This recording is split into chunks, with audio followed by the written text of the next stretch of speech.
Hello, everyone, and peace of Christ, all of you. Please invite your friends and let us have some good time together.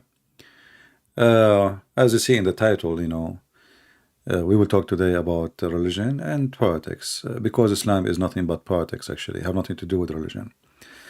From the beginning of Islam, Muhammad, he was trying to establish a state so he can be the king of all kings, and he can subdue everybody, so he can sleep with your wife, enslave your children, take your house, unless you are his puppy. And nothing changed, this is nothing changed, really. The target is nothing, the Muslim trying, still hoping that they can subdue the world to the dead, composed prophet. So we saw in the news, today I will talk about actually two things, not one. I don't know what the date exactly. A teacher, she was like giving, I don't know, history class or something. So she showed a picture of Prophet Muhammad. And then the Muslim student, they get so upset. And look at the student who got upset. She have fake lashes, almost reaching the sky. And obviously she is a very conservative Muslim girl. Oh, don't show the picture of my Prophet Muhammad. He's dead. Don't make fun of my dead prophet. And by the way, the women, she did nothing. I mean, it's just picture drawing by Muslims. This is a picture drawing by Muslims. This is not by the infidels. You can see the writing in Arabic around it. So here you see the stupidity of those who they are in charge. So a Muslim student went to the university. They have something called Muslim Association. It's like a gang, a Muslim gang inside the school. So they complain to the dean of whatever you call in the university, and this is her picture in the right. This lady, her name is Helen something. I'm not sure what her name. So what she did, she fired the teacher who did show the picture. Why? Oh, because this is Islamophobia. Brother.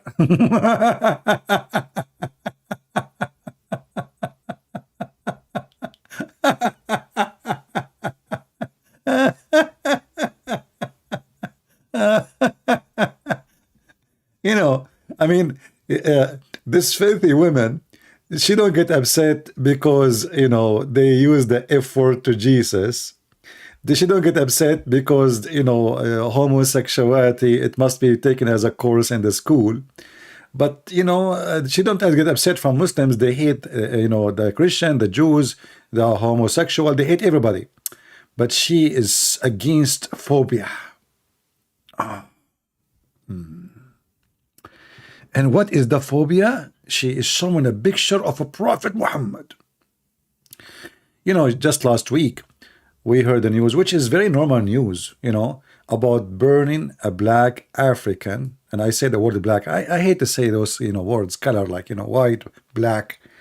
I mean, it's even disgusting, really, to describe in such a way. But what we can say, this is the word today, just to make those fool, maybe they can hear it. Because if you say a Christian is burned, it's okay. But maybe if we say black, maybe Black Lives Matter. No, it does not. Not for them. Black Lives Matter only inside USA for election purpose.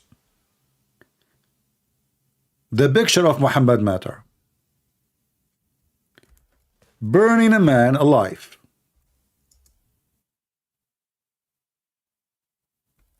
Which is a very normal practice. Just a few months ago, they burned a woman.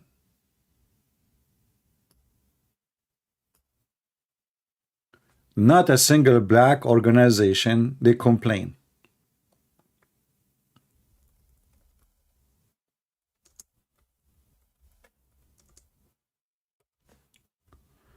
Nobody care. Why nobody care? Well, there is main reason. He is not supported by terrorists, and he is not the head of a terrorist group. So why they shall care? You tell me. He don't have the money of Qatar or the money of Saudi Arabia. He's a poor black African in the middle of Africa. Who care? The world talking about burning a stupid book. It's literally the most stupid book ever. But the world, nobody care, you know. We care for the right of the book, not the human right.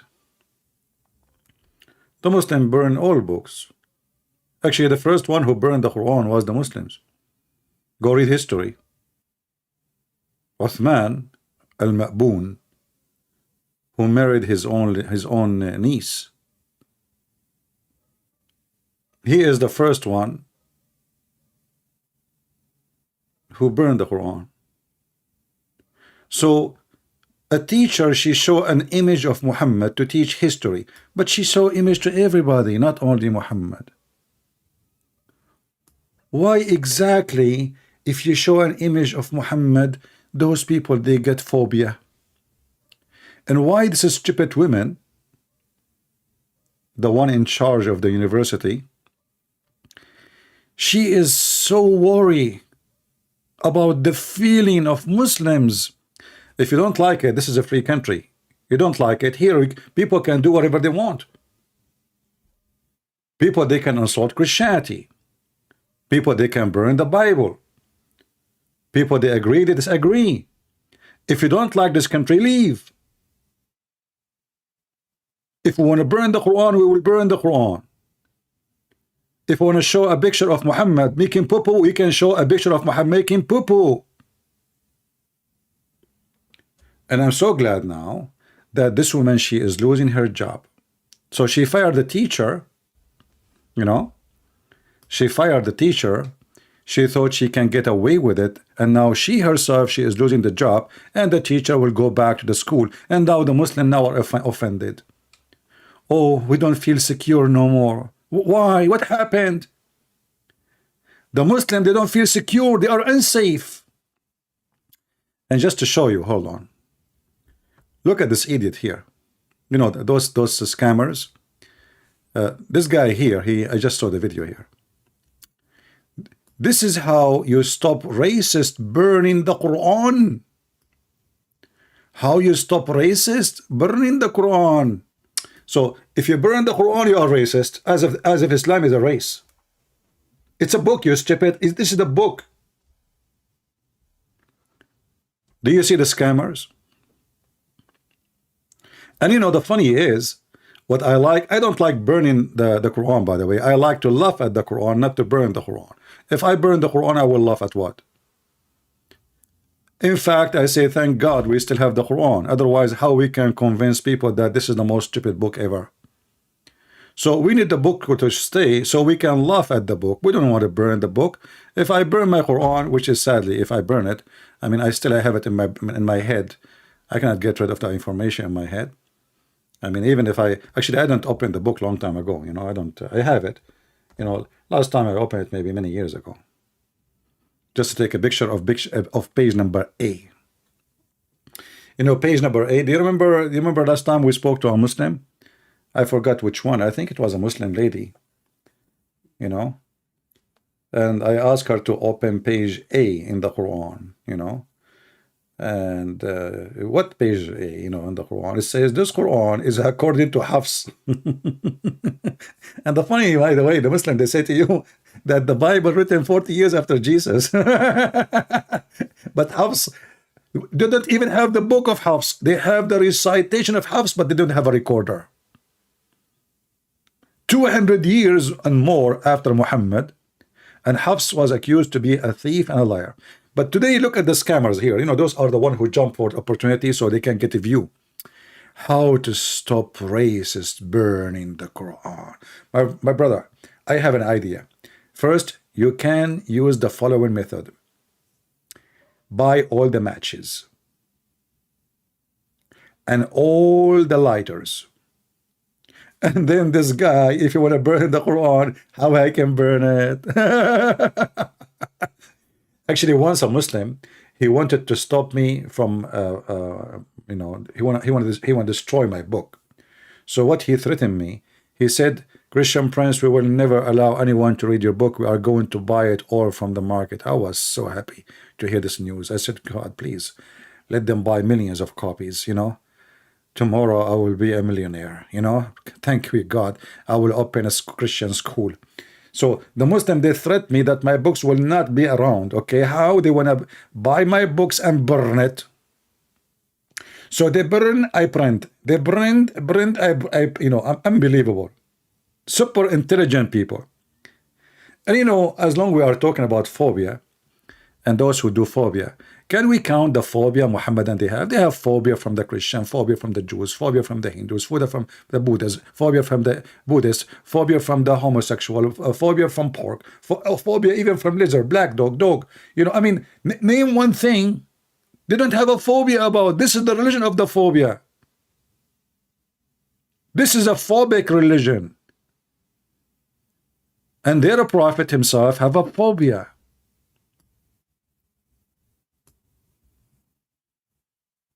And yet they accuse everybody of phobia. Oh, please, don't put pork on the table. I'm a Muslim. Like, what happened to you? I put it in the table, not in your mouth. And the hypocrite, the Quran even allowed them to eat the food of the Christian and the Jews. And not only that, the Quran says, if you are hungry, you can eat it too. Oh, please, we do child molestation, but we don't eat pork, okay? We kidnap people, Christians in Iraq and Syria and Afghanistan and Egypt and Nigeria and, Kenya and, all of Africa. And we use them as sex slave, but what you need to eat pork, okay? Please, we are very conservative. They have sex with the children, but they don't eat pork.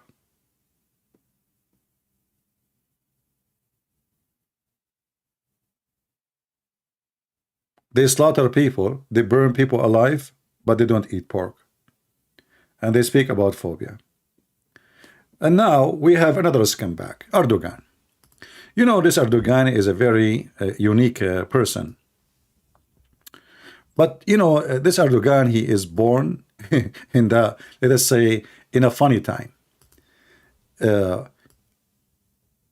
All the time, the American, when you don't have a leadership around you, even if you are a mosquito, you are a leader. So America now, we have weak leadership. We have weak leadership even in the time of Trump. We have weak leadership in the time of George Bush. All of them, they are potatoes. For all those people, they are just businessmen. They are seeking money and their own personal power. Like, Trump, he say, make America great again. Yeah, maybe he's smart in the economy, etc. But he is the most scumbag ever when it's come to make America great again. Actually, this guy, Trump, when Erdoğan, because he knew Trump would do nothing, when Erdoğan, he forced what is so-called court to convert Hagia Sophia Church into a mosque. Do you know what Trump he posted in that day? He posted a dish he ate in a restaurant. He said, this is my favorite. He acted as if he heard nothing. Nothing. The whole world is talking about it. Trump, he heard nothing. Since then, I put this man under my shoes.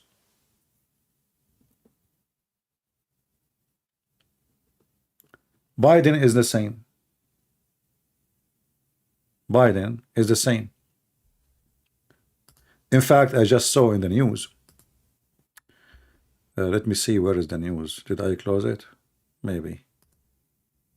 Yeah, here we go. Huh.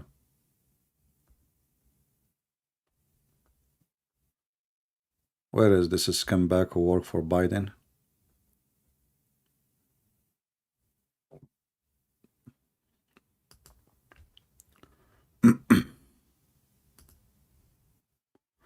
Those people, they don't work for us. They work, they are businessmen. Those who may be behind. Yeah. So look at this scumbag. I don't know if the word scumbag will fit. What has taken place in Sweden. Shut up, son of Mut'a. Hold on, where is the video? Those who may be behind Those who may be behind the burning of the Quran, they are trying to sabotage the NATO. I mean, can you believe it? A guy is burning the Quran. He is trying, suddenly now he is a foreign agent sent by Putin. And why? Because he want to sabotage the NATO. This is the scumbag of Biden. But all of us, we knew that Erdogan, he said to the Swedish, you will never get into the NATO unless you give me the Kurdish. I want to burn the Kurdish. I mean, everybody knows. So now Erdogan is using it as an excuse, you know. But we know, I mean, from the day number one, he said, you have to give me my enemies, the Kurdish. So now this scumbag, this evil man, he's saying, he's there trying to sabotage the NATO, as if you have a NATO. Do you have a NATO? I mean, isn't it Turkey is the hub of Iran and Russia? Who is number one doing business in the world with Turkey, with Iran and Russia? And both of them supposedly is your enemy. Anything Putin want to buy from the West, you go to Turkey. Anything the Iranian they want to buy from the West, they go to Turkey. Anything Putin he want to sell to the West, he give it to Turkey. Their oil, their goods, their wheat, even the stolen wheat, which is coming from Ukraine, sold in Turkey. Even the stolen oil from Syria in the time of ISIS, sold to the son-in-law of Erdogan. So since when Turkey really is a member of the NATO? Can you remind me? Can you be a member of the NATO and you are a friend of Putin in the same time? I mean, isn't you trying to get Swedish people into the NATO because there's a threat? It's called Russia. Like Olga from Russia is a threatening Swedish people. So how you are going to stop the threat of Russia when your NATO friend Erdogan, he is number one friend to the Russian? And by the way, this Erdogan, he have no friends. I mean, this guy is a hyena. You know, he feed in dead bodies. You know, like now he is feeding on the dead bodies of the Ukrainian. The more the war continue, actually, the more the Turkish they make money, because now both they, you know, it's very funny. He's a friend for everybody. He's a friend of the Ukrainian. He's a friend of the Russian, and he sell them weapon for both. Hyena.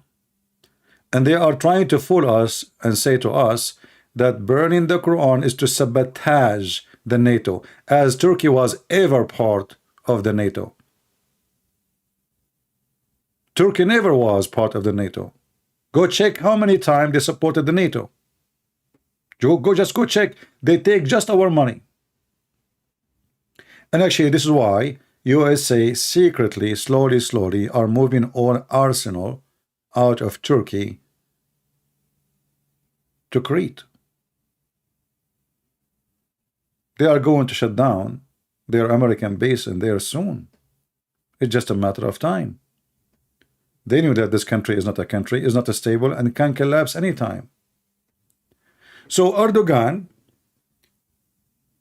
want to burn the Kurdish, but don't burn my Quran.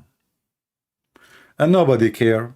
Every morning, Erdogan, before he drink his coffee, they give him a report about how many Kurdish they killed today. Every morning. This guy like Stalin, you know? Stalin, before he go in the morning, every day, at least 5,000 should be executed in the time of the Soviet Union. Every day. If the number is less than 5, Stalin is upset. Something wrong.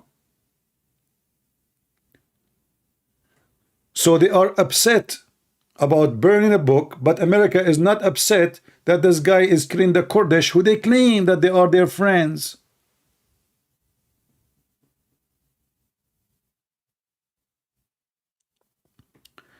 So anyway, this dirty game, we know how it works. But let me tell you, Muhammadan, The more you make noise about burning a book, the more you prove to us that you are stupid. Why? Because look what happened. You see, I don't know if you notice, I changed the title. What was the title before when I started the video? I mean, before I go live? Anyone remember? What was the title? Let us see if any of you remember, like the first one who came here. The title was about false prophecy in the Quran. False promise of Allah in the Quran. The stupid Allah, he promised the stupid Muhammad that we will prevent anyone from making fun of you. Actually, it did not say we will. It says we prevent. Promise. And guess what? So what's we see now? People drawing Muhammad, making fun of Muhammad. You see, you are witnessing me speaking to you. Truly, we will suffice you against the successors. What the heck? I don't understand this language too. Inna kafaynaka al-mustahzi'in. We are going to stop, and we are stopping those who make fun of you. Did you? This is a promise Allah he made 1400 years ago. And obviously the promise of Allah is a shish kebab. People, they keep making fun of Muhammad, laughing at Muhammad, and the proof in front of you. Pictures of Muhammad, cartoon of Muhammad, burning the book of Muhammad, and the Muslim making noise about Muhammad. Do you see it? And look, look at the translation. For sufficient are we into thee against those who... What's sufficient? What does that mean? I mean, the Muslim, they say the Quran is clear, by the way. I mean, why three words become a story and none of them make sense? It says, Inna kafaynaka al-mustahzi'in. How in the world that become here?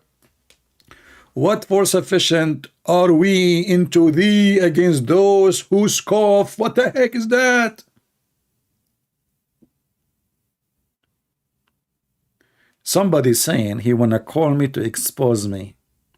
Potato, how many times I ask you to call me and you refuse to call?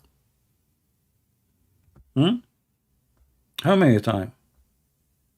Okay, I will open my Skype just for you. Don't forget to ask your permission from your wife. Wash dishes first and call me next. I don't want your wife to drag you from your ear while you are talking to me. That will be embarrassing. Okay, my Skype is open. Let me know when you are ready. All right.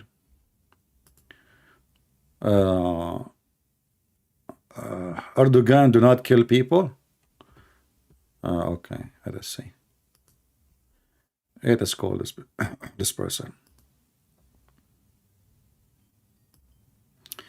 I think maybe this is him. I don't know.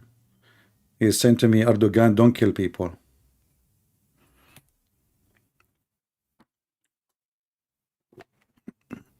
Hello. Yes, hello, how are you? Good, how are you? Speak louder, please. Can you speak louder? Good, how are you? I'm fine, I'm fine. Are you celebrating burning the Quran? No, but burning the Quran is a disrespect to an entire civilization, and you're laughing at it. How do you So feel? why you insult all the civilization of the Christian, and you say the book of the Christian is corrupt, and you burn it, and you throw it in the garbage, and you throw it, you don't even allow it to go to your country. Do you hear me? The Quran is the word of God. The New Testament has contradictions in the Damascus. So how come you can say this, I cannot say about your book? Hold on. So how come you can say this, I cannot say that? So if I burn the Quran because it's a stupid book, it says like Suleiman, he dies standing, and nobody noticed that he's standing because he was holding a stick. And I am against a king who dies standing. I like them to die sitting. So I don't like the story. So I burn the Quran. And you are saying this is against a civilization. So are you saying to me your civilization? Hold on. Are you saying to me your civilization, which is based on a prophet who have sex with 6-year-old girl, and he order you? She wasn't six. She wasn't six. Don't make up lies, baby. She wasn't six. She wasn't 6. Listen, I wouldn't even. No. What was her age? What was her age? Okay. Isaac married Rebecca. Rebecca was 2 That years old. you I can think 2 years go ahead old. to prove it. Give me the number. Where in the Bible it says she was 3 years old, guys. She was 3. Are you sure not 2? I'll show you. I'll show you. No, we know the verses doesn't say I'll anything. show you. That's your falsity, my It's friend, my friend. Hebrew. It's Hebrew. Rebecca, It's she Hebrew. was carrying You know Hebrew? water. Hold on, Lie. Abdul. Rebecca was carrying water in the top of her head, and she is 3 years old. Have you ever She heard is of a 3 years woman? old. She It could can be a carry small water bucket. for the house at the age of 3 It years could. old? I'll show. It could be a small bucket. No. Yeah, I'll Okay. show you. So, okay, I will go with you. Let us say for the sake of argument, this is true, which is false. So, are you saying your prophet It's is a true. child molester? Nahara. Are you Nahara agreeing? in Are you Hebrew agreeing that your prophet is means a child 3 years molester? old. Huh? No. Why? You just said that Rebecca, And she's married at the age of 3, and your prophet married at the age of 6. So, But in either way, if this is true, it that will not wasn't change the marriage. fact Yeah, that your but it prophet. wasn't marriage. It's engagement. Huh? Marriage was at 12 years old. Marriage was at 12 years old. Not Okay, 3. can you show me the It was reference? just Here we go. It engagement. says in the front of me, this is Aisha. Are you saying Aisha is a liar? Well, we only accept Bukhari. What do you accept? Do you burn the Bukhari? Listen, we No, would no, read it answer. Muslim. Do you burn the Muslim. Bukhari? Do you burn the Bukhari?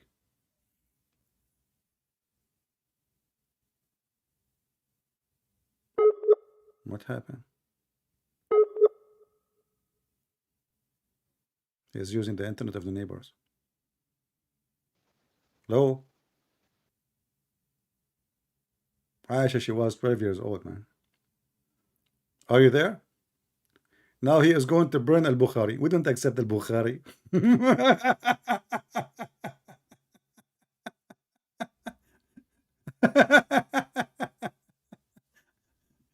Are you there? Hey, Mr. Bukhari, no. This guy is anti-Bukhari.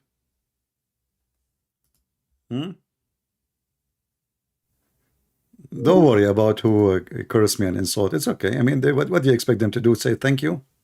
He's a Muslim. What do you think? Let us call him back.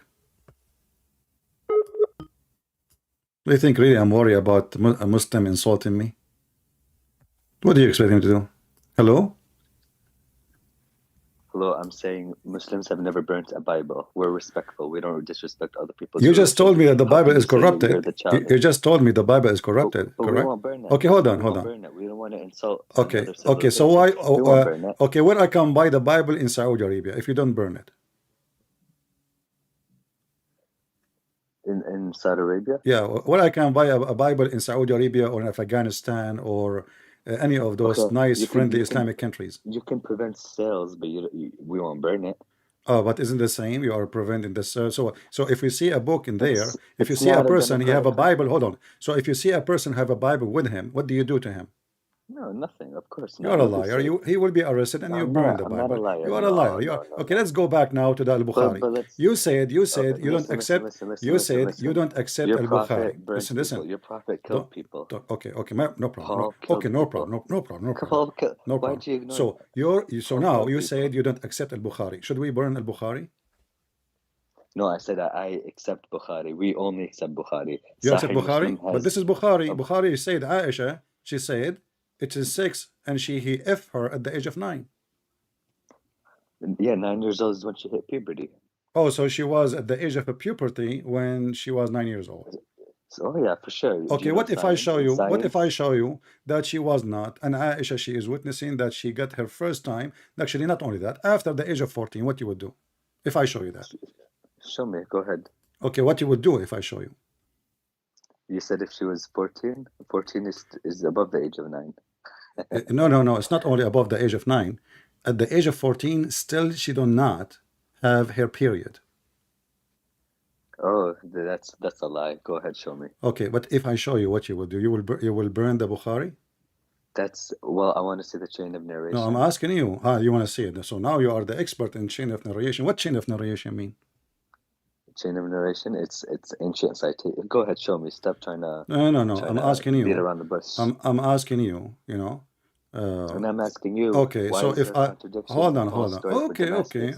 Why is there contradiction in Paul's stories of Damascus? hold Why on. is there Paul You talk too much. You talk too much. I want to know contradiction in Damascus? if I You show, don't want to explain it. huh? You don't want to explain the contradiction in Paul's stories in Damascus. There's contradiction. Contradiction in what? In what? Contradiction in Paul's story and his road to Damascus. Jesus said, just because you saw the Messiah doesn't mean you saw me. It could be a devil. That's Paul. Paul saw a devil. Okay, Yeah. I will go Why with is there you. a contradiction? Are you Why is there a saying your contradiction? Quran is written by a scumbag because the story in the See? Quran, the story in Why the won't you Quran, the story in explain the it? Quran, hold on. Are you saying to me that the story in the Quran is false? What story? What? In the Quran said there's a 3 messengers sent by Allah, aka Jesus, according to the Quran, and one of them is Paul. That's a lie. Okay. Why are you lying? Okay, let's see. Let us see. Here we go. Everybody will see in a second, if this is true or not. Okay. Do you have your Quran with you? Yes, you are. Okay, why won't you show your face? You are fat.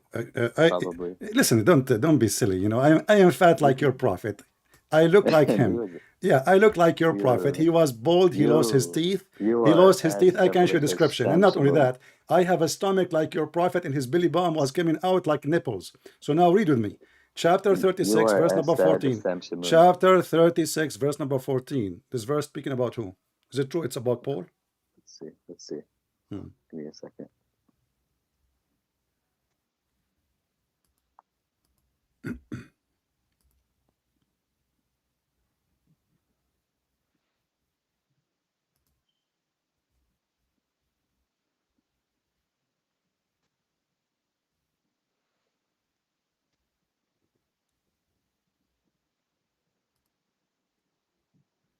Remember, it's you who said that Paul, he saw Shaitan. And Paul is a bad person, right? So your stupid prophet is saying Paul is a messenger of Allah.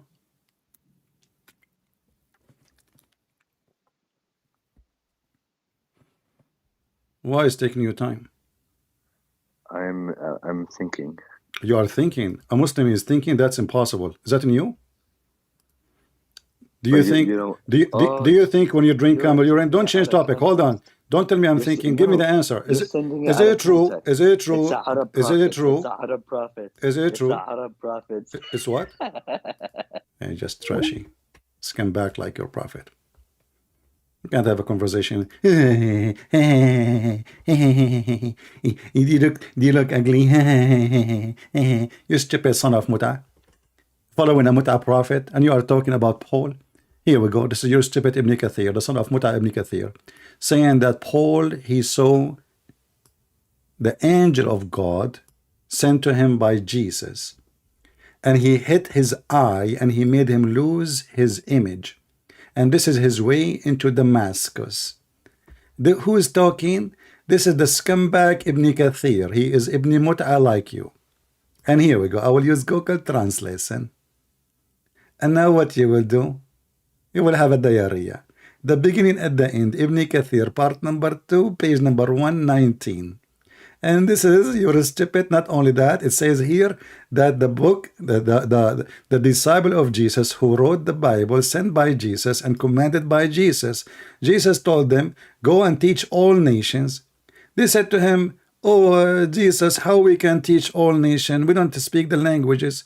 So they want to sleep.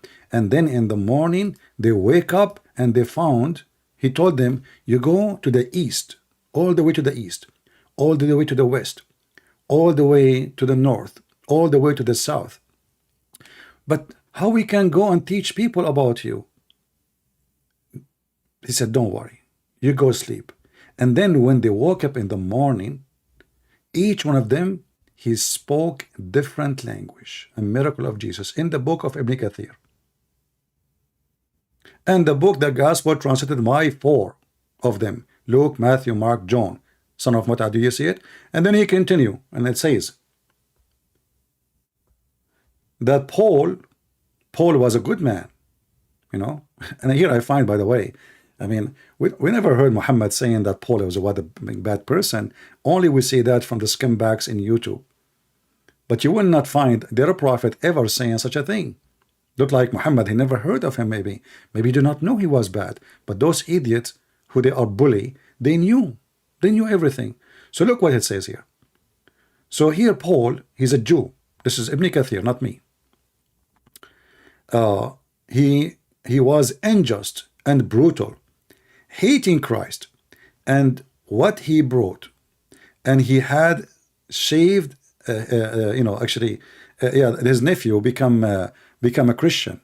So he saved the head of his nephew to punish him, which means he's torturing his own even nephew because he became a Christian. And then he punished him, he stoned him until he died. This is the Muslim story. May God have mercy on him. Be my witness. Ibn Kathir saying, may Allah have mercy on the nephew of Paul. Why? Because the nephew of Paul believed in Jesus. And when Paul heard that Christ, peace be upon him, had head toward Damascus, he prepared his mules and he went to kill him. So guys, Paul, he went to Damascus to kill Jesus.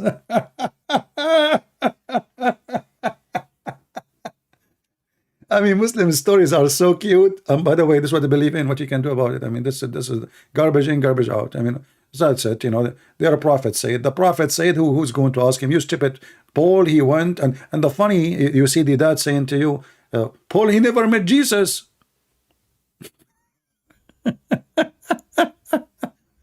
And then he met him. He met him in an area. In the translation is not. It's called Kaukaba. When he faced the companions of Christ, an angel come and struck his face with the tip of his wing. Bling, bling, bling, blinding him. And when he saw that, he fell into his heart, believing in Christ. And those dummies, they call us and they insult Jesus and this insult Paul. And this is their stupid book. Do you see why we laugh at you? Do you see it? We laugh at you. You are not only stupid about our belief, you are stupid about your belief. You are a certified idiot like your prophet. Now go and burn oh, he said okay, hold on.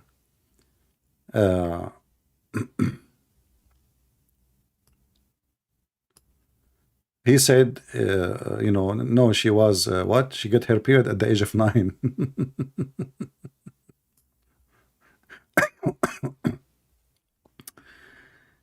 Okay, let's see if we can show the hadith in English. Give me a second.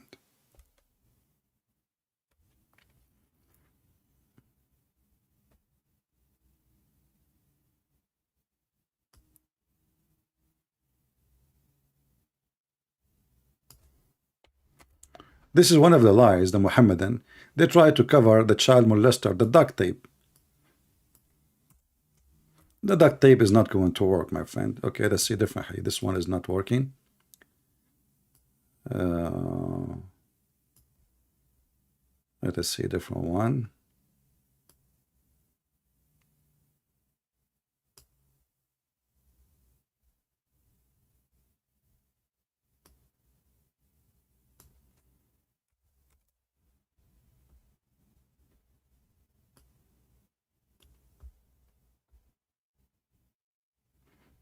Actually, I have a fatwa in front of me. You know, it says clearly that yes, Aisha, she did not have her period. And that's why even she was allowed to play with her dolls. Let us see this one here.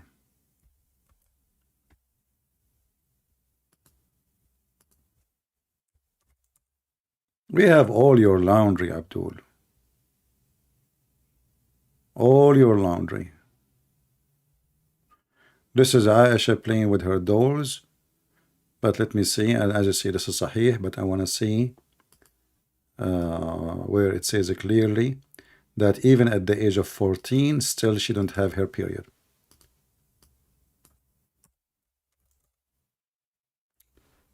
Okay.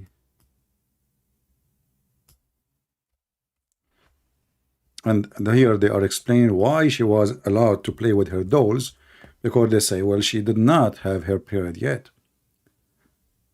You know, at the age of 14. Where is the hadith?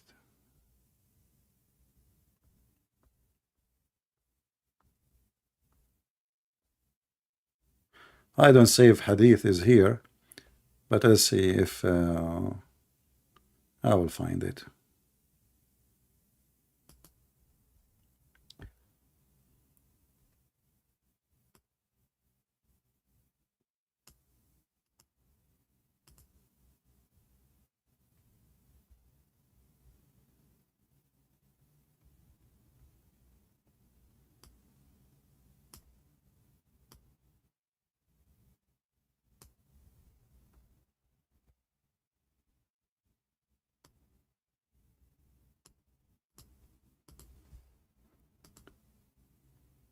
Actually, it should be here, because I remember I saw it here.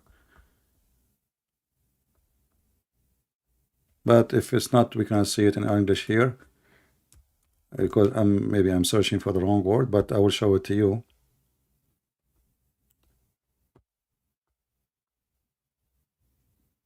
Here we go. Okay, here we go.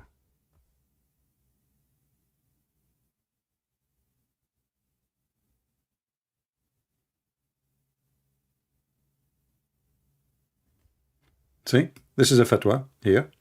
It says Aisha at the age of 14, when she complete the age of 14, she was not yet baligh. She don't have her period.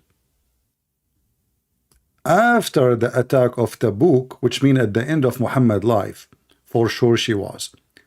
And this is Al-Hafidh ibn Hajar, from Abu Dawood and Nasa'i, etc. Those all are Sahih Hadith. Let us see if we can see this hadith here. Well, if not, I will use Google Translation, but I prefer to find it.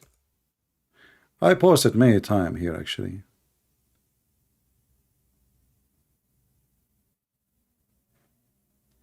Yeah, I found the hadith, but the rest of it here, it doesn't show. But let us use Google Translation here. I think maybe they took it off, because I remember this hadith was located here in the English page. So here it says, speaking about Aisha, so when she was at the age of 14, at that time, because she was immature. At what age? 14. And then for sure, at the time of the attack of Khaybar, Aisha, she was mature. So this is Aisha, she is 14, playing with the dolls. And this is, you can just calculate the years. The attack of Khaybar. Which year Muhammad, he married her? Which year was the attack of Khaybar? She was playing with her dolls, because simply, this is the Muslim book saying, hadith, because she was immature. This is why she was allowed to play with a doll. Okay? And this is why here, actually, even the question, look at the question.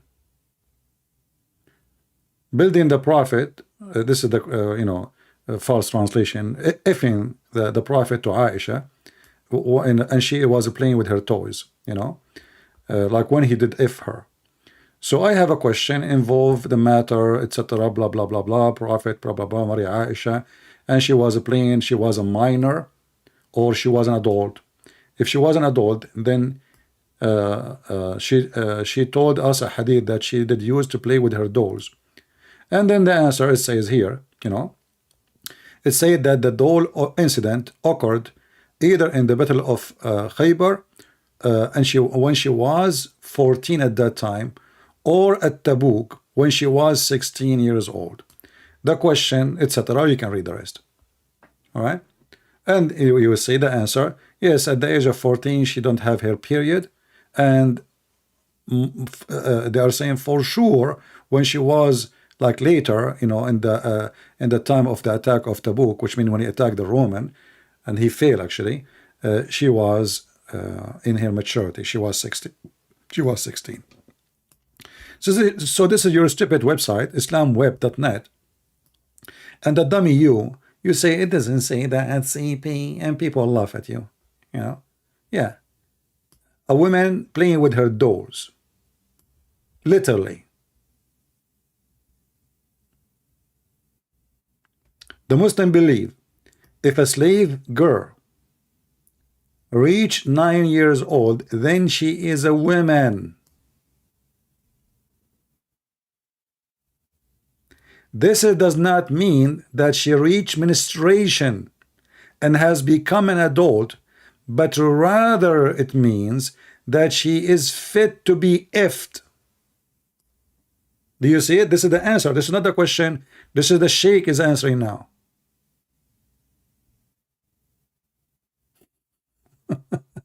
And this potato.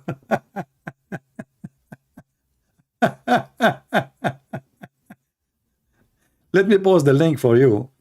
You know. Yeah. If she reached 9 years old, in fact, in Yemen, they marry them in very early age. Usually the age is 6 years old.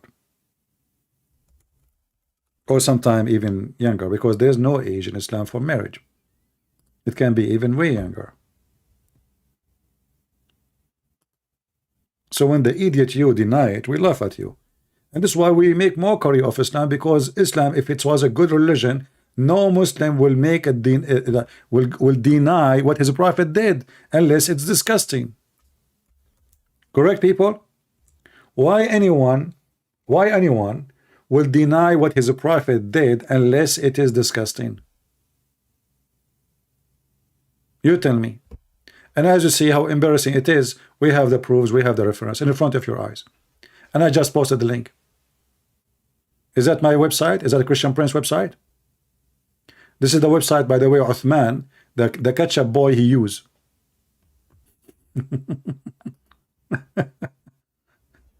So the only time a human being he deny something belonged to his prophet when he knew for sure that his prophet is a disgusting creature. Otherwise, why I will deny it? You know? And why the Muslim they are saying what they are saying? Those are very Muslim, Sunni. Those are not Shia. Those are Sunni, very Sunni. And this is actually the benefit of having those people calling us, because when they deny, they give us additional proof that Islam is false. Very simple. Do we have any Muhammadan?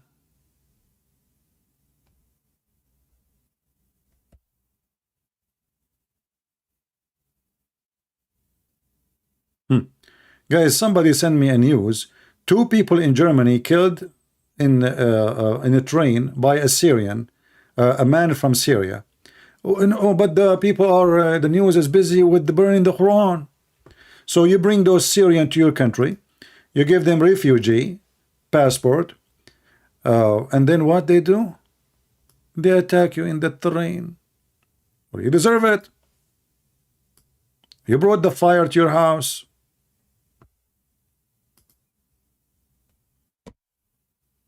You deserve it, my friend. Sad to say. Who forced you to bring them? You have a stupid woman. She became your chancellor for more than 20 years. She destroyed Germany.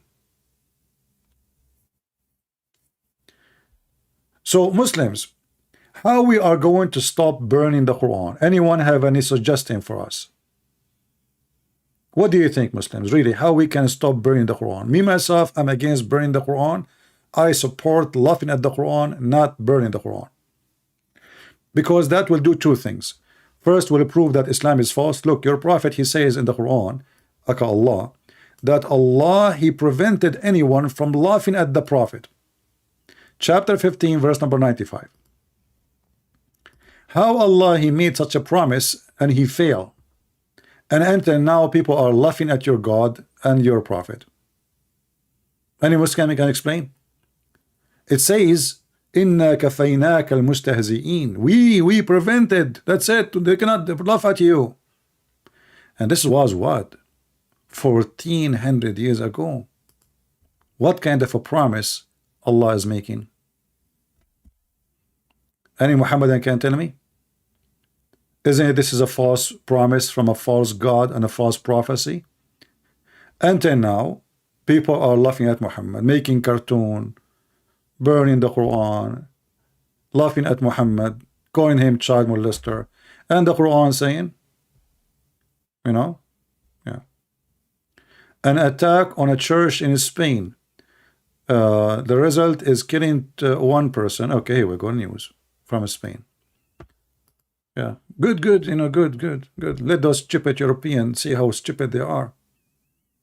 Sad to say, Europeans are stupid people. Literally stupid, you know. And I believe in something very biblical, that when people they leave God, God will take his protection from them. He will leave them alone. And I believe Islam is a curse on those stupid Europeans. They are open for everything. Lousy, hippie, you know. Everybody, his bum is coming out. Naked women in the beach.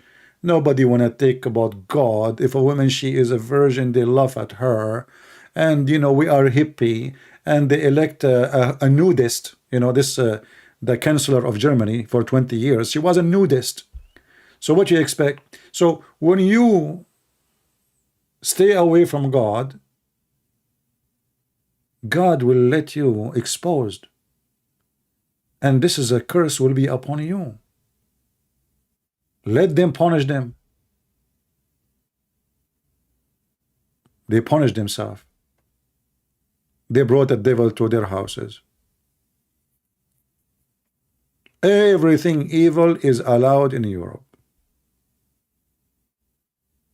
In France, the government, they send an employee to watch what the church is teaching. Can you believe it? And if the church did not teach something the government agree with, they will shut down the church in France.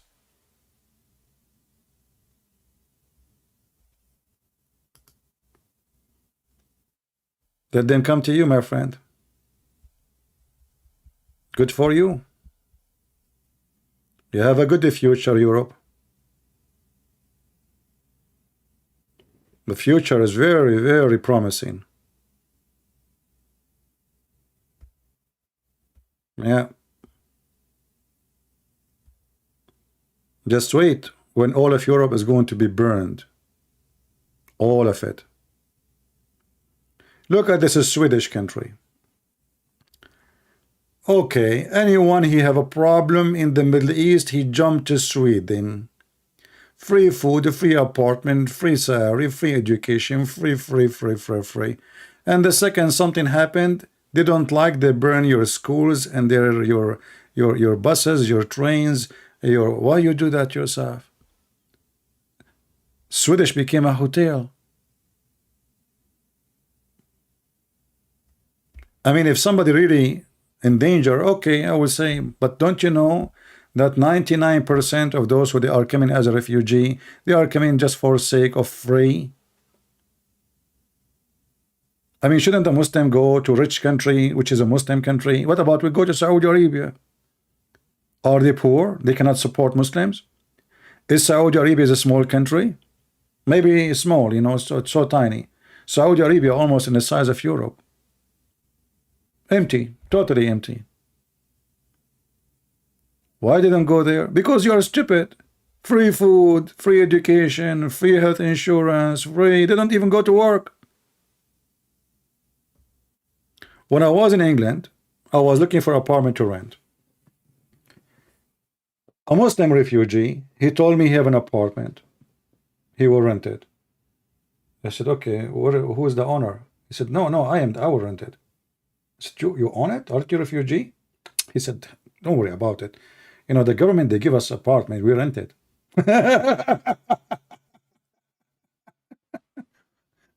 So the stupid British government, they gave him a free apartment because he is a refugee. Free electricity, free school, free food, free, everything for free. He go and work as, a taxi driver or whatever, make a lot of money and you don't pay tax because all of this is not reported. And a free apartment, everything free. So they get rich. And the rich people, the government suck them. You have to pay a lot of tax and etc. And those people, they go and they come and they enjoy.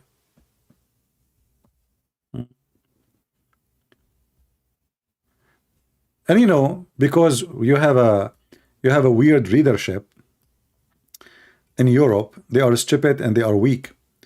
Like somebody saying, like the prime minister of the Swedish prime minister, he condemned burning the Quran.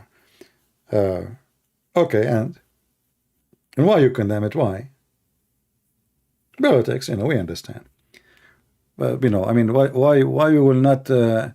We'll take that into consideration that this guy is doing politics, and we have many fraud leaders. They don't dare to say the truth, right? They don't.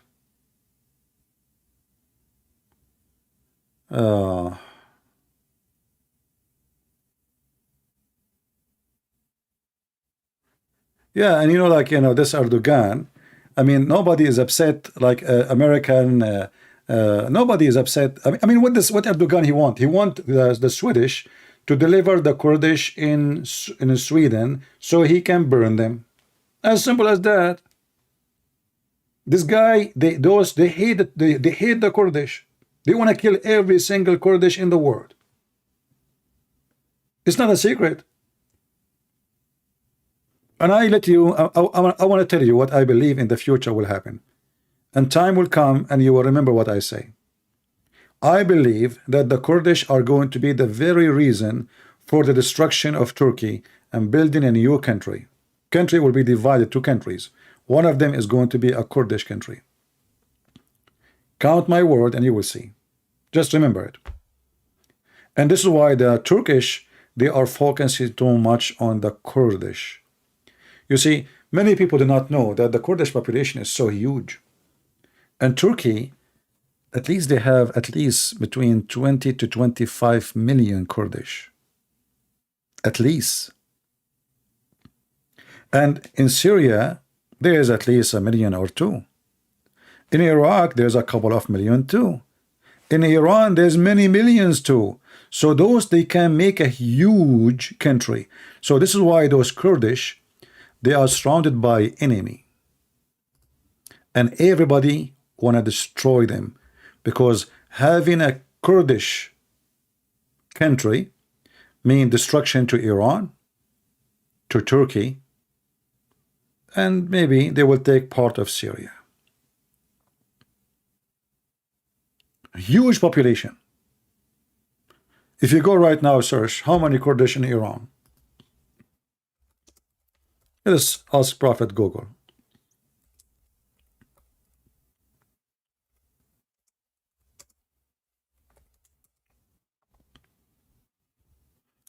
$10 million Kurdish in Iran. Actually, I think maybe more. I don't know. I cannot take Wikipedia, what they are saying, for granted, but this is 2006. So 10% of 84 million, they are Kurdish. This is 2020. All right. So you can imagine, we can talk 10%. This is a huge number. Okay, how many Kurdish are in Turkey? Let us see.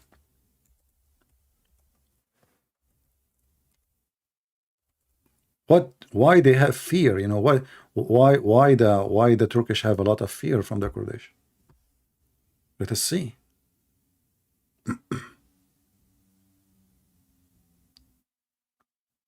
Okay. Well, here they are having. Okay, hold on. Let's see. I don't know. I can't trust numbers. By the way, this is internet. You have to check your own. And like if you want to do a real study about the numbers. So properly between 20 to 30. We know that the Turkish, they try to put the number down so they don't give them any rights. And you know, even sometimes people, they exaggerate and they add their own, you know. Middle Eastern, they always add numbers, you know. I mean, like I remember when the story in Muslims, when the Muslim defied the Roman, it was an army of 50,000, and the Roman were 500,000.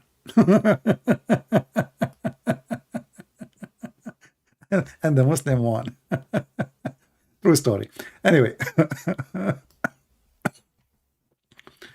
So simply, you know, the Kurdish, they are a bigger threat, not because they are bad.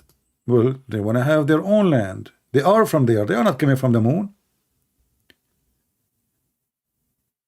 So if they establish their own land in Iraq, in Syria, in Turkey, in Iran, then you have, you know, Turkey is destroyed. What is left?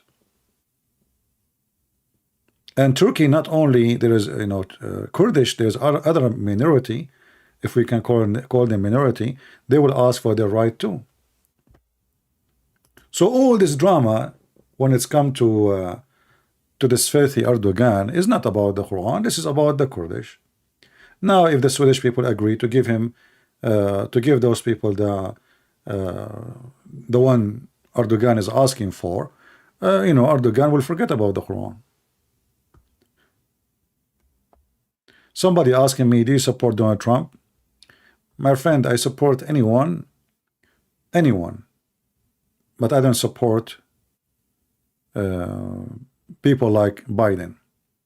Biden is an antichrist. Trump is not really a good person, but I support him if he go for election again, because Biden is confirmed to be antichrist. It's not maybe. So I will vote for Trump again, not because he's a good man, but because his shoe is better than Biden. But he's bad too. But what we can do in this country, you don't have choices to choose between good and good. You have to choose between bad and bad. This is how the system is.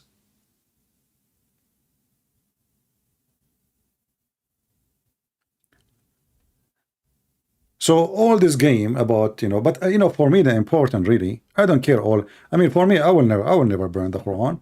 I laugh at the Quran. Why I want to burn it? Why I want to burn it? I mean, okay, if we burn the Quran, we will laugh at who? We will laugh at what? Funny comedy, you know. All of you come here every day, you enjoy laughing at this religion, and you enjoy how stupid the Muslim when they try to defend, like this guy who called me. You know, Rebecca, she got married at the age of 3. How is that? Oh, you know, he saw her when she was 3.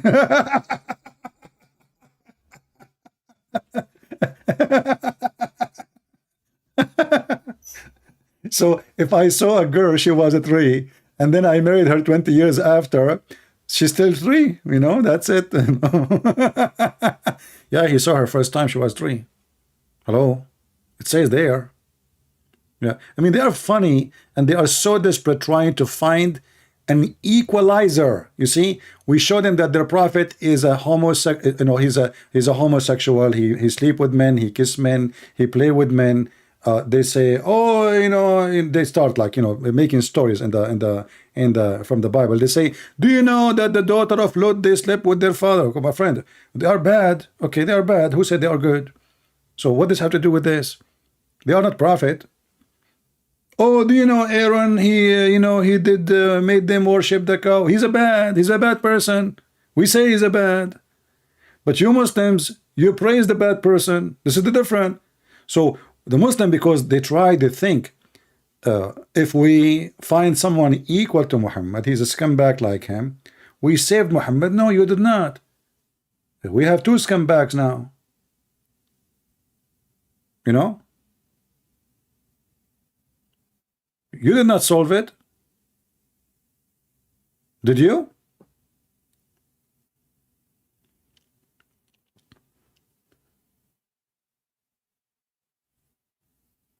And you know, the funny is that a Muslim, he called me and he's laughing like this guy. There's a contradiction in the Bible. And then we find that the stupid Quran confirming our gospel. And then the Muslims, because the Quran is perfect book, as you know, they say, oh, the Quran says confirming what is with them, but he don't mean all of it. What the heck? This book is perfect to the point it says something, it means something else, totally different, the opposite. So the Quran says confirming what is with them, which is the gospel and the Torah. Okay, but the Allah, because he is so good in Arabic, you know, he's from Pakistan, so he said Sadiq, Sadiq. I don't mean to say that, I mean something else. So Allah, he say confirming what is with them, but he don't mean confirming all of it. Oh, so Allah, he forgot to say some of it. I mean, he never heard of the word some. As I know that a Muslim, he can have 4 some. I mean, 4 wives, 1 guy. In the same time, it is halal. It's not even cheating.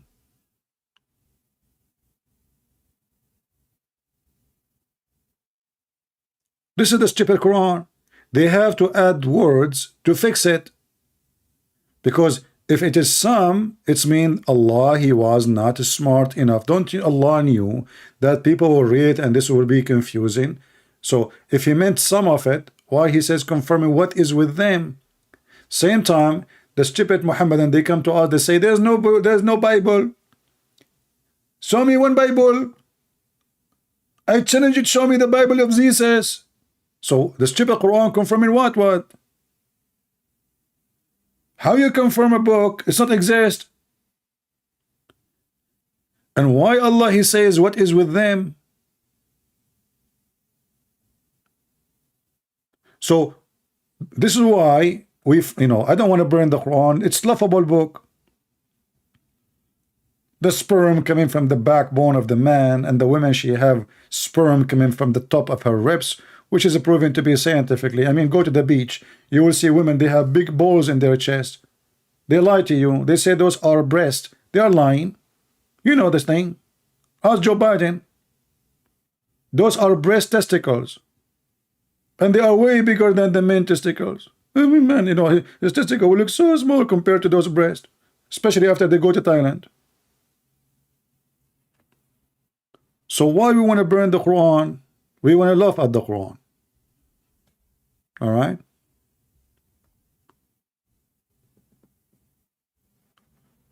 Do we have any Muhammadan? No, I mean, seriously, those women, they lie to us. Look, listen. You know, how many women, they go like wearing those clothes like bikini and stuff like, yeah, you know, and like every one of them, she's like, boing, boing, boing, and they are bouncing in front of your face. And you are like single, like, oh, what the heck is that? You know, like, and you get scared because I saw the movie of the, like Al-Gaddafi, when his bodyguard, the women, they use their boobs to break the bricks. Imagine they can break bricks with them. They have real balls. I mean, those are not really, I'm telling you, they are not.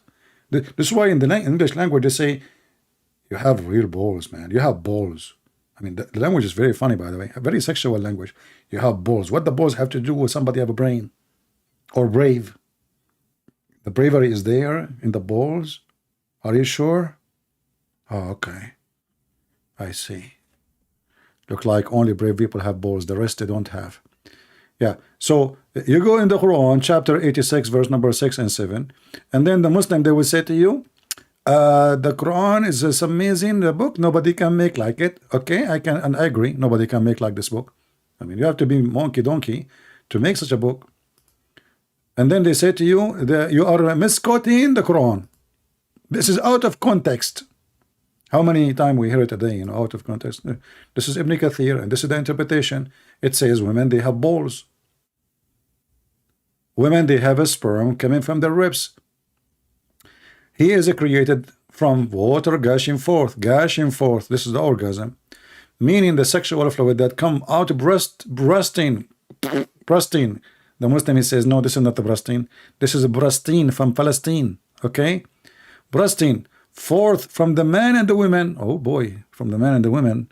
Okay. Thus the child is produced from both of them. So the liquid will come out from the man and the women, We mix them together, we put them in the oven, we have a baby. Okay, so now by permission of Allah, don't forget that too, by the way. My program now sponsored by the permission of Allah, in case you do not know, because according to Muslims, everything happened by permission of Allah. So right now, whatever I say is by permission of Allah, which means I'm sponsored by Allah. What do you want more?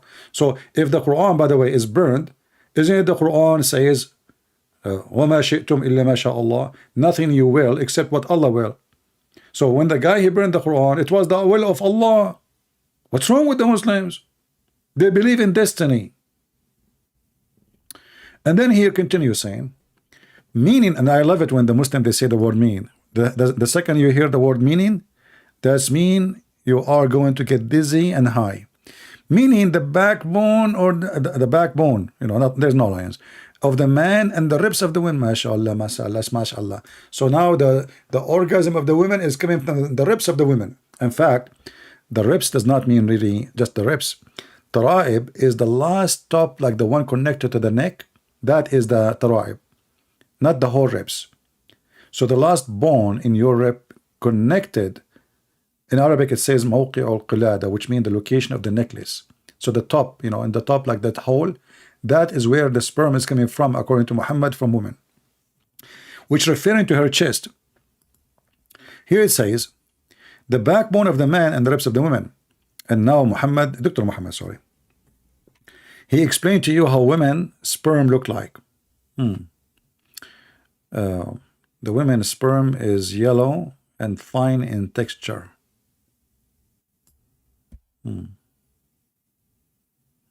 There's no like red, blue, orange. Does it come with the chocolate color? Expert. I mean, who is more expert than Muhammad? A lot of women, but all of them, subhanallah, all of them, they have yellow orgasm, which most likely, you know, infection. And then the Muslim, they are angry for burning the Quran. We are saving you, my friend. Okay, Muslims, why you don't make a day to prostrate against the goat eating the Quran? How come the guy he burned the Quran, you go crazy? The goat ate the Quran. Huh? You don't make by the way, Erdoğan, he made a conference, I forgot which year. He made a conference, he gathered Muslim cleric from around the world, sponsored by Qatar, because Qatar is the one behind all of this garbage. So the conference was about how we can delete all the scam of Muhammad, and claiming that this is a fabricated stories about the Prophet. So anything will look or will make Muhammad look bad, they want to delete it. So Erdoğan, he gathered all the scholars, or so-called scholars, to get a check from the Prince of Qatar, and they have a meeting conference. They want to delete the hadith, but nobody agree. You cannot do that. It's too late. It's published all over. I mean, this can happen if Erdoğan was Uthman. In the time of Uthman, he forbade anyone to write anything. Like when Uthman, he burned the Quran. He burned all the other Quran. So they are trying now to burn the hadith, so we will not know how stupid Muhammad is. So look what happened here. The verse of stoning and breastfeeding for adult 10 times. Okay, brother. You know what? If I know this verse, where it's located, and somebody tried to burn the book, I'm going to sue you. That is the best verse sent by Allah. I feel hungry. What verse? Breastfeeding an adult 10 times? And you want to burn the Quran? Are you crazy? This is a book all men in the world should support. Actually, we should call Joe Biden, you know the thing, and he should make a law with the Democratic Party, because they are the most awkward people in the world, to sponsor Shatallah. You know what? I want to have a breastfeeding for adult in the subway of New York. I want to enforce Islam in the subway. People, they are going to work in the morning, they are hungry. Somebody, he missed his breakfast, did not drink milk. We will find a good believing women serving Allah. We will open holes in the driveway of the subway, or actually next to the train. You just you don't see the women, by the way. Haram, haram. You can't shake hands with them, but you can suck their boobs. Just to let you know. Very haram, very conservative religion. Yeah, I mean, this is the conservative religion. We can't shake hands with women, but we can play with their boobs, and we have to suck them 10 different times in 10 different days until I am satisfied. And I am a guy who is always hungry. I never get satisfied. This is why restaurant, they don't welcome me, you know, especially if it's an open buffet. Keep going backward, backward. They look at me, this guy is, they don't like, he's not fat, you know. I mean, where is the food is going? Where is the food is going? Didn't know that breastfeeding for adult is making me like have a good metabolism. Metabolism. I mean, English is funny, you know. Metabolism. What the heck? I don't know who made the English language, but whoever he is, he have a lot of meta problems. Hey Muslims, is that true? Breastfeeding for adult, and it's coming from God. Which God?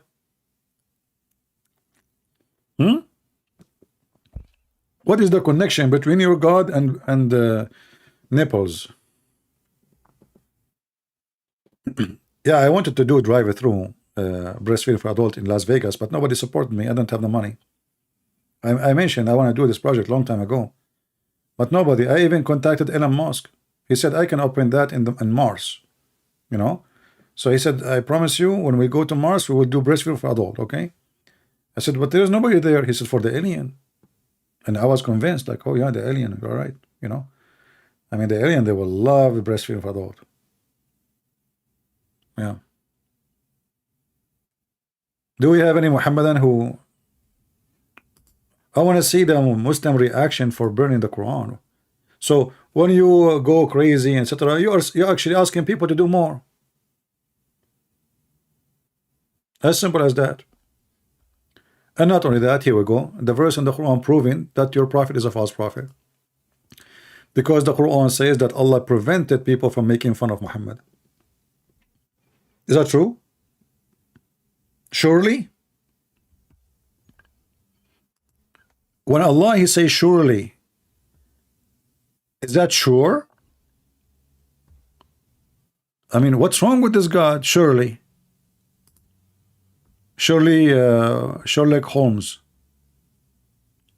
Verily, we shall suffice these against all who now deride this message. Like, what the heck? What message? What it says about Muhammad, you liar? I mean, their translation is like somebody. I don't know what they are using to translate. I heard Yasser Qadhi saying that Yusuf Ali don't even speak Arabic. Only in Islam you can do that. You can translate the Quran without knowing Arabic. I mean, how in the world this guy, he translated the Quran, but he don't speak Arabic? Everything is possible with Allah. We suffice you against those who mock. Yeah, true. Absolutely true. This verse in the Quran proving Islam to be false. Because Allah, he could not stop people from mocking Muhammad. It's in front of you. Is that correct? How many of you took reference of this verse? Chapter 15, verse number 95. Allah, he promised that he will silence anyone who mock Muhammad. Muhammad is dead, and that never happened. And as you see, people are mocking Muhammad and mocking Allah.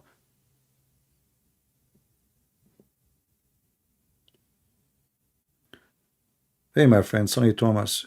Your name is Sonny Thomas and you live in Toronto. My friend, go and live in a different place. I mean, Toronto, and your name is Sonny Thomas. I can tell you wish to see the sun again. I advise you, listen, I have a free ticket, you know. I give those tickets only for people I care for. One-way trip to Afghanistan. A lot of sun there. So I don't know. If you, Thomas, just let me know, brother. Okay. Do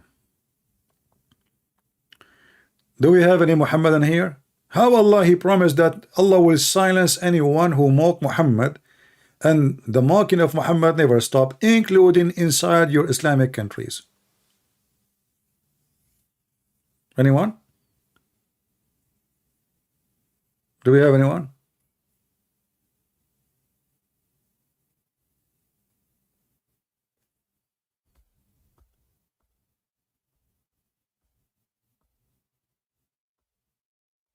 I see people talking to a guy, his name is Muslim Prince, but I don't see him. What is this guy? Is he can he be located somewhere? Muslim Prince. Who is a Muslim can call me and tell me why Allah cannot keep his promise? Here we go, they are burning the Quran. I mean, you see, in America, you complain, you don't complain. That will not work, my friend. Who care? You complain. Here we go. You try to kick a woman from her job because she put a picture of Muhammad. Do you know what happened now? The one who kicked her out of the job, she is going to lose her job and she will go back to her work. And look. This is student, brother. She filed a complaint. She went to the dean of the university. The dean of the university, when she saw her fake eyelashes, she said, oh, no, those are arrows. And she is very conservative, so very conservative lady. You know, hey lady, the one you are against a picture of Muhammad, don't you know that the Prophet says that the woman, she take hair from her eyebrows, she go to hell? Do you know? Makeup, lipstick, fake eyelashes. Can I hang my clothes there? I mean, how you can get inside the bus? You might blind somebody with them. And now this conservative Muslim women, she complained. And then the other stupid women, who they are the dean of the university, she fired the teacher. And now guess, the teacher, she will get rich. So she sued the university, and now the university want to get rid of the dean and put back the teacher so they can settle the case. I wish it was me, the teacher. Oh boy. Do we have any Muhammadan here?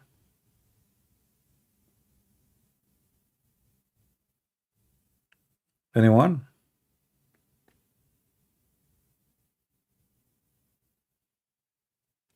And you know, like one of the funny things about Muhammad,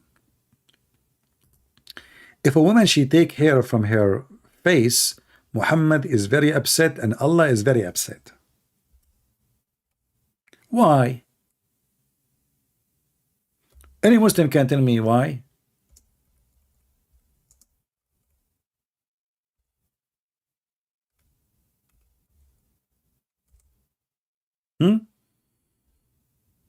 Seriously, why? Allah has cursed those women who practice the following: tattooing, those women who have themselves tattooed, and those women who get their hair removed from their eyebrows.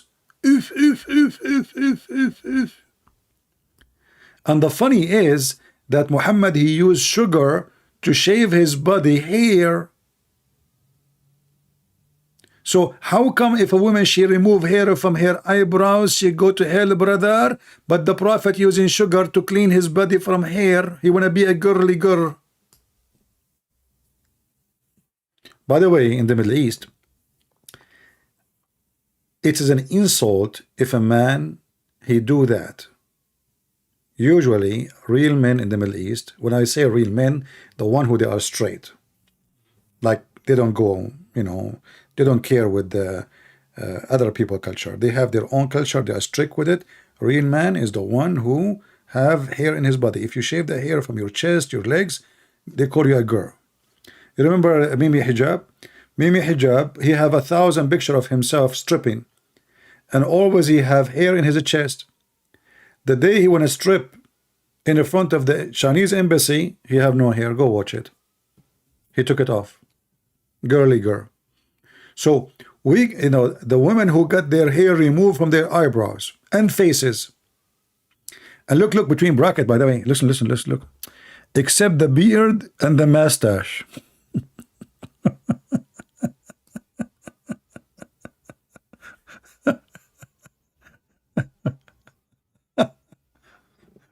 Like this Muslim, he tried to fix it, the hadith doesn't say, by the way, doesn't say beard, and this is why it's between bracket.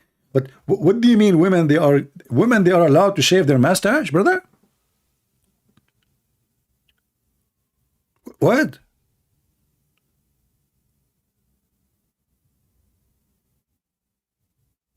Hey Muslim, anybody can help us? Okay, hold on. I don't know. I'm a little bit confused with Allah Prophet and his wisdom. A lot of wisdom. Okay, hold on. Hey, what I will do now? Let us go to the other dom. Yeah, we go here. So now, this Muslim women,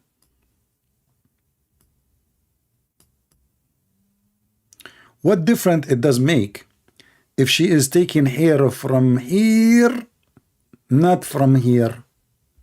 How come if the women she take hair from here, let's just draw it.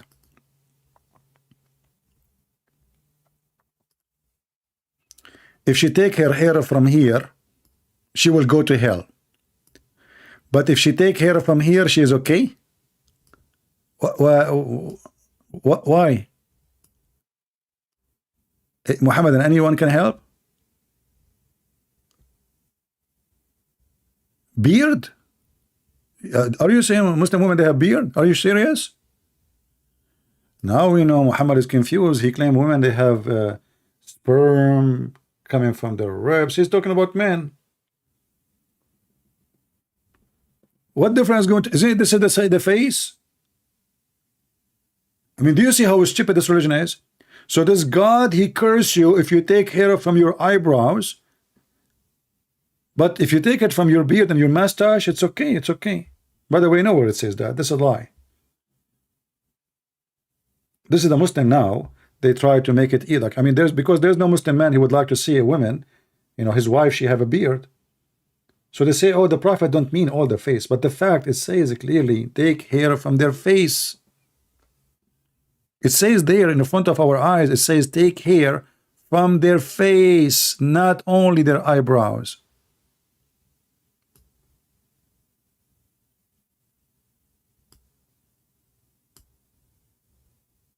Did you see it, guys? It says, this is their translation, not my translation.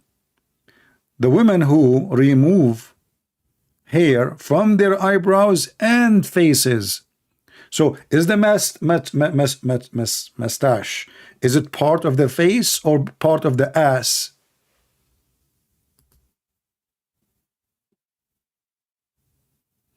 And what is the problem of Allah if a woman she took hair from her face? And why the Muslim men they can do that, but the women she cannot do it? Why Allah don't curse the man who take hair from his face? And why Muhammad taking hair from his body? The Muslim they say to you, oh, you are trying to change the way Allah he made you. Okay, so why you doing circumcision?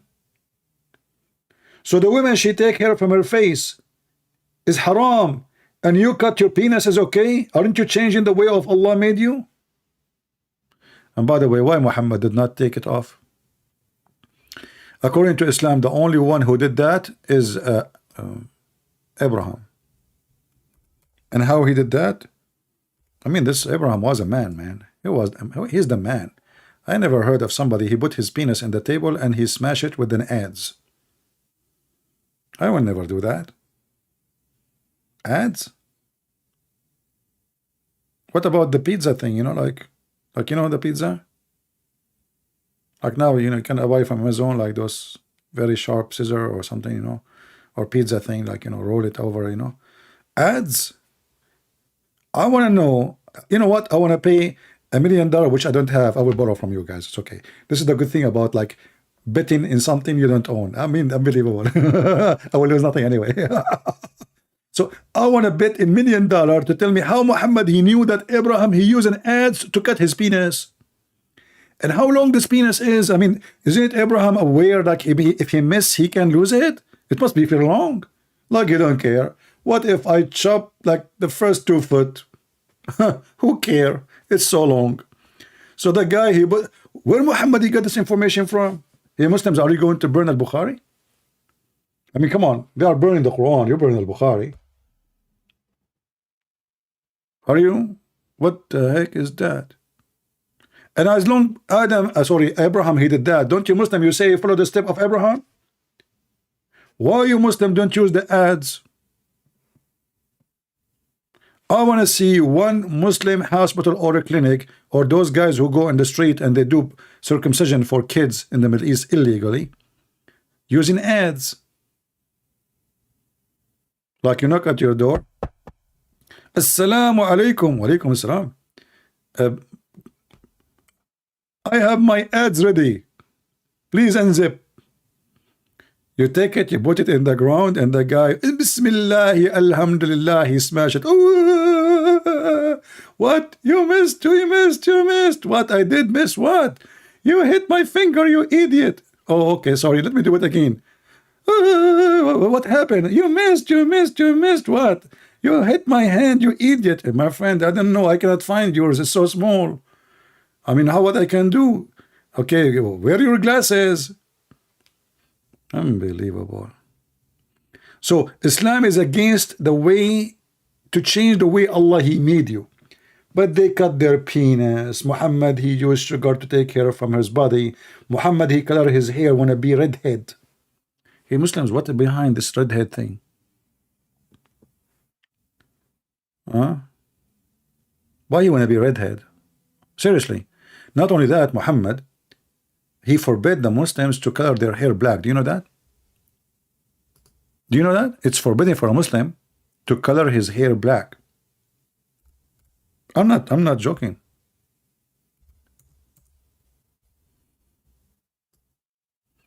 Let me find you the reference. This is why you see Muslims, I don't know if you notice, in the news or etc. They have their hair red, even they are in Bangladesh or, you know. Let us see.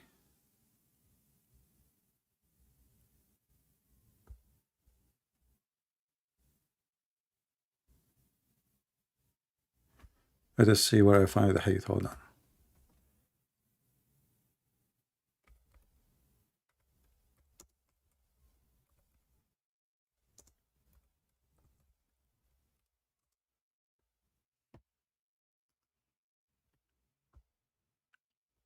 All right.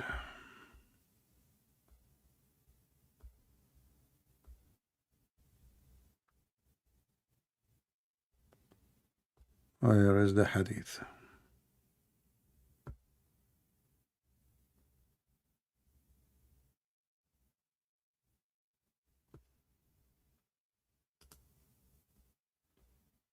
Muhammad, you wanna be a redhead.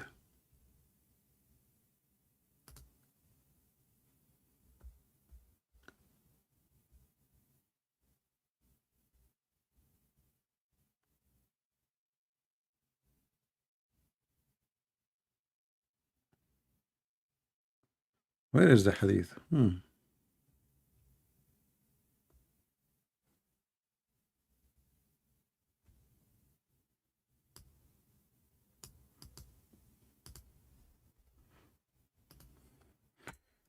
I hate to say something without showing the reference.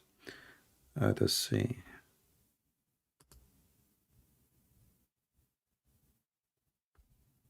Here we go.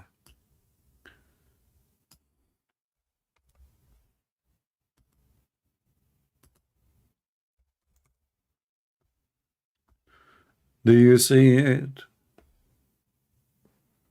avoid the black. And then Muhammad, he ordered them to color their hair to be a redhead. Isn't it clear that this man is mentally ill? Why? What the problem with the black color? Any Muslim can tell us?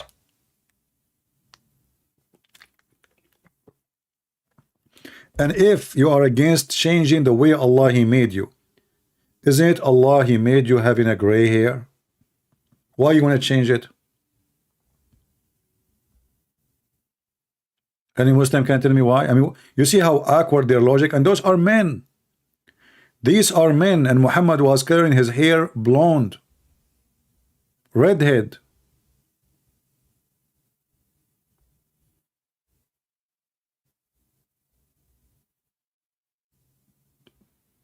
How funny this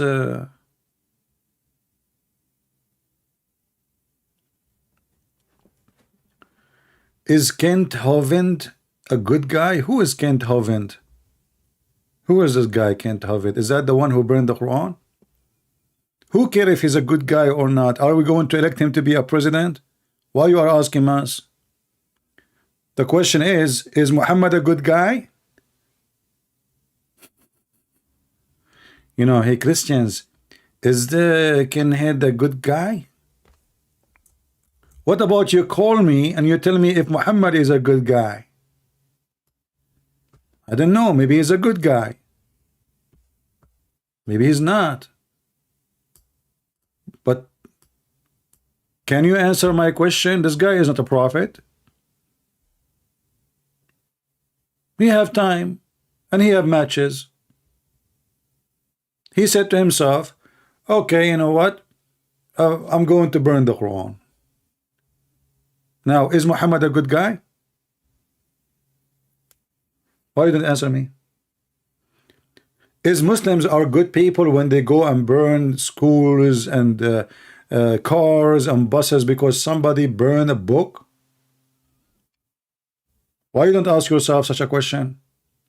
If Islam is peace, isn't it the Muslim they say Islam is peace? How Islam is peace, and then when somebody burned the Quran and they say to you Islam is tolerant religion?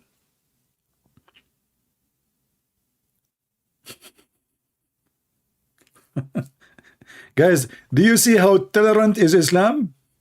Islam is peace, brother.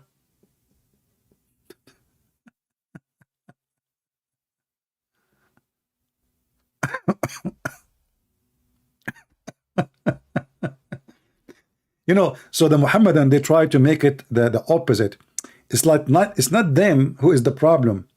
It is the guy. If you Muslim don't care and you don't make a big story, no, he will not do it. Trust me, he will not do it. This guy, he knew that all of you are a bunch of mental and he will go crazy.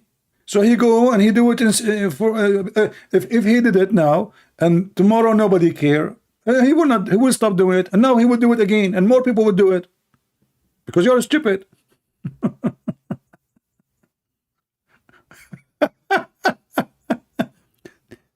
Guys, seriously, if those stupid people don't care and laugh at it, do you think this guy will go tomorrow or anyone else will do it? Nobody. Literally nobody will care. But because now you are making a big drama about it, many people, even the one who is seeking just attention,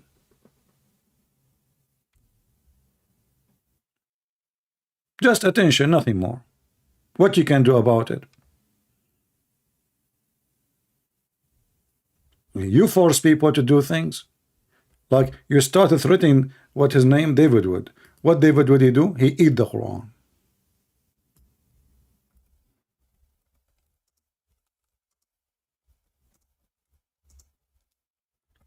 I mean, I don't know even how this guy he can eat the Quran. I cannot invite him to my house. I mean, if I leave him in the library, which is all of it is Islamic library, if I leave David Wood with it, I will come back, I will find 0 Islamic books. You cannot leave David Wood with Islamic books. So here we go. You threat the guy. You start making doing bully to his family and his children and his wife. He ate the Quran. He says, okay, each time you do something, I will eat your book. What you can do about it?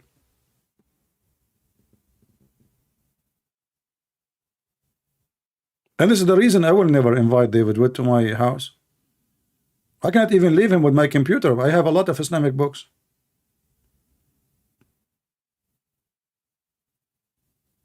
You know? I remember when I went to Canada first time, you know, you're Middle Eastern, you're an Arab, you know, I mean, they don't say they are like, you know, because you look like a terrorist. They don't say that, but you know. So the one in the customs says, is it okay if we look at your phone? I said, sure. You know, like for me, like what a big deal. Like, look at my phone. So he went to my browser in Google, and right away he clicked at the like there's an icon, like in the homepage, Sahih al-Bukhari.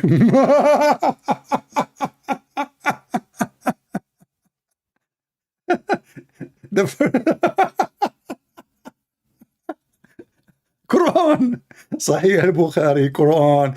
And I was looking at that like, man, I mean, I forgot to delete those, you know. I mean, the guy, I was sure. I said, sure, look at my phone. What a big deal. You know, you can say no if you want, but they will not let you get in Canada. So I was sure, like, what a big deal, man. Take my phone. Go ahead. So the guy, he started browsing the history, you know. Sahih al-Bukhari, Quran, fight them or kill them wherever you find them. I'm like, what the heck? And I was looking, oh boy. And he said, can you go with me inside, please? You know, I said, we are inside. He said, no, more inside.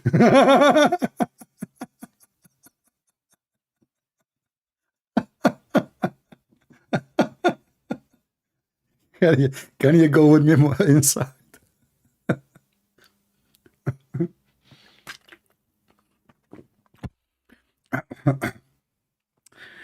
Oh boy. So this is what you do, Muhammadan. You know, you because you go aggressive and you are being stupid, you know, and you claim that you are terrorists. And look what happened. People burn your Quran. People laugh at your prophet, you know. And you go and what you do, you burn Christians. Just how many attacks you did in the last 24 hours, 48 hours? Attack in Spain, in a church. They killed a Christian person in church. Attack in the train in Germany, killing 2 people. Burning a Christian man in Nigeria alive. He's a priest, just a few days ago. And then they claim that they are the religion of peace and they have God. You don't have God, you have Satan. You have a demon. His name is Allah.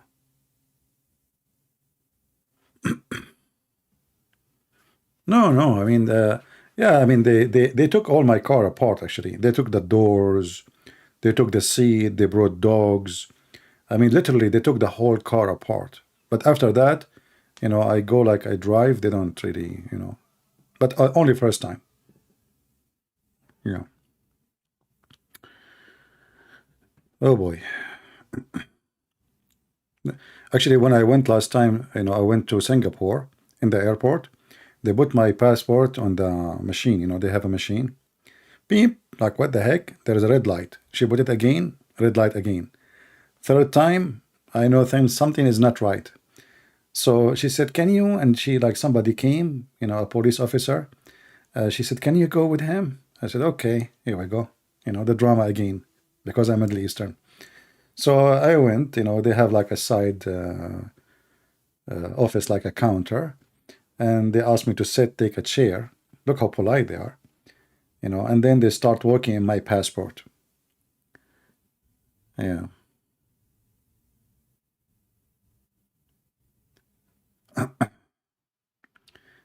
Yeah, but then they let me go, actually. They said there was a problem to process my passport, but they did not tell me what is the problem.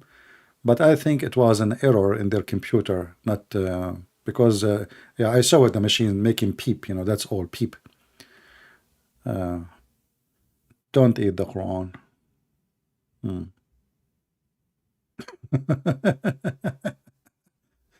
Anyway, do we have any Muhammadan? Maybe I look like a terrorist. Rosa, are you serious? I look like a boss. I don't look like a terrorist. I look like the boss of them. Oh boy. So do we have any Muslim want to call us and tell us what do you think about burning the Quran? What do you think?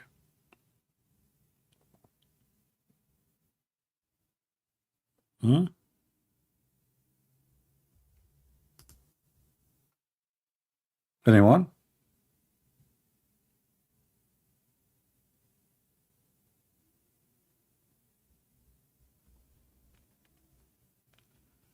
Any Muhammadan? Hey Muslim, do you think that what this guy from the American foreign minister of Biden, he said that burning the Quran is to sabotage the NATO, brother. I mean, where those Democrats they got to their intelligence information from?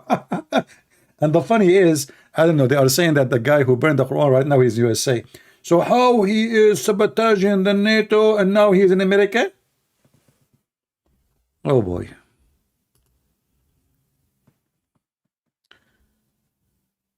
Do we have any Muhammadan? Who is a Muhammadan would like to call us and tell us which one you prefer, Christian prince who laugh at the Quran or this guy who burned the Quran?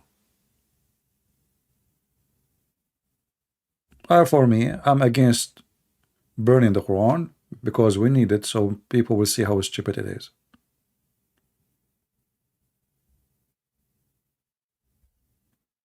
Who agree with me from the Muhammadan? I find that the Quran is the most laughable, stupid book ever, and it's part of history, so we should preserve it for generation and generation to come, so we can teach our kids how stupid it is and how a human being can be deceived and misled, even in the 21st century. So we can use it as an example of deception. Why wouldn't burn it? Right? You know, when Umar ibn Khattab, he occupied Jerusalem, he put in the Pact of Umar, which is nothing but a filthy, ugly, disgusting rules, that the Christians cannot teach their children Islam. Do you know why? Why they put that? Because they don't want your children to know how to refute Islam in the future. So the one who teach about Islam will be killed. If a Christian man, he teach anything to his children about Islam, he will be executed. They want your kids to be stupid, so when they walk in the street, Muslim kids, they speak to them, they fool them, and they convert.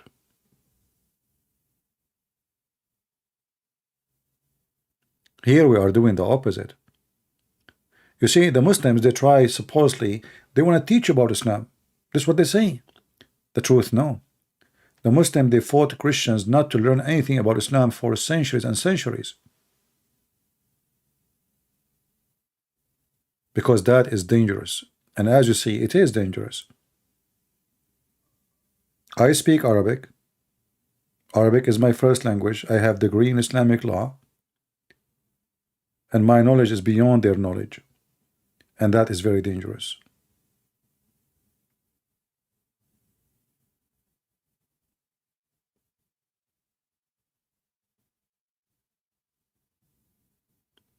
Do we have any Muhammadan?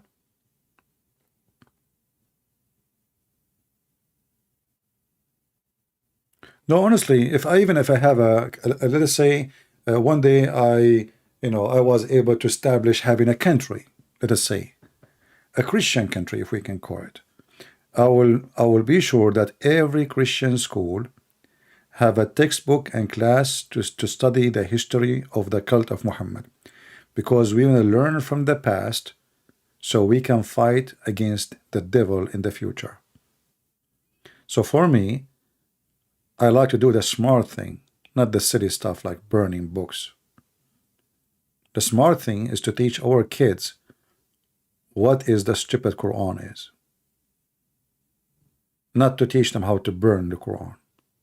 So for me, all of this is just, silly. But in the same time, what Muslim does when somebody burns the Quran, it helps us to show the world how filthy this religion is. In one hand, they lie to you and they say Islam means peace. In the second hand, you touch the Quran, they kill you. Islam means peace.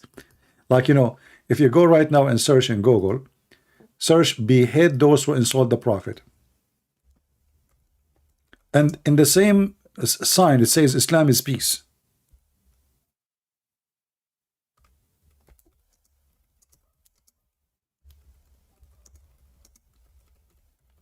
Those pictures are priceless.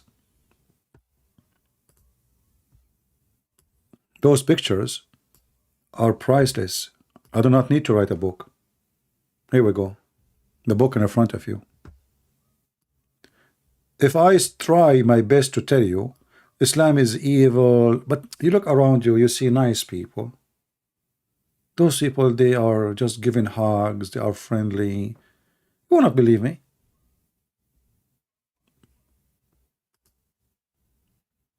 Behead those who insult Islam.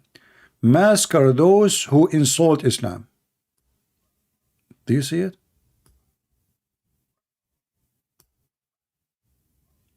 Did I make those pictures up? Those are Muslims. Proving to you what Islam is about. This is a Muslim woman. She live in Europe. She live in Europe and she have a baby with her. Infant. And she have a sign, behead those who insult the Prophet.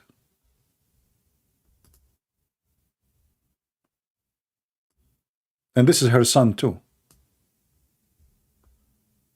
Wonderful religion.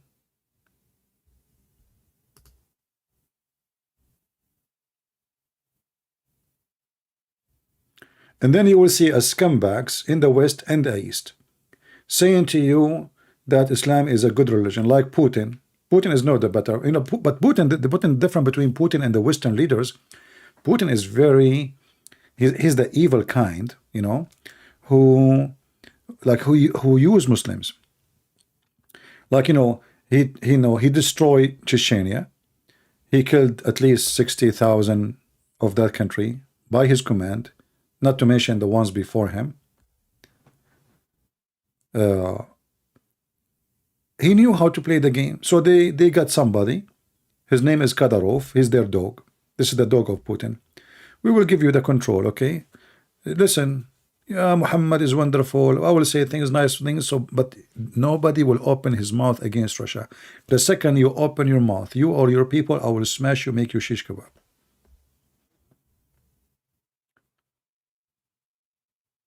And now those people, they are the one who they are enemy for Russia. They are fighting for Putin, literally for Putin, not for Russia. So Putin, he knew how to use them. The CIA used Muslims for a long time. There's a long history of using Muslims in war. Who is the first one who taught the Muslims how to make bombs in the street? Who is the one who taught them how to do suicide attack? CIA. But doesn't mean that Islam is a good religion. No. CIA, they notice how evil Islam is.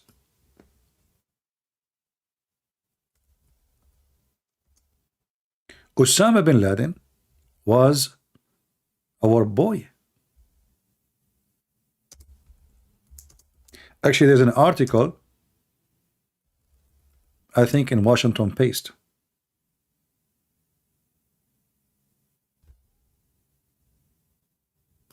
Washington Post, sorry.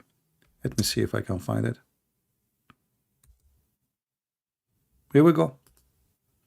This is our hero.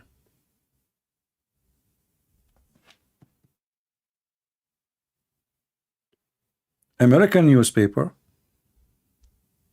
all kind of American newspaper praising Osama bin Laden. And later they killed him because now the dog is biting the boss. So they fed the dog to use him. So he was a hero. CIA agent, they went, they train them, they teach them how to do suicide build, how to make bombs in the street, they give them missiles, anti-crafts. This is fact. This is not just a conspiracy. So always evil leaders in the world, they use Islam because Islam fit perfectly with violence and evil. That is the truth. When so-called the Syrian revolution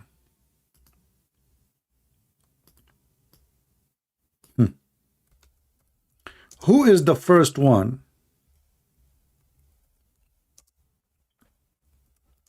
went to Syria to give them weapon? And by the way, once upon the time I thought this guy is a good guy. Look at this. Those are terrorists. Those literally are the terrorists of Syria. And then John McCain, he come back to America to tell us, when somebody asked him about, they are shouting Allahu Akbar when you were with them. He said, oh, in Arabic mean Allahu Akbar mean Allah, God is great. So when ISIS they shout Allahu Akbar, it is jihad. When his friends they shout Allahu Akbar, it's mean Allah is great. Nothing bad with it. You know? This is the truth, my friend. All those filthy in the West and the East, they use Islam to conquer. And the Muslims always, because they are foolish, you know, they are foolish. Literally foolish. USA, when they are done with Afghanistan, they are the one who contacted Taliban to take over. Trump, he himself, he contacted Taliban. He said, listen, we are going to give you the country. We are done here. If you don't believe me, go check it out. Even they decide what day they are leaving the country. I mean, have you ever heard of somebody, he tell his enemy what day he's leaving? Nobody would do that. 4 years in advance, Trump, he sent his CIA to negotiate with Taliban when they will take over. They are done. That's it. They have no need of it. Bye-bye. Saddam Hussein. Saddam Hussein was their hero when he fought in Iran. All the weapon of Saddam Hussein was coming from who? From Saudi Arabia, Kuwait, Emirat, Bahrain. Okay, how, but who, where, from where, whose supply, how it work? America. Why? Why they are supporting him? He's fighting Iran.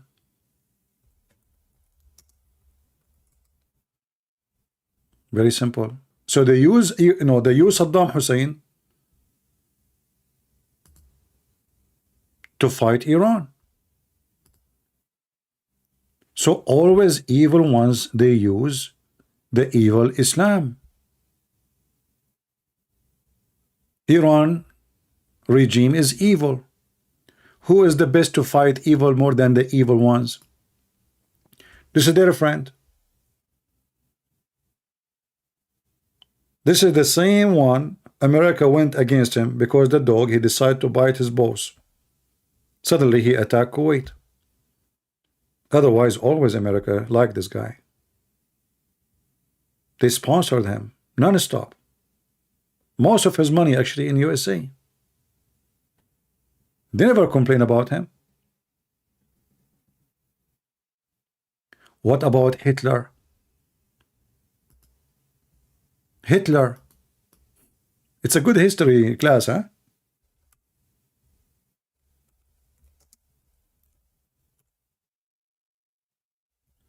Did Hitler use the Muslims in his war? Hitler, he praised Islam. Actually, he said he is born in the wrong religion. He's born in the wrong religion. He don't like to be born into Christianity. Because Christians are not violent. Those are the army of Hitler. The Muslims.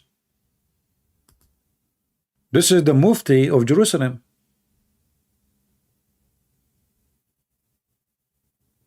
All of them are the same.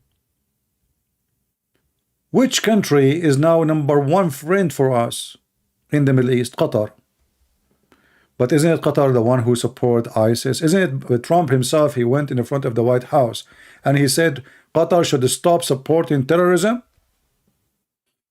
2 weeks after, Qatar became our friends. So my friend, this is Islam. This is the truth. I want every one of you, if you don't believe what I'm saying, actually I want you not to believe. Go check anything I said if it's true or not. Just check it out.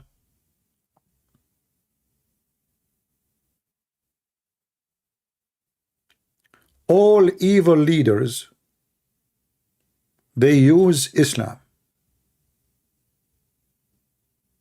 And this is why we see, I don't want to mention now Andrew Tate because he's the leader of the pimp. At the end of the day, all of them are pimps, you know. Those leaders, all of them, they are pimps. They have no honor, they have no honesty, they have no dignity. Andrew Tate, why he converted to Islam? I mean, this guy is, he don't care. I mean, this guy is just, his business literally is a vagina. Literally. Until now, nothing changed. What he have to do with Islam? How this guy is he a religious guy, really? Well, he's evil. He found that Islam is an evil religion, fit perfectly with his agenda. So he knew that he have problems. He knew he is wanted sooner or later. He knew he need a place where he can seek refuge. He have 7 passport. 7 passport. You know why somebody want to have 7 passport unless he is really, he knew that sooner or later he will be busted, right? And he mentioned that. He said, okay, who can stop me? I have 7 passport. And then he said to himself, I'm going to go to Romania because Romania is corrupt. And he said, if I walk into a jail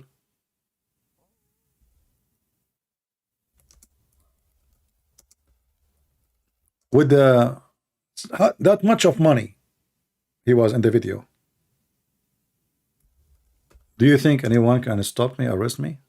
But they will serve me.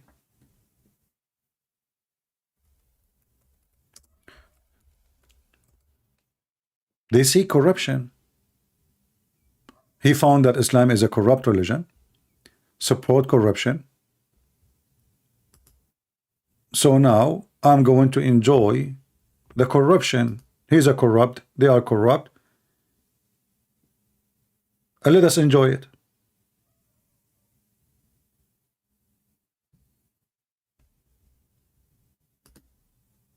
Everybody evil, he will enjoy Islam.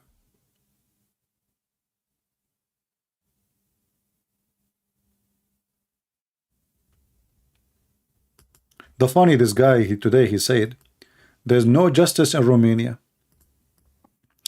Just a few months ago, Romania is the most wonderful place in the world because it's corrupt.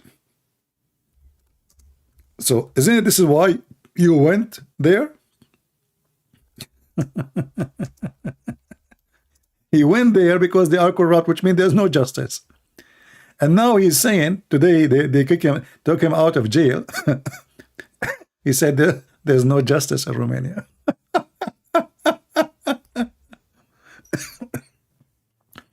But isn't this the same reason you went there for?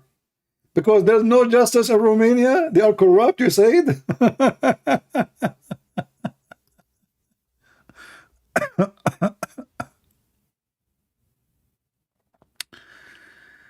Oh.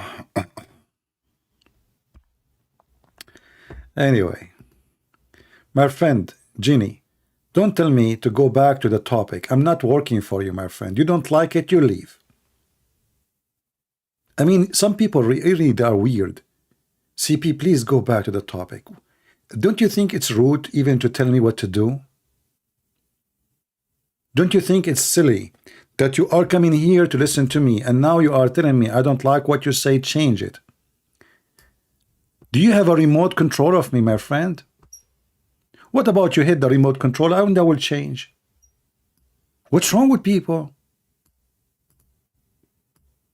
No brain. Nobody want to think. I'm a man, I'm talking. You don't like it, you leave.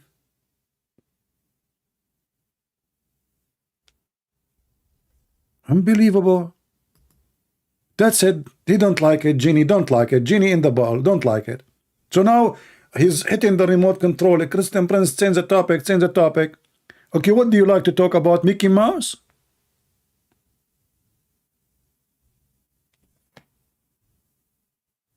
Weirdo.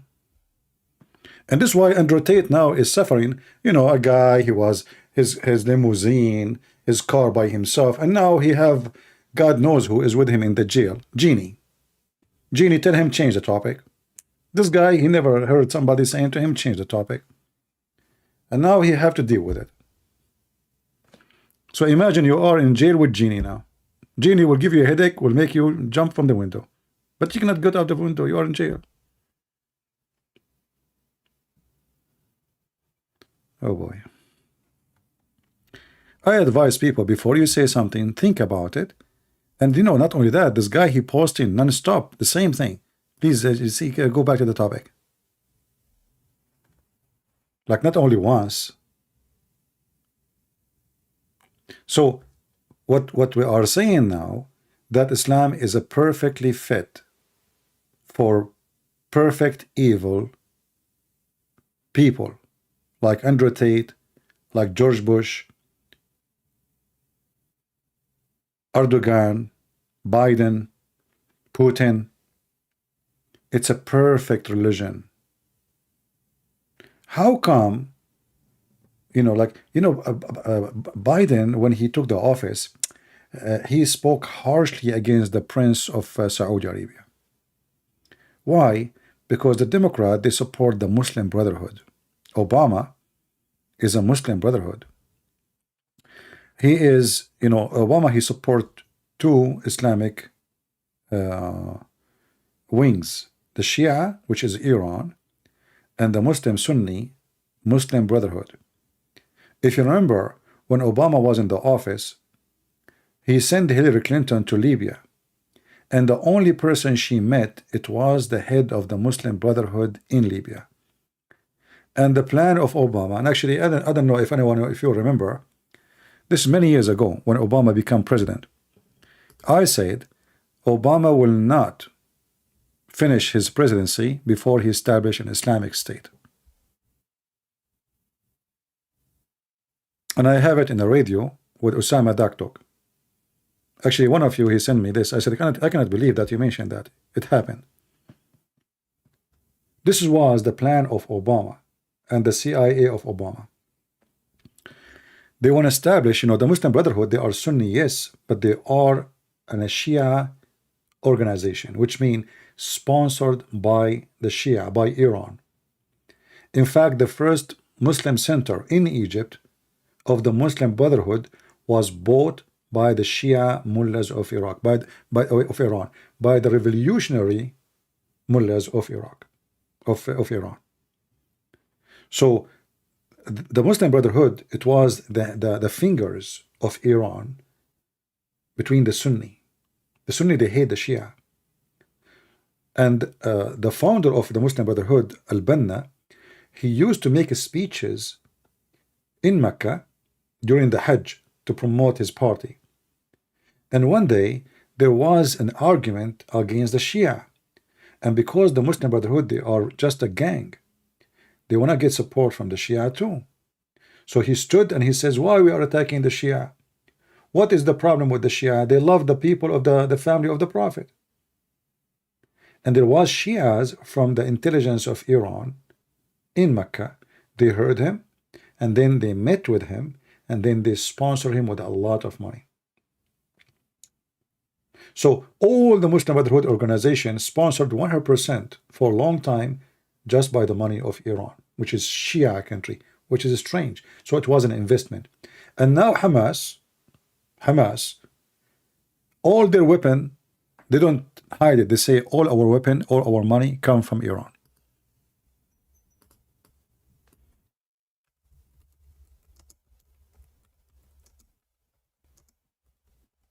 Let me find you the news, which is mentioned by the leader of the Hamas.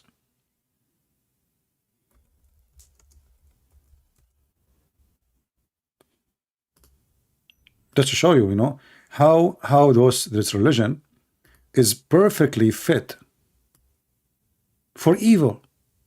So the Shia who want to kill the Sunni who want to kill the Shia, but suddenly even the Shia, they use Muslims who they are their enemies for the sake of their agenda.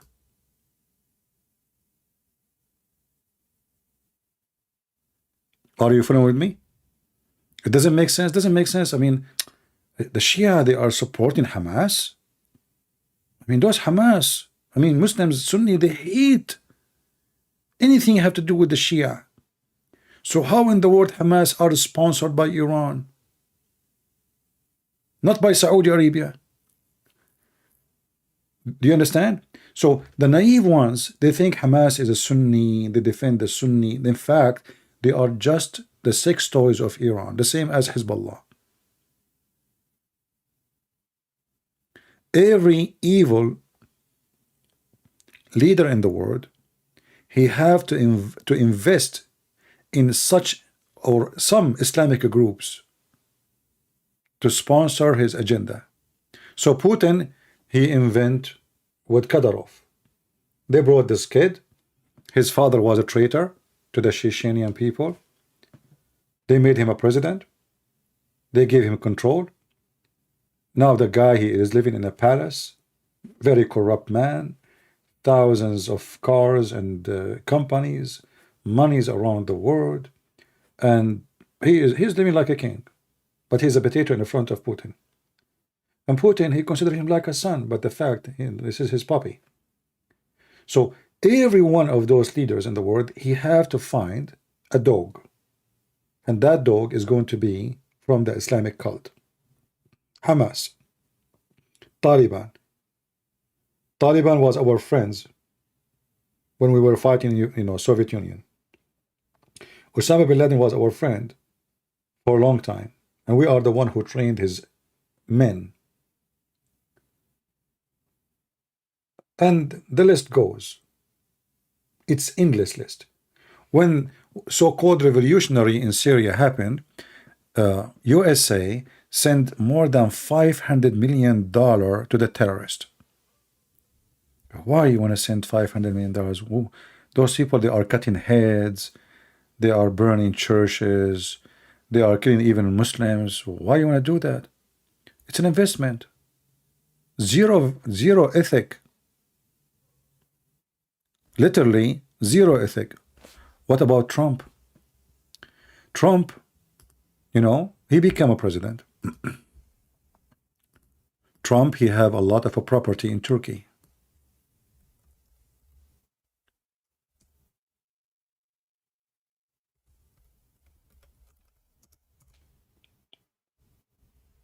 Suddenly Trump, he decided to make Erdoğan happy. So he said, I'm going to leave Syria. Erdoğan got so excited. Finally, I can kill them all. Finally, I can kill them all. Why you want to leave? What happened? I mean, those are the guys who you invest on them, you arm them, they fight ISIS for you. A lot of them died fighting ISIS. What happened? Well, that's it. We are done with you. You are just a puppy. I'm not going to keep giving you bones. This is a businessman. He want to save money, or we are spending money there. Why we want to stay? Zero ethic. So they use those people, and now they are going to throw them like dogs into Erdoğan. This is the reality. All of them, they invest in the evil ones. Israel. Is anybody left? Even Israel invest with the Muslims. Do you know that most of the weapon of Hamas is coming from Israel? Can you believe it? Do you know that Hezbollah, if not Israel, there's no Hezbollah?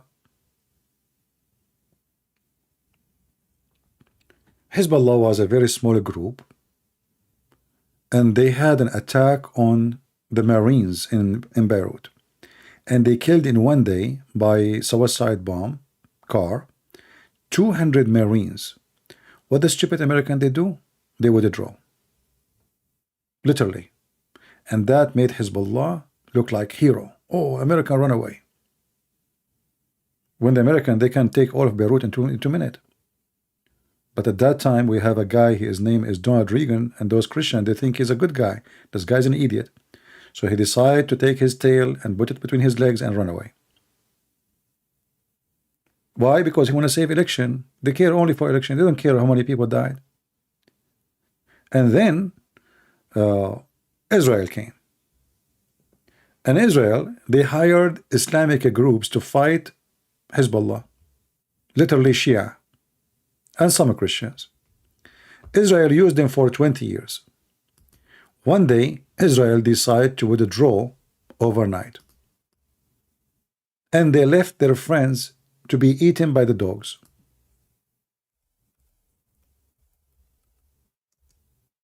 They did not even tell their friends that we are leaving. And when they left, Hezbollah took over the area in 2 minutes. So that make Hezbollah look like heroes. They are the one who freed south of Lebanon. Takbir, Allahu Akbar. But it was the Israeli who withdrew willingly. So that what make Hezbollah become so big and so powerful. It was the stupid Israeli. It was the stupid American. The Israeli, they invested with militant who they are Muslims, and there are some Christians. And then they decide to betray them and leave them to Hezbollah. Hezbollah came to south of Lebanon and celebration, victory, and until now they claim that they are the one who freed south of Lebanon. So it was the stupid Israeli who made that happen. They are the one who made Hezbollah grow. Same for Hamas. Same for all Islamic groups. Israel is the one who make it happen, either by planning for it to happen or by being stupid. As an example, who is the founder of Hamas? A sheikh. He was a prisoner of Israel. Israel, they would, they free this guy so he can establish his organization. Actually, already have organization, but it was very tiny, small. But they wanted to establish an organization which can fight, or let us say divide, the Palestinians against Arafat. Against Arafat. And they were successful. They let this guy out.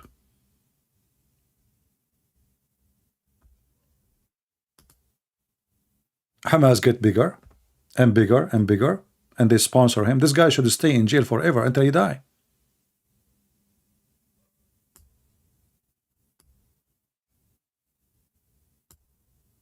They took him out of jail for very simple reason.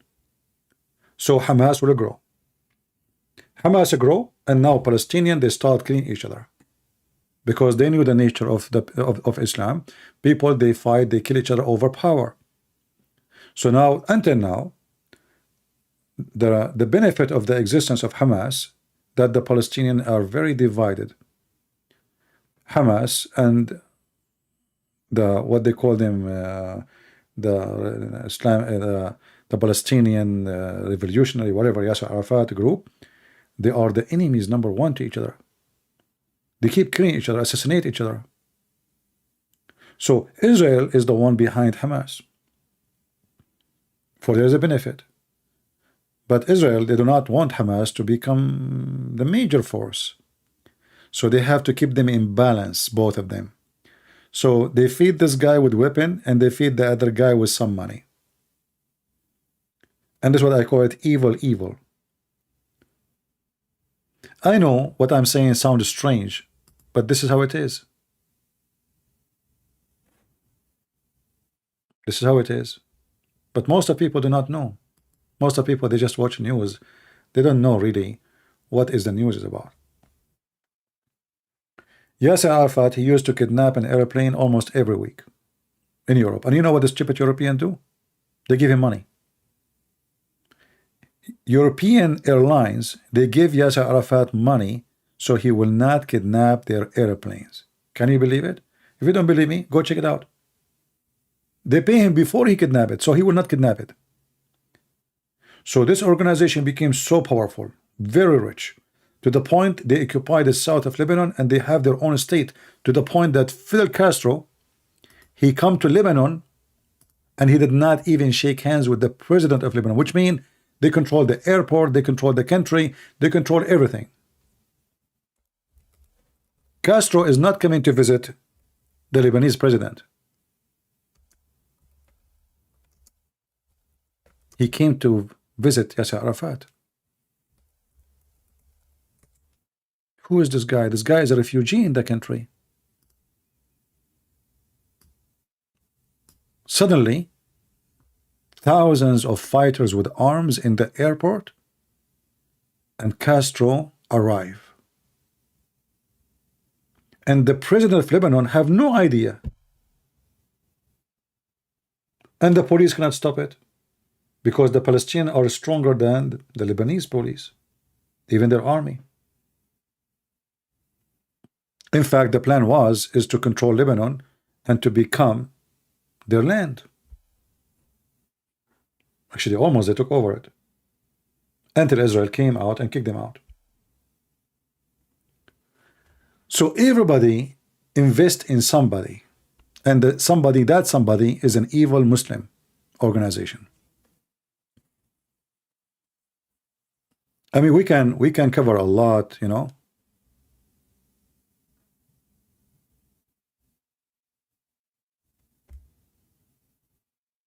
All of them, they promote evil and terrorism.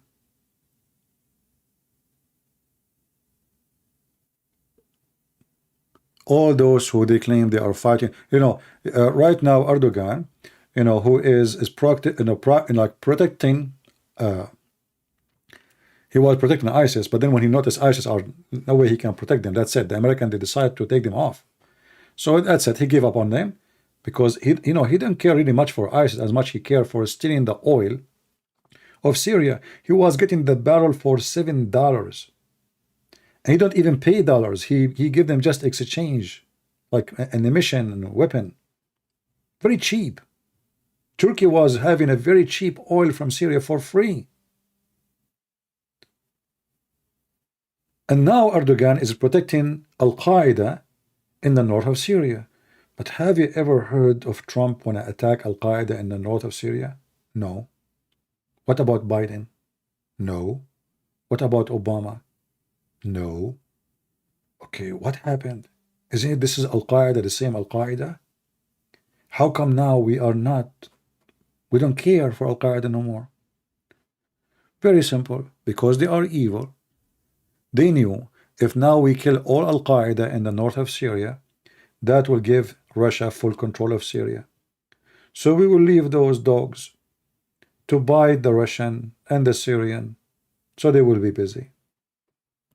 Do you see how they think? Do you see how evil they are? So the evil leaders of the world, they use the evil Islamic propaganda and agenda as a tool to conquer, to accomplish their evil.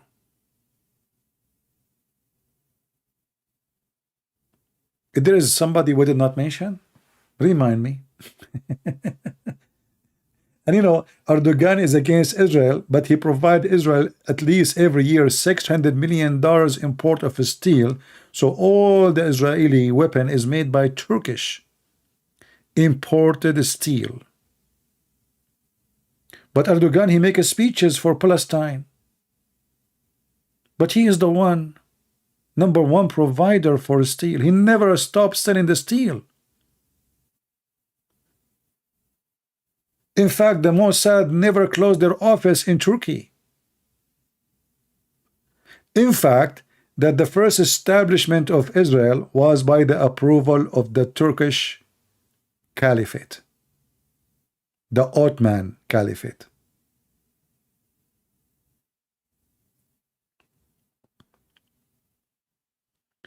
Somebody saying, Mr. Chris saying, CP, doesn't IDF army every day arrest Hamas member? Okay, well, you have to arrest them, the one who's trying to hurt your citizen, at least in the front of your citizen. But isn't it every day Hamas is getting Israeli weapon? Okay, lately in the news we heard something very funny.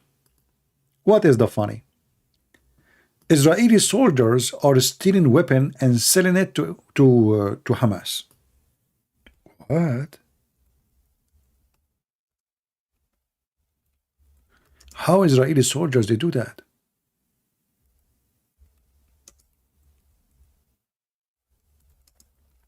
And can you really convince me that the Israeli intelligence they did not notice all those years? Really? So you did not see your weapon in their hands? Who would believe in such a garbage? I mean, those guys are using they have 1 million videos with their weapon. And the Israeli intelligence did not see their weapon in the hand of Hamas and did not ask themselves, where they got their weapon from? And the Israeli army did not notice that hundreds and thousands of rifles and weapons are missing? Why? Even if it's a grocery store, you will notice if you have some sardine is missing. My friend, I don't say anything from my head.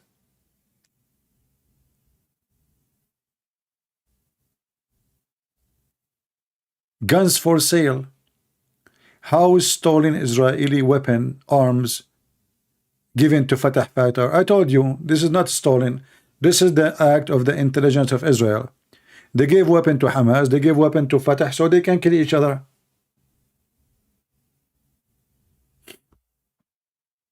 And the naive one, they don't understand what's happening. Like you have two people, they are enemies. And you want them to kill each other, what do you do?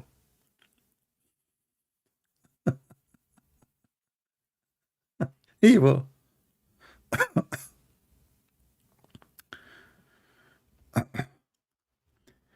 And you know, the funny is, like, let me see in the news if I can find it, like this has happened just last month. Let us see.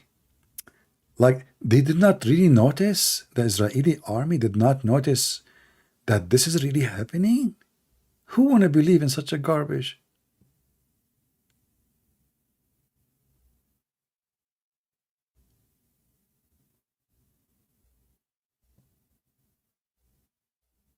Only if you are naive and idiot, you don't see it.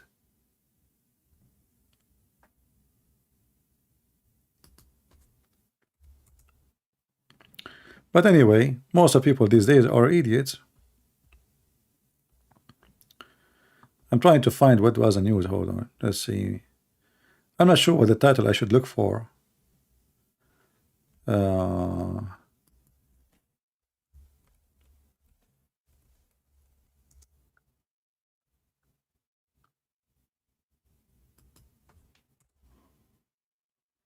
Let us see.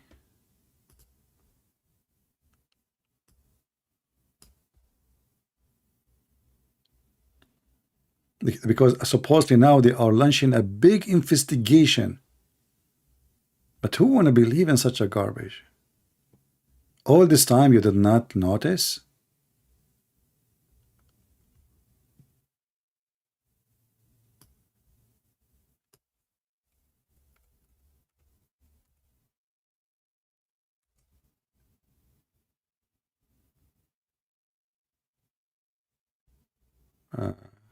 You can search it. You know, I showed you one. But you can search it.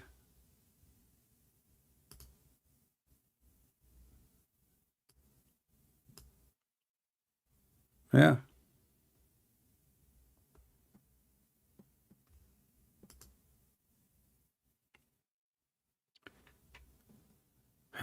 Do you know lying is sin? Look who is talking. Muslim Prince is saying to me, lying is sin. Hey, Muslim Prince, why you don't call me and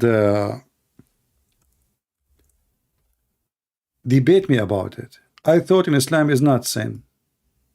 Isn't it your prophet? He says you can lie to three: your wife lying to her husband, husband lying to his wife, lying to your friend, and lying to your enemy. Who's left? So this Abdul is talking now about sin. I never heard of Muslims having anything called sin. What is sin in Islam? Why you don't call me? My Skype is open. Is it sin in Islam to have sex with the children? No. Is it sin in Islam to lie to your wife? No. Is it sin in Islam to steal from a Christian or a Jew or a Hindu? No. Is it sin in Islam to steal from a Muslim? Depends. If he's a Shia, it's okay.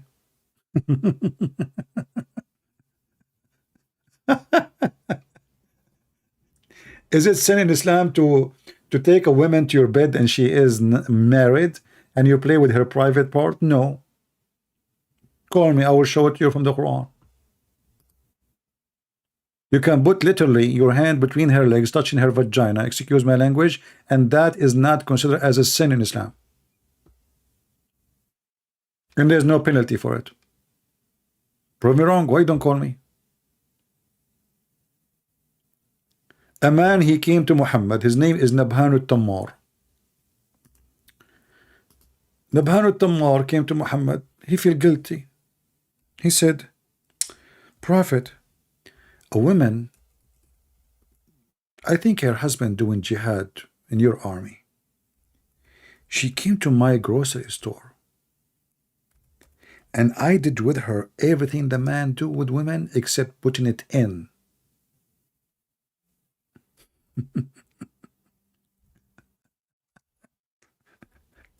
Prophet, he says, so you did not put it in? He said, no. He said, don't worry, this is lamam. What lamam mean?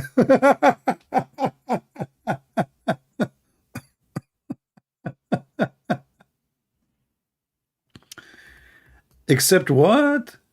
Except lamam, brother. This is lamam. Don't worry. So guys, let me show you. Here we go. Are you with me, Muslim friends?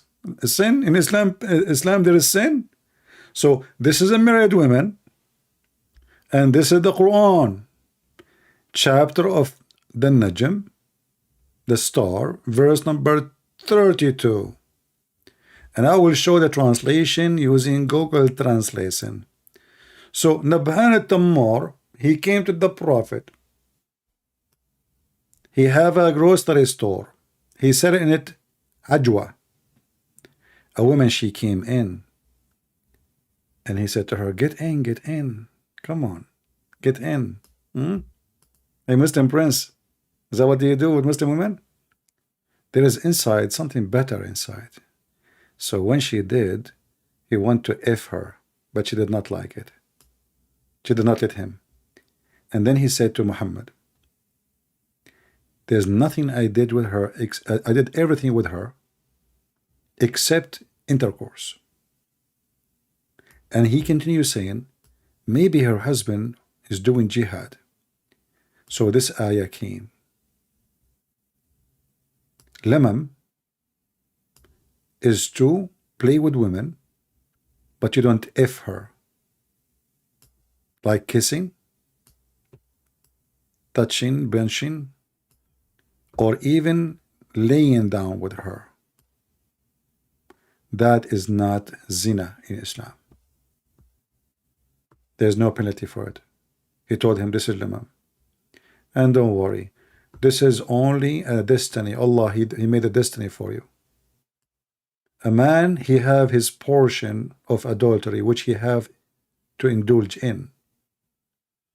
Adultery by eyes, adultery by tongue, adultery by inside you, in your inner. And nothing make it true or not except intercourse. So all of those is fine. This is lamam. And the verse in front of you. And now let us go to Google Translation. And Mr. Muslim Prince is talking about what? Sin. Get in, get in, get in, huh? Yeah. What is a lamam? Touch, punch, anything except that intercourse, kiss, wink, laying down with her. Lamam. And the guy, he told Muhammad, perhaps her husband is going an invasion in your army. He's a mujahid. So the guy is a Muslim. He is doing invasion for Allah Prophet, and the grocery store guy is playing with his wife vagina. I did with her nothing except intercourse. Everything I did with her except intercourse. What Muhammad said to him? Don't worry, this is lamam.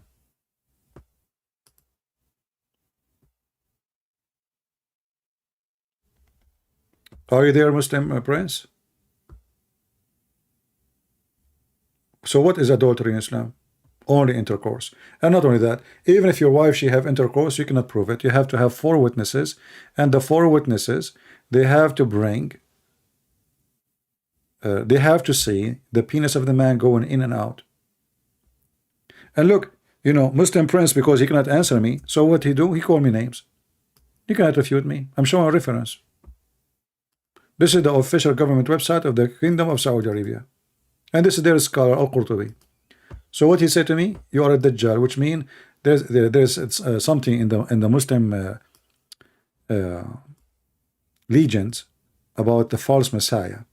Muhammad is a thief. He's still, you know, the Messiah said there's many false Messiah, but Muhammad is one of them. He said, you are Dajjal. Let us talk about the Dajjal. You want to talk about it? You will die laughing. Why you're upset? You are the one who mentions sin, and in Islam there is no sin. And not only that, even if you have sex with 1,000 women, she is not lawful for you. You go in the morning, you say Alhamdulillah, Bismillah 100 times, and before you sleep you say the same, all your sin is gone. Even if it is more than the foam of the ocean. So why you're upset? Because you cannot refute me.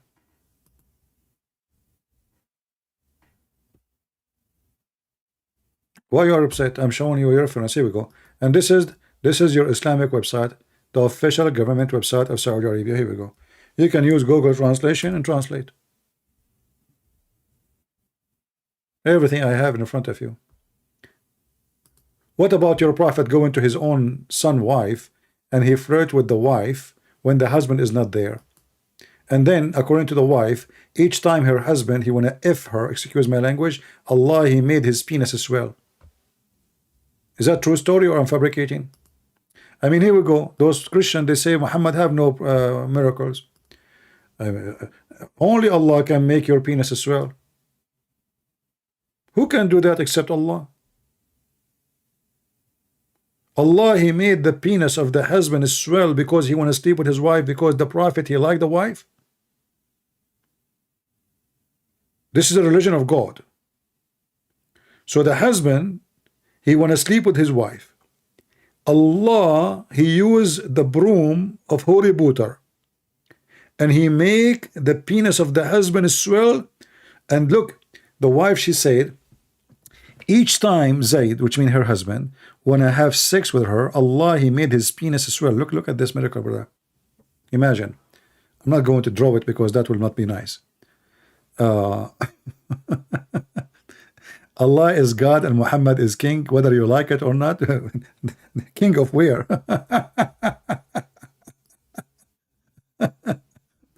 My friend, we have different king now in Saudi Arabia.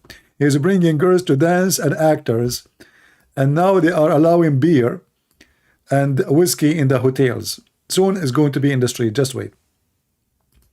We have, where is what the king? You know, your king is dead. The only king is alive is Jesus, my friend. He's in heaven.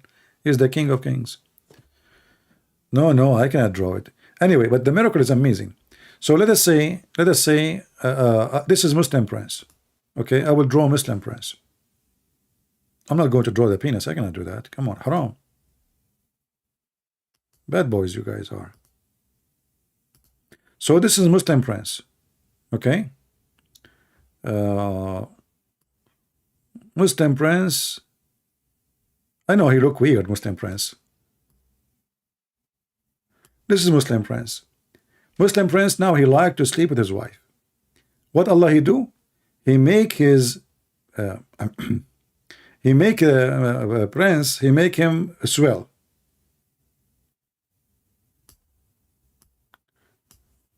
And because now it's a swell, you cannot touch it. It's wawa, you know.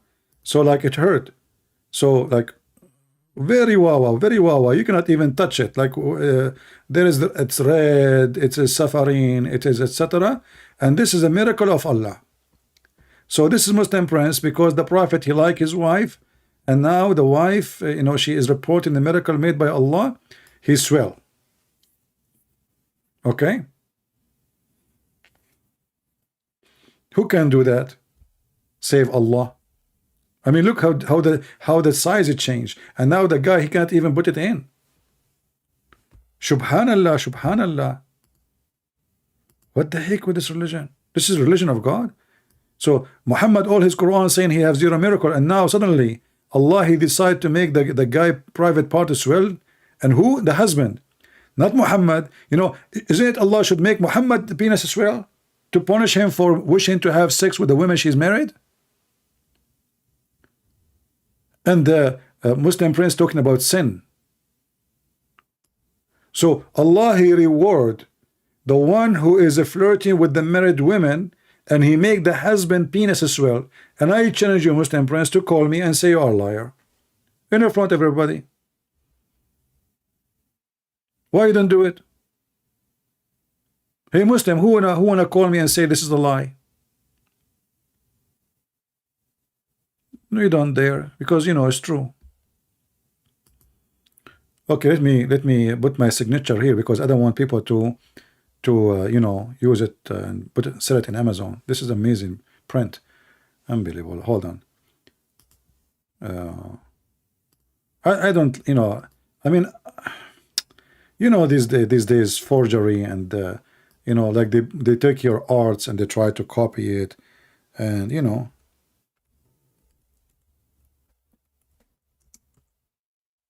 Yeah. So let me put my signature there, so nobody can steal it, you know. And okay.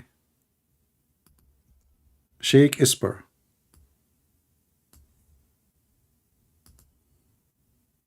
Well, what happened? Where is the writing? I didn't see it.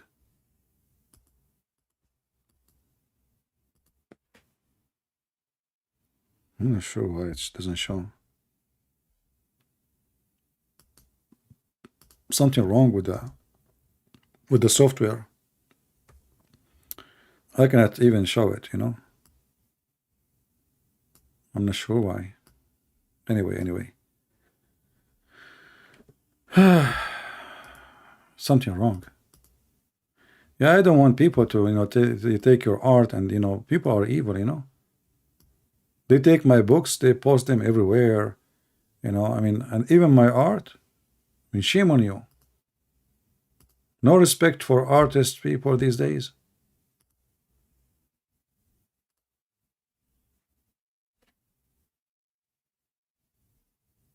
You know, you are not seeing the drawing? Yeah, I can show you the details when I was drawing it until it's finished. The art is not done yet. Okay, so this is Muslim prince before. This is Muslim prince before, and this is Muslim prince after. This is here before. This is Muslim prince after. Allah made him swell. What a fantastic religion, man. I mean, Allah, he made the guy. What? Unbelievable. Literally, are you serious? Allah, he made him swell? Why red? It's a swelling, man. What's wrong with you? Imagine you close the door of the van over your... What will happen is going to be what? Either red or blue. Choose one. Don't you know the song, Oh Mommy, Mommy Blue? Oh Mommy. Oh Mommy, Mommy Blue. Oh Mommy Blue. Somebody saying this is a bomb. My friend, this is a Muslim penis. What do you think is going to be? What's wrong with you? Think it's the same as your penis? Actually, this is not a penis. This is a Muslim prince now. Sorry. Let's take it off. This is dangerous. So this is Muslim prince before and after. And then the guy, he speak about sin. Sin, you Muslim believe in sin, you have sin.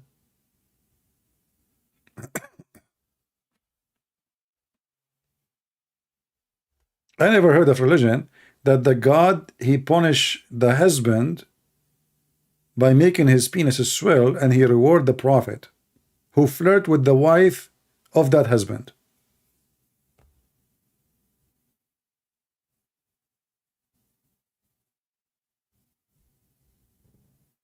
I'm drawing a rocket of Elon Musk. This was a rocket.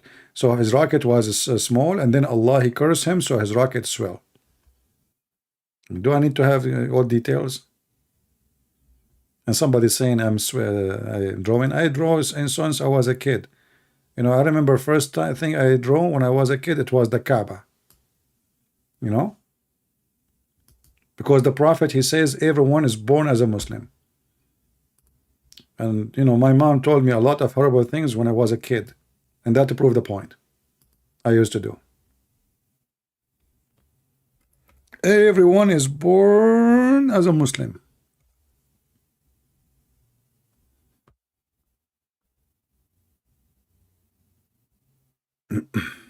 Where is the hadith? Let us see.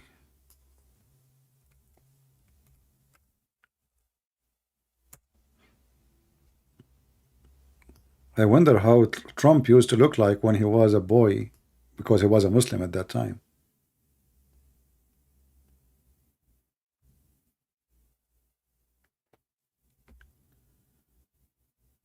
What happened to Muslim Prince? He is so quiet now.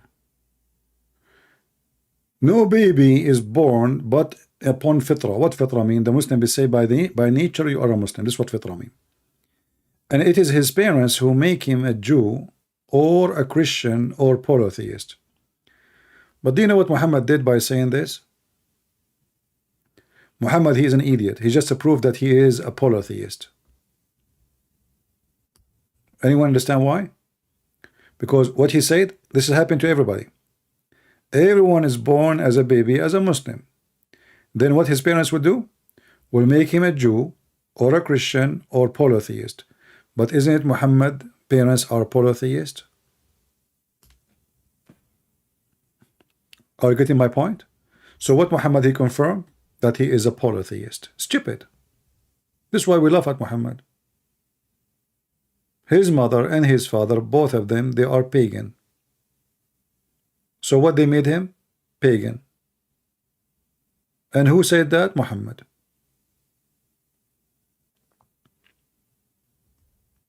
You know, the problem with the Muhammadan, how many people they read this, but nobody notice how stupid it is, and how Muhammad he condemned himself without noticing. People have low IQ. I remember a Muslim, he used to come to a chat room in Paltalk, and he go to the microphone and he says to the Christians, and those Christians do not know what to say to him. He say, you are the sons of the devil, you are the seeds of the devil, the children of the devil. You know, why? The Prophet said, you know, if a man he did not pray and say this prayer before he do intercourse with his wife, the shaitan, he will round himself around the penis of the man, and he will be doing the women, and the babies will be his babies, and this is all of you, you are the babies of the devil. So the admin of their chat room, which I use just to go and said, listen, you know, they know me very well. They said, please, can you answer him? You know, we did not know what to say. Each time he come, he said the same thing. So I took the microphone. You know, at that time it was just like one person microphone, not like Skype. It's a Paltalk. I don't know if any of you are familiar with it. So I took the microphone. I said to him, Abdul, are you sure that this hadith is sahih? He took the microphone again. He says, sure it's sahih. I said, do you swear? I swear Allah it's sahih. I said for the third time, I'm asking you for the third time, are you sure this hadith is sahih? He said, what's wrong with you? It is 1,000,000,000% sahih. Are you stupid or what? I told you it's sahih. Why you keep repeating the question? So I said, I took the microphone again. I said, listen, as long the one who don't say this prayer, he's going to be the baby of the shaitan. That means your prophet is the baby of the shaitan. because your prophet father and his mother both are not Muslims. Therefore, your prophet father did not say this prayer. So who is the one who if the mother of Muhammad? Shaitan. You should see him after that. You can do the mic. May Allah curse you. May Allah destroy you. You are smart like the devil, but you are cursed. May Allah curse you. May Allah destroy you. And he's crying. But he was insisting that the one who don't pray this prayer, Shaitan is going to have sex with the wife. And the baby will be the babies of the Shaitan. So when Muhammad, he mentioned that story, wasn't he stupid or not? He's stupid. And they are stupid, but nobody want to think. Nobody want to use his brain. People, they have little IQ. Think carefully of the words. Muhammad, he just condemned himself. He himself is a son of Shaitan. His father and his mother, both of them, they are not Muslims. They are pagan. And Muhammad, he never heard this prayer before. So Muhammad is a son of Shaitan. That's what Muhammad said. But nobody want to use his brain. Nobody want to think.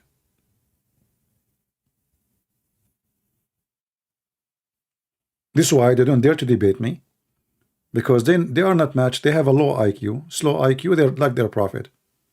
They are just busy, you know, like shouting, the guy he burned the Quran. But nobody can answer us about what the Quran is saying.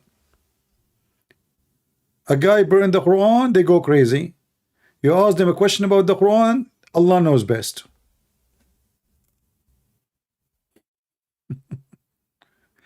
And they say to you that the Quran is made by a clear, like the best God and the best author. But nobody understands what the author is saying. Alif Lam Mim. What does that mean, brother? Allahu Alam. Okay, what about the verse after it? Allahu Alam. What is the verse after it? Allah knows, only knows. What the heck? Okay, you know, when I went to a Muslim website and asked them, you know, it says convert to Islam. So I said, hey, I have a question. Why the Prophet he kissed the black stone? Took them 10 minutes to answer. And then they said, because it's holy. And then I answered back. I said, okay, and why it's holy? Took them another 10 minutes, and they said, because the Prophet kissed it.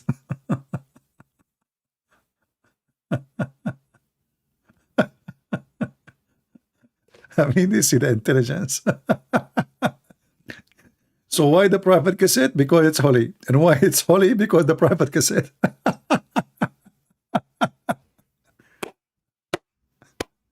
And this is the guy who wanna guide me to convert to Islam. Super intelligence.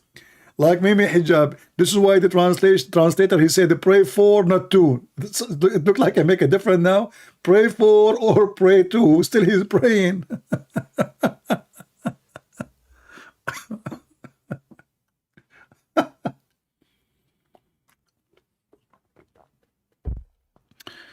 Oh boy.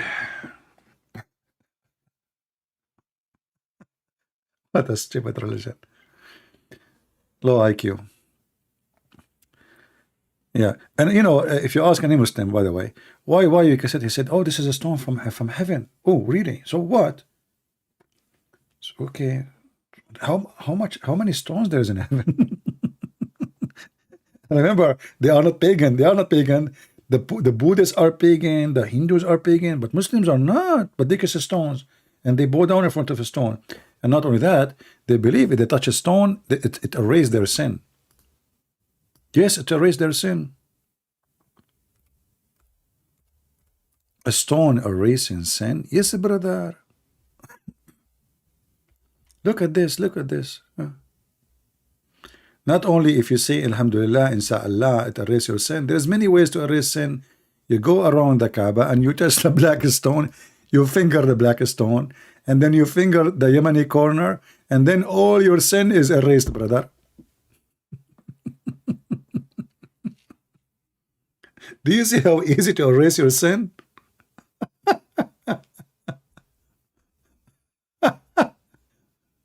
Very easy. So this is why you see this is why those Abdul from Bangladesh and Pakistan when they get old, like they sleep with everybody, they have sex with boys, bazi, and now he is supposedly, he wanna wipe his sin, brother. What he do? He finger the black stone. He look it. He kiss it. And then he go and he put his hand in the bum of the Yemeni corner. And that brother will erase his sin. Magic. And they are what? Monotheist. They are monotheist. What else? What else? How we can erase sin? There's many ways, many ways. Islam is all over, full of way, you know, brother. Look, look, look. Allah Messenger said, if any of you incapable of earning 1,000 hasana, like what? Earning what? Hasana, which means good deed. And do you wanna learn how to earn 1,000 good deed? Sound like Andrew Tate. I know. Can I answer? What? Watch porn web camera. No. That will make you get rich if you open a business. We are talking about Hasana now. Hasana. Okay, sorry. Okay, I'm a student of Andrew Tate. Okay, he said, glorify Allah 100 times. If. And 1,000 good deed will be written for you. Each time say glorify Allah, get 10 deeds. So if you are a smart person, you spend the whole day saying this, imagine how many deeds in your bank account. Very easy. Just glorify Allah. 100 times. And what make it even more stupid, you know, I don't know if you heard about Muslim, they have a night, it's called the night of Al-Qadr, which sound like a porn. According to Muhammad, if you pray in that night, is better than 1,000 months of prayer.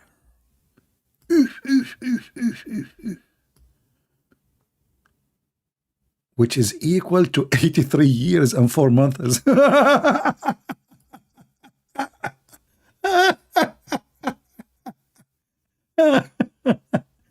Can you believe it? So why I want to pray all my life? I just pray one night.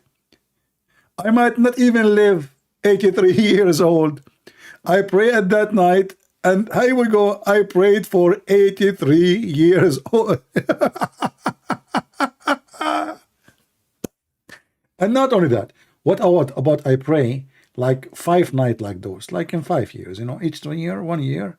And this night, I will pray 5 times only, like which mean every year this day or this night come once. That will make it 5x83. What the heck is that? I mean, where this guy he get his logic from? 1 night prayer is better than 83 years and 4 months. Why? The magical night. Muhammad was making rap. Stupid rap. إنا أنزلناه في ليلة القدر وما أدراك ما ليلة القدر ليلة القدر خير من 1000 شهر. So he need a word at the end to fit with it. So he said, okay, this is perfect. I will say 1000 شهر. Exaggeration. Just to make a point, which is not really a point, which is stupid, doesn't make sense. And what make it more horrible, not a single Muslim knows which one is the night of Al-Qadr. Once Muhammad, he woke up and he run. He run. He come to the Muslims. Yeah. Hey guys, I remember when the night of Al-Qadr is. They said, really, Prophet? Tell us. Okay. Okay, Prophet, tell us when. Prophet, tell us when the night of Al-Qadr. He said, oh, you know what? I forgot. What the heck? Muslim prince, is that true? The Prophet, he woke up and Allah told him where the night of Al-Qadr, when it happened. And then Muhammad, he ran a mile and he is breathing heavily. And now he arrived to the Muslims to tell them that he remembered it. Allah told him. And when he arrived there, he forgot it again.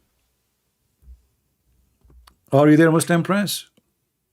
If I am lying, call me and get me busted. What's wrong with this guy? I mean, how you remember it? You just run. Did you drop it in the way? The Muslim, they say no. His wives, they have an argument. This is why he forgot it. Look, what the heck? This is the most important night in Islam. How you can forget it?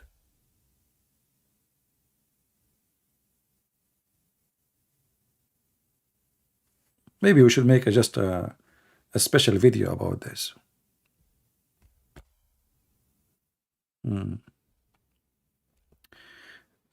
Tate will be free soon.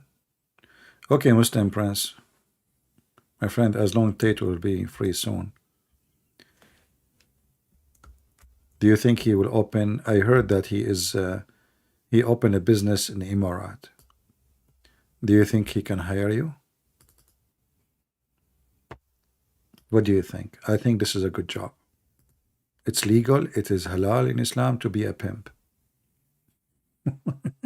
Look what he's trying to change the topic, you know. Tate will be free soon. So what if they free him, not to free him? Who care, man? I mean, you are stupid. What about free your prophet from the grave? Your prophet, he decomposed. The decomposed prophet. Those people, this guy is a pimp. Who care for, you know, all the stupid people, really. When we talk about him, we are just, you know, just for the purpose of showing people how stupid this religion is. And Islam, if Islam is a good religion, they will not praise such a guy. I will be disgusted if this guy said I'm Christian. I will never let him, you know, I will fight against his claim. Who in the world wanna be proud to have such an evil man convert into his religion? That is a bad thing, my friend. But anyway, I'm happy that it happened.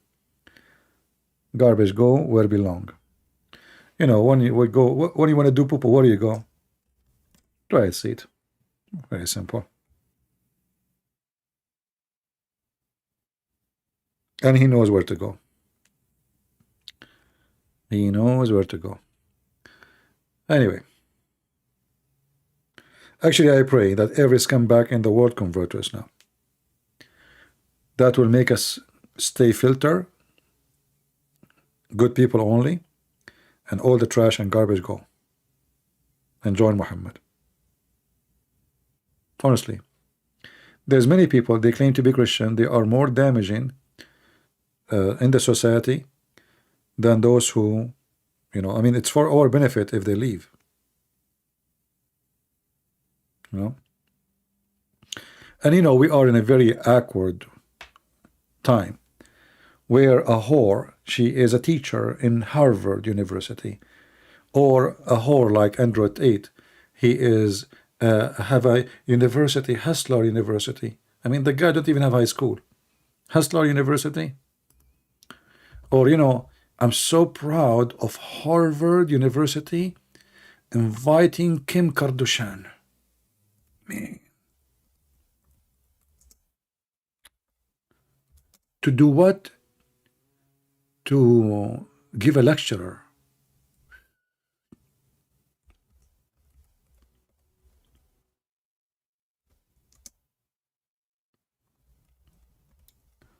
I mean, she fit, by the way. I mean, she is a professor.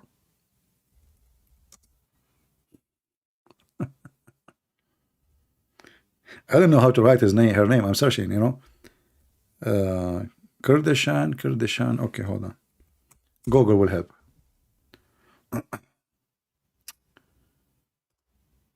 So, brothers and sisters, those are the teachers who will teach your kids. Andrew Tate and Kardashian. Welcome to the new America. Imagine how many people will register in that class. What the heck is that? I remember, we were taking an English class, and there is two Turkish girls. They come to the class. When they come, our classroom is full of boys.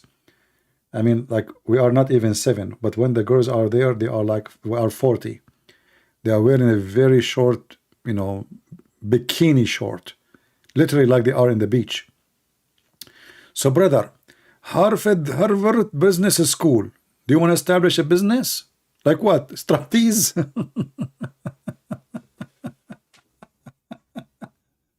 Kurdish. I mean, don't they have a shame? I mean, okay, what is the business Kardashian she will establish exactly? I mean, what we will learn from Kardashian?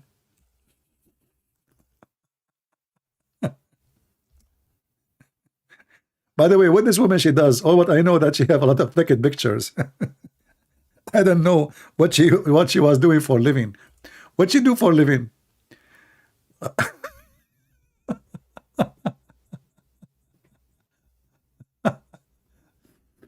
Oh boy. Kardashian. Oh boy. Ah, now I know what they do for a living. If. I mean, this is business, not my business. If.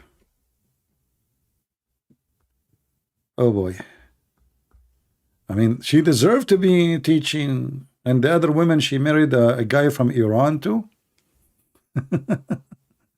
An Iranian. What her name, the other one? I saw, not, this is not her. I don't know. I don't know who's she. I forgot. I'm not really good with actors. Anyway. But look, by the way, she is conservative. I mean, we have to be honest here.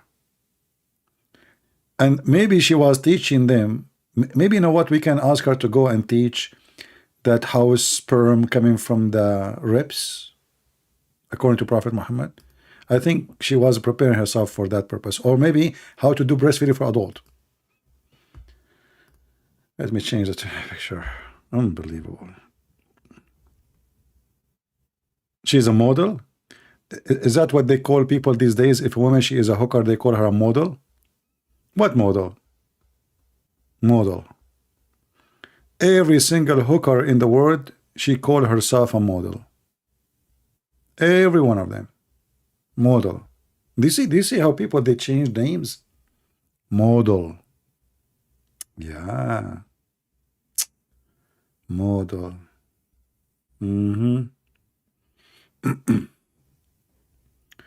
Awkward word. Actually, you know what? All, like you see, we are making fun of this Andrew Tate. He's a pimp, right? But in fact, almost every actor in Hollywood is a pimp. Isn't it them, they get money to have sex on the camera? And yet people, they praise them and take pictures with them. This is reality. They take literally porn video. I mean, what is missing? They did not show you the private part? Is that correct? Did you see any, rarely you can find a movie don't have a sexual scene. And all those actors, they are the one who is doing the scene, and people praise them. Nobody say they are porn actors. Who cares if she's Armenian or not, my friend? That will not change anything. That is even a shame.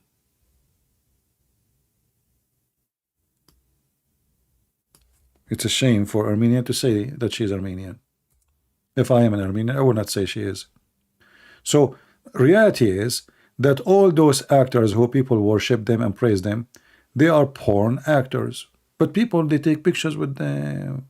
They go crazy for them. But all of them, they are porn actors. Do you remember any one of them did not have sex on the camera? Any one of them? And you pay them, and people wait, and ceremony, and red carpet, this is the truth. They are all of them, they are Andrew Tate. All of them.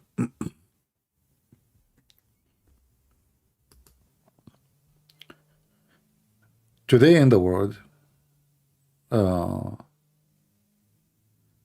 everything is upside down. They praise the famous, even though he's a pimp, and they change the name of the job to an actor. Look like we cannot act unless we have sex in the camera. We cannot make a movie without sex, right? I mean, come on, that is missing something. And yet people worship them, praise them. This is what the liberals they want, and this is what they want your kids to believe. They want them to have zero moral. Now those people, they are their stars. Actually, they call them stars, don't they?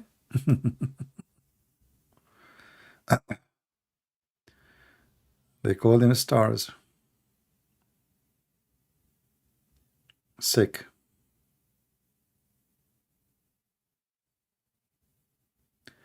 Her dad was a lawyer. So her dad was a lawyer, but her friend, okay, I don't know. I don't know who is OG Simpson. I'm not really familiar with those names, but I'm saying, who is the one who people really praise? If this woman, Kim Kardashian, don't get naked, do you even know her? Just a question. I mean, what people like about her exactly? Philosophy, logic, intelligence.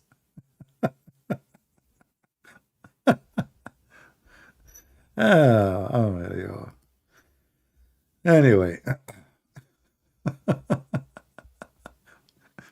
and then after some time, they might become a president. You never know. You know? Yeah.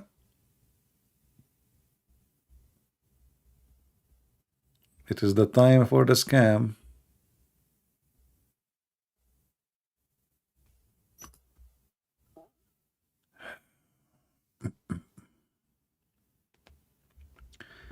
Anyway.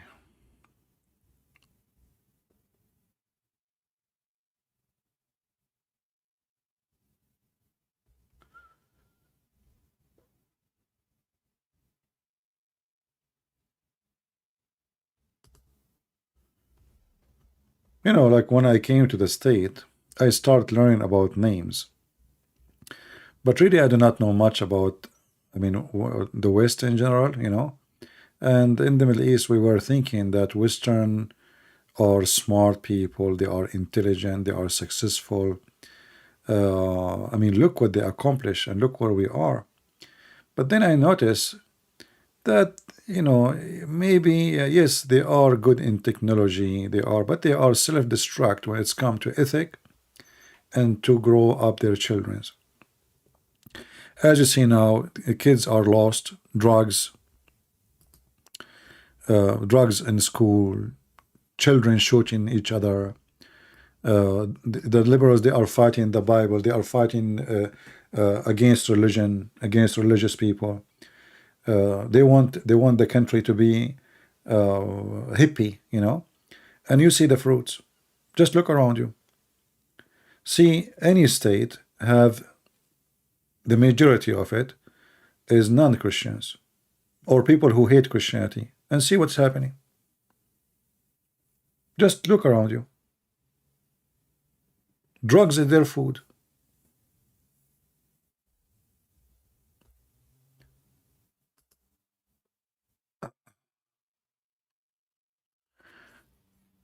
Truth saying, all religion glorifies sex and immoral behavior. Not, you know, I cannot say all religion. You see, there is some false religions, but not necessarily they promote those things.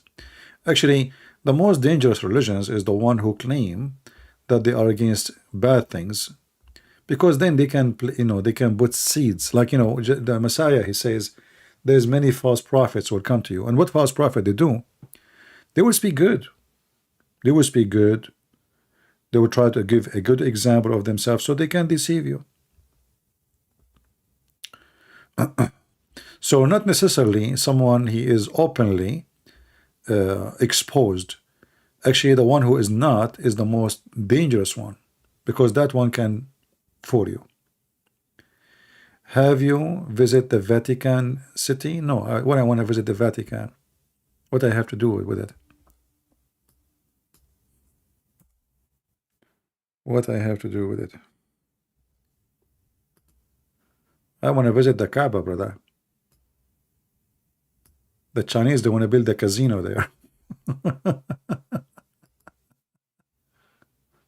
I know truth.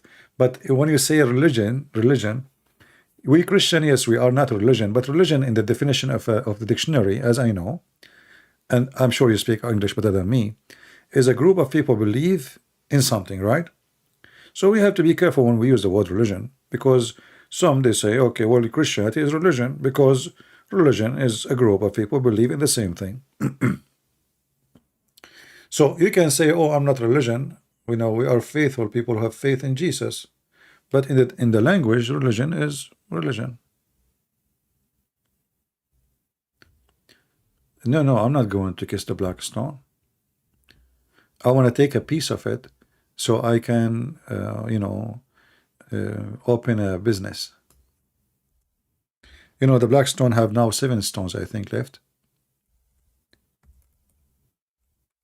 There's no black stone, actually. Black stone is gone. I mean, there's just little pieces left. So if I can get one piece, we can open like maybe something in Las Vegas, like we put a casino machine. The one who win the jackpot, he can kiss the black stone. And imagine how much money we'll make. Erdoğan will come.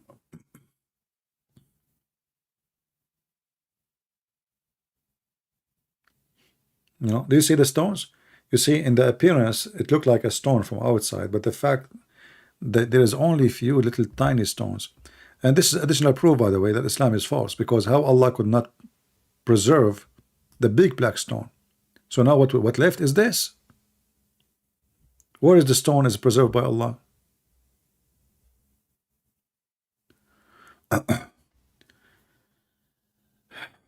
Okay. Yeah. We wanted to start the topic about Al-Jassasa, but maybe next time. Actually, I was going to go live, and then something happened. I don't remember what happened, and we changed our mind. I think not many people they came to watch, so I changed the topic and I deleted the event. Maybe soon. Yeah, we as a Christian, when we speak about Christianity, we have to be careful. Christians always they make mistakes, and not mistakes in what they are believing, no, but in the way they present their belief. As an example, you will see a Christian come in when I bring someone as a Muslim to Christ. So what he say? Jesus paid his blood for you. Jesus healed. Quote, easy man, you could scare the guy. What blood? What is easy? I mean, this is not how you present Jesus to him. Right away with the blood.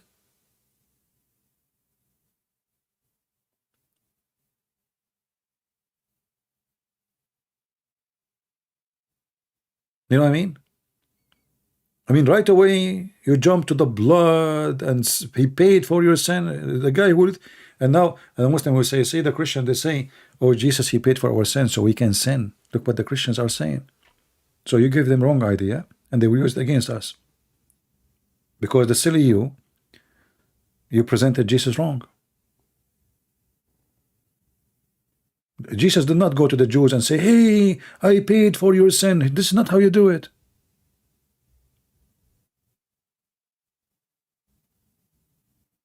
The Christian, they want to show the end of the movie before the movie starts. The end, Jesus and the cross. The Christian, they start from the end.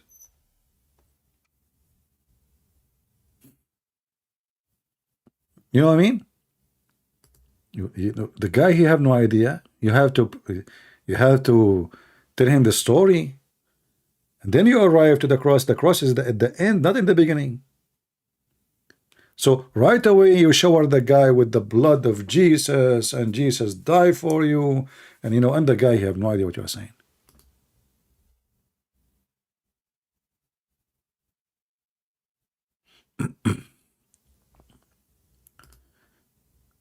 So you have always to learn how to introduce Christianity to somebody. The first question is what he believe in. Try to listen to him. What you believe. He's an atheist, he's a Muslim, he's a Hindu, he's a Buddha, he's a hippie, he is a guy who believe in power or something, energy, Just listen to him. And be smart how you present Christ to the person. Don't just jump to the end and right away put the cross in the front of him. You scare the guy.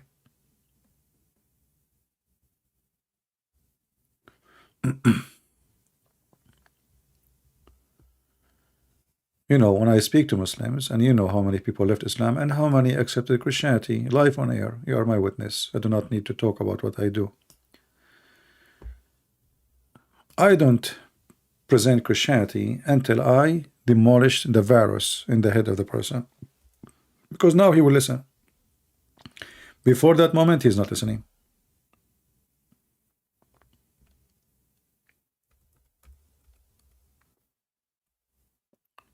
It's like, you want to give a lecture to somebody, he's under the influence of drugs.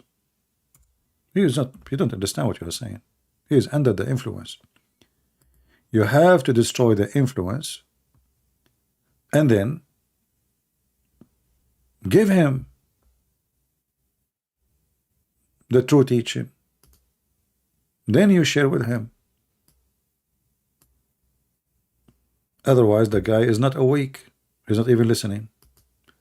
And the Bible said, don't throw the jewels under the feet of a swine.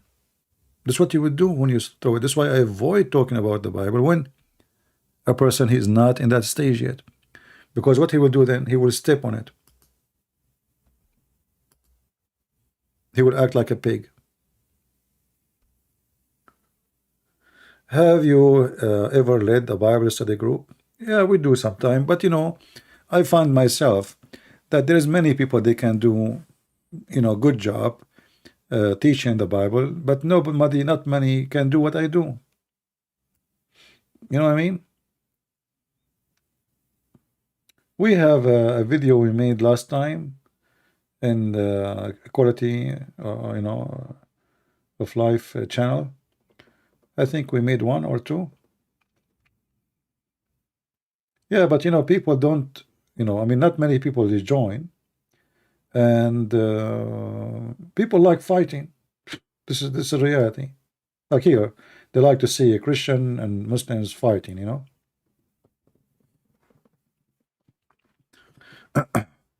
Anyway, there's many good Christians. They can do maybe even better than me when it's come to the Bible, because the Bible is, my English is not really that good to speak about such a deep topic. If I'm going to teach in Arabic, that will be very easy for me. But because the Bible is a very deep topic, I find myself short with words, very short with words. Not like the Quran. The Quran is a stupid book. The topic is way more simple, and Arabic is my first language. And then I correct their translation. In the case of the Bible, it's the opposite. I'm going to read to people in English, and mostly I have to say words I don't even know how to pronounce. So I'm sure there's many people they can do better than me.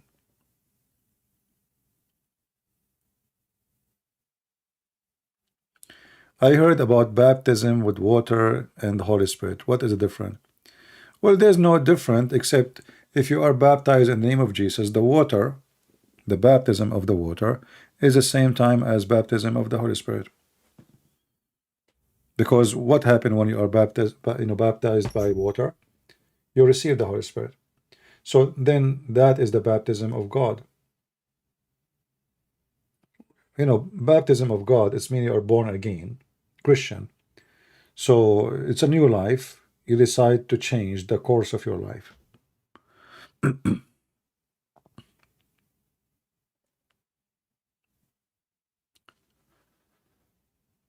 do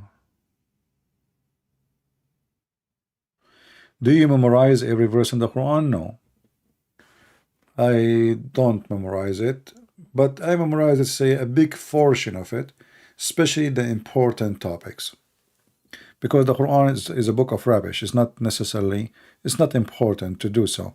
So for me, I understand every verse in the Quran, but I don't memorize every verse in the Quran. But there is some topics, some chapters, I know them. Yeah, I know them. I don't want to say by heart, but I know them. I might if I'm saying it without looking, I might miss a word, or But why I want to memorize? The important is to understand.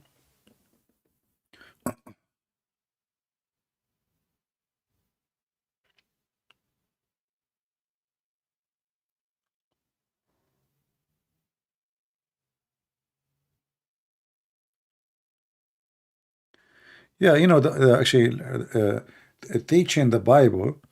The first teacher who teach you the Bible is you. Imagine yourself saying that I need a teacher to teach me the Bible, but the Bible is between your hands, and Christianity teach you that it is like a personal relationship between you and the Lord.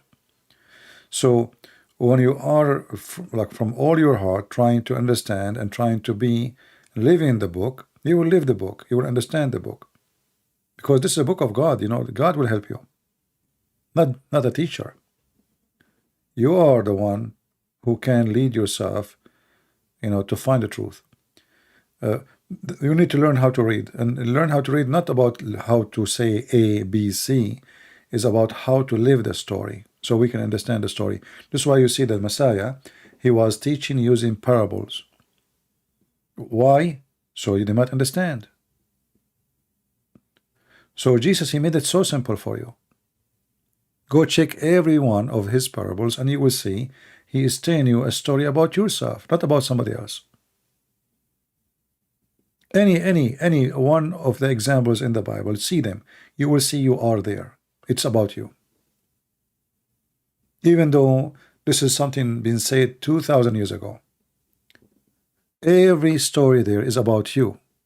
You yourself. You will see yourself there. So try not to read, try to live the story. Like if we go in the Bible now, if we open any chapter, actually this is open already, so I do not know what we have here. Oh, this is Matthew. Okay, look, unbelievable. Honest to God, I don't even know. I just click at the page, it was open from before. Look what we see in front of us.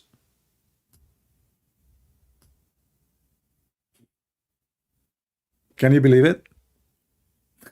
Isn't it amazing? So I was talking about, and just I click in the top in the banner, I have the icon of the Bible. I don't even know what verse. And look, again Yeshua answered in parable, and he said,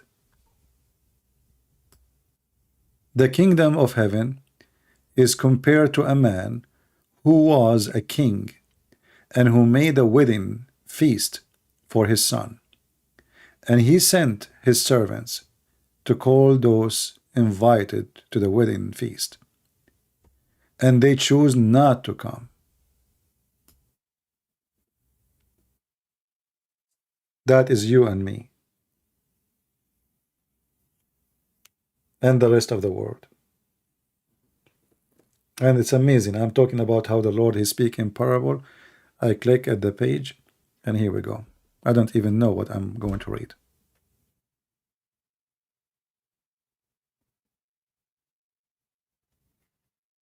You will find yourself in the story. Just to try to think about it, and try to think about who is the one really is invited, and who is the king, and who is the son of the king.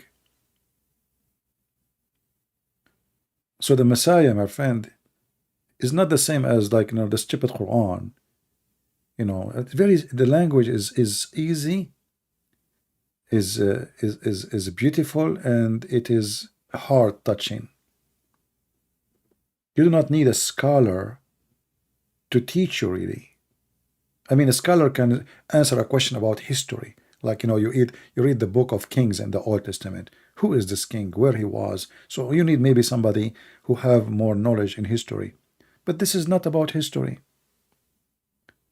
And Jesus, he spoke in such a language. So the one of us who don't have a PhD, he got the PhD of understanding, even though he don't have education. And that's what God is about.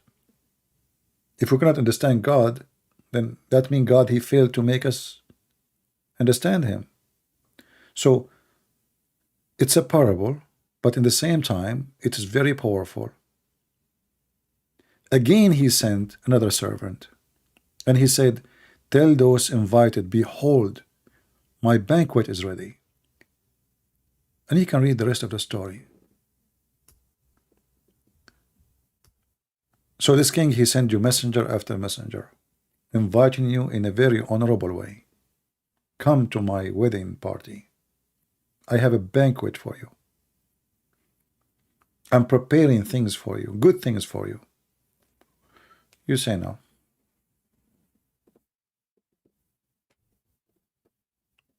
And this is what we do every day, even the good one of us. We are tempted. We want money. We want power. We want better life. We want, which is, it doesn't make you bad if you want a better life, but then you forget about God and you make it, that is the only target you have. So those people are busy. What do you think make them busy not to go? Why? Because they focus only in themselves. And Christ teaches us that number one enemy for you is yourself when you become selfish. You will notice when the whole Bible teaching us, for God he loved the world, he sent his only begotten son. That is not a selfish thinking. The king, he can celebrate the wedding without you and me. He's a king. We are nobody. But he is not selfish. He loves to make you happy. But you are selfish, and because you're selfish, you worship yourself. And then you forget that one day, at the end of the day, this is the king. It's not you. But you decide to be a king against yourself. So I advise you, when you read the gospel, don't just read words. Try to live the story. Close your eyes. Maybe you can have the audio, Bible in audio. Listen to it. Try to imagine yourself there. Try to see the story, not just to read it.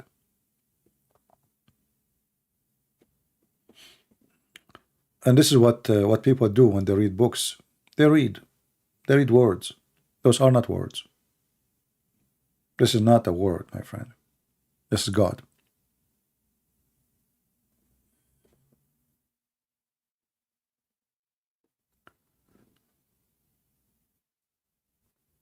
So this is why I say, I think, understanding the Bible is dependent in you. If you are willing and ready to understand, you will. You do not need a teacher. But sometimes, because we have too much noise in our head, we don't hear. You might be living now and you have like a family around you, a son, a daughter, a wife, I don't know what you have. And each one of them, he speak to you asking for something, but you don't see it. Why? Because your head is busy with something else. Maybe your son is taking drugs now, but you don't know because you're busy. You think you are doing your part, you just put food on the table. The house is warm. Your son is dressed, and he go to school. You're busy. You think you did your job. You don't see. You're blind. So always we blind ourselves, and when we open our eyes, it's going to be too late. So I advise people, That's not only when you read the Bible, you need to open your eyes and be careful how you read it, and be living the story. Live your own story. You live inside your house, you are a stranger. You don't even know how your wife she's thinking, what she think about you, because you aren't listening. You don't know what the husband think about his wife, because the wife is not listening. The wife is busy. She what I want to do shopping tomorrow. My friends is coming. Life is going like, very rush, everyone is busy with his own stuff, but nobody really thinking of the person next to him. So establishing life is establishing life with the Lord in his present, in a beautiful house, which is not about a villa. It's about people who listen to each other and they are not selfish. And that's how you can live as a Christian. If you teach your son how he think about his father, what he do to bring money, what my father does to feed me, how I get my bicycle. You need somebody to teach the child since an early age how he appreciate his father. His father is the same as this king. He work hard to help you. He invite you, and then you kick his table. You have a spoiled child. You don't appreciate the sandwich he eat. You don't appreciate what you buy him because he's spoiled. So don't spoil yourself. Don't spoil your children. Don't destroy them. Learn how to appreciate, for appreciation is the key of happiness. Appreciate the Lord who gave you what you have, even if it's nothing. I appreciate the Lord when I have nothing and when I have. When I came to the state, I went through a lot of things, especially financial stuff. Very little income, very horrible. But I never changed. And I never said, oh God, why you are doing this to me? Do I deserve it? I was very thankful. When I eat my bread, I say, thank you, Lord. Thank you for the bread. I don't have a heat. Thank you, Lord. I'm alive. I'm healthy. So when you are a person who learn how to appreciate, you learn how to live and how to enjoy life. And if you appreciate, appreciation starts from the one who gave you what you have, even if it is nothing in your eyes, because nothing is a lot, by the way. Yes, nothing is a lot. You don't know how lucky you are to have eyes until you see someone is blind. Oh, I'm poor, I have nothing. No, you have a lot.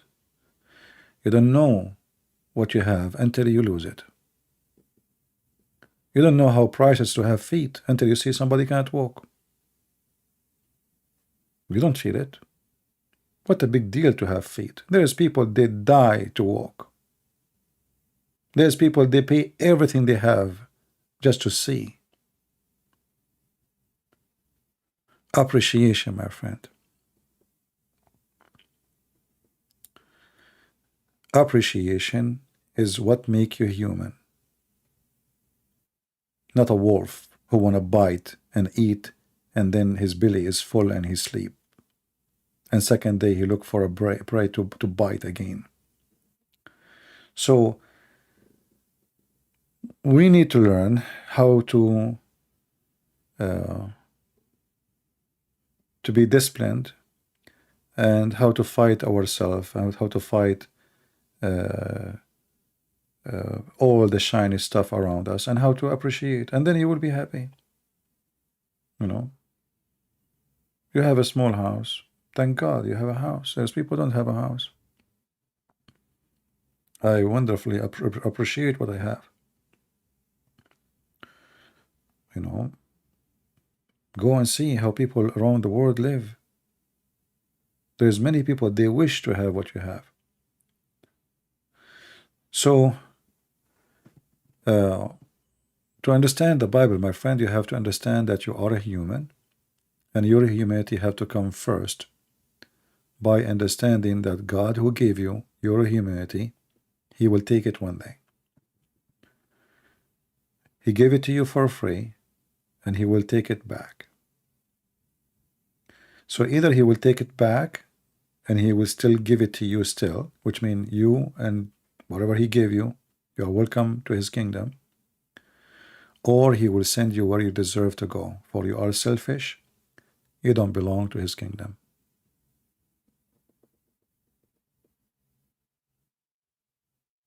As we say always, everyone goes where he belongs. Fly, go to the garbage. Bees, go to the flower. Just see where you belong and go. And don't be misled by what you see in this media and TV and etc. They try to make you believe that those celebrities are the successful. Look at them. They die one after one from drugs. They keep getting married, divorce, getting married, divorce, getting married, divorce, getting married. I mean, sick. They are sick, literally sick. But people think they are happy. That's what they think. They see shiny stuff, they see expensive cars, they see cameras, light, interview. But the fact a poor man who sit in a side of his house and nobody know him is more happy. I don't want those lights on me. What for? That will not make me happy. This is disgusting. You can't even drink your tea. You can't even sit under with your kid just to play around or to have fun like a normal human being. So those people, they lost. They sold themselves to the devil, to the money, and they bought their fame, and the price was very heavy. How many actors they die because of drugs? You notice that a human being, the more he gets famous, he thinks that he is God, powerful. Like this guy, stupid Tate, he called himself Top G. He's Top G. I don't know even how a man, he said to him, you are my Top G. That you must be mentally ill. So he when a man he become rich, and now I'm healthy, he think he's a king. He think he is the one in control of this world. But the fact you are the same as a rabbit. Little virus can kill you. The same virus can kill the rabbit. Today you are big and healthy. Tomorrow you are a piece of a plastic. Even piece of plastic will stay longer than you. Will take long time for a piece of plastic to be demolished. It doesn't rust. It's not really even composed or decomposed. But you will, few days you will be composed. So when a human being he go to stupidity mood, he think he is powerful, and then one day he will notice how weak he is, how stupid he is. Literally. What all the money in the world can do to me if I cannot be happy, and this money, those who try, like this guy when he buy cars, car after car after car, and the whole point is to show them in the videos. Did you ask yourself, really, this guy is mentally ill? What's the problem? A person, he won the lotto. Suddenly he start buying cars, collection cars. Okay, why? Oh, they are beautiful. Why? Okay, beautiful. What is exactly? What happened to you? Oh, I have a dream to buy those cars. Okay, why you want to have all those cars? Why your dream will not come true unless your dream is stupid?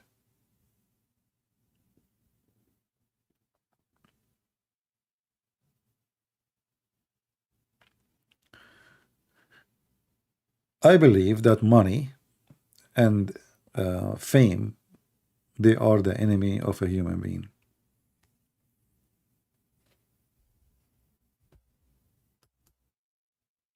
I pray that the Lord will keep us not rich,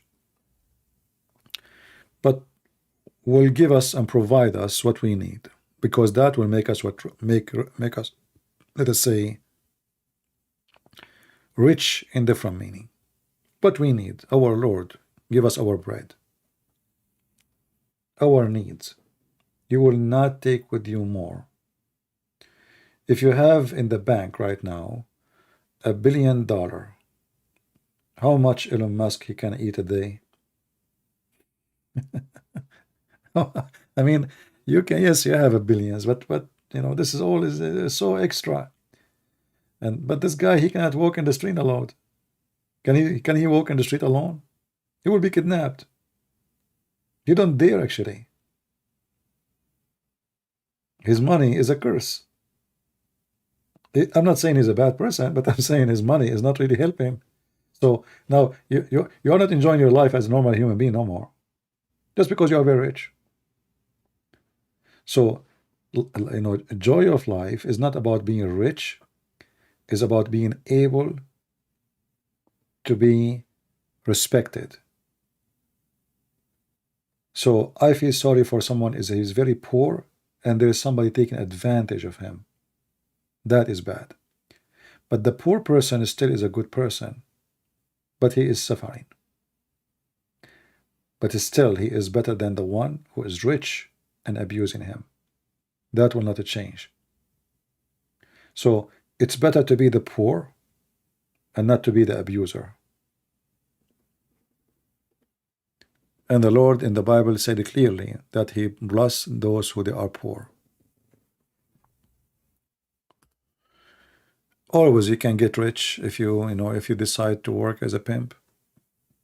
Very profitable business. Human trafficking, drugs, there's no question about it. Well, drugs. You know, you get rich so fast. But then when you stay for, I mean, not only you will be guilty for the rest of your life for killing many people by selling drugs, and God will punish you for that, but one day you will be arrested, and then the judge will send you for 20, 30 years in jail. Then all the money you have is stupid. Every day in jail is better than $1 billion in your bank. Did you see the stupid idiot? He says, my friends now are just cockroaches and bugs. What happened to the rich man, the money, the cars, the girls? His only friends is cockroaches. Is it worth it? Just ask yourself, is it worth it? What if this guy now, they put him in jail for the coming 10 years, 5 years? Is it worth it? 5 years of your life in jail, if there is a money can bring it back? No money can bring it back. No money can bring you back on time.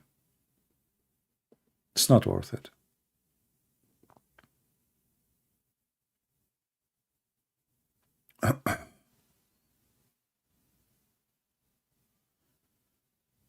Anyway, everybody have his own philosophy in life, but for us as a Christians, we have a Messiah. We don't have a philosophy.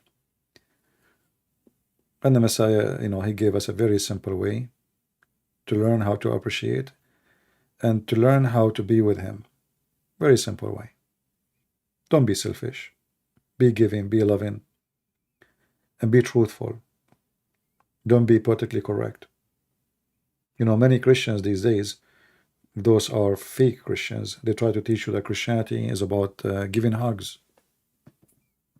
That's not true. Oh, you cannot insult people. No, that's not true. I'm not insulting people because I like to insult them.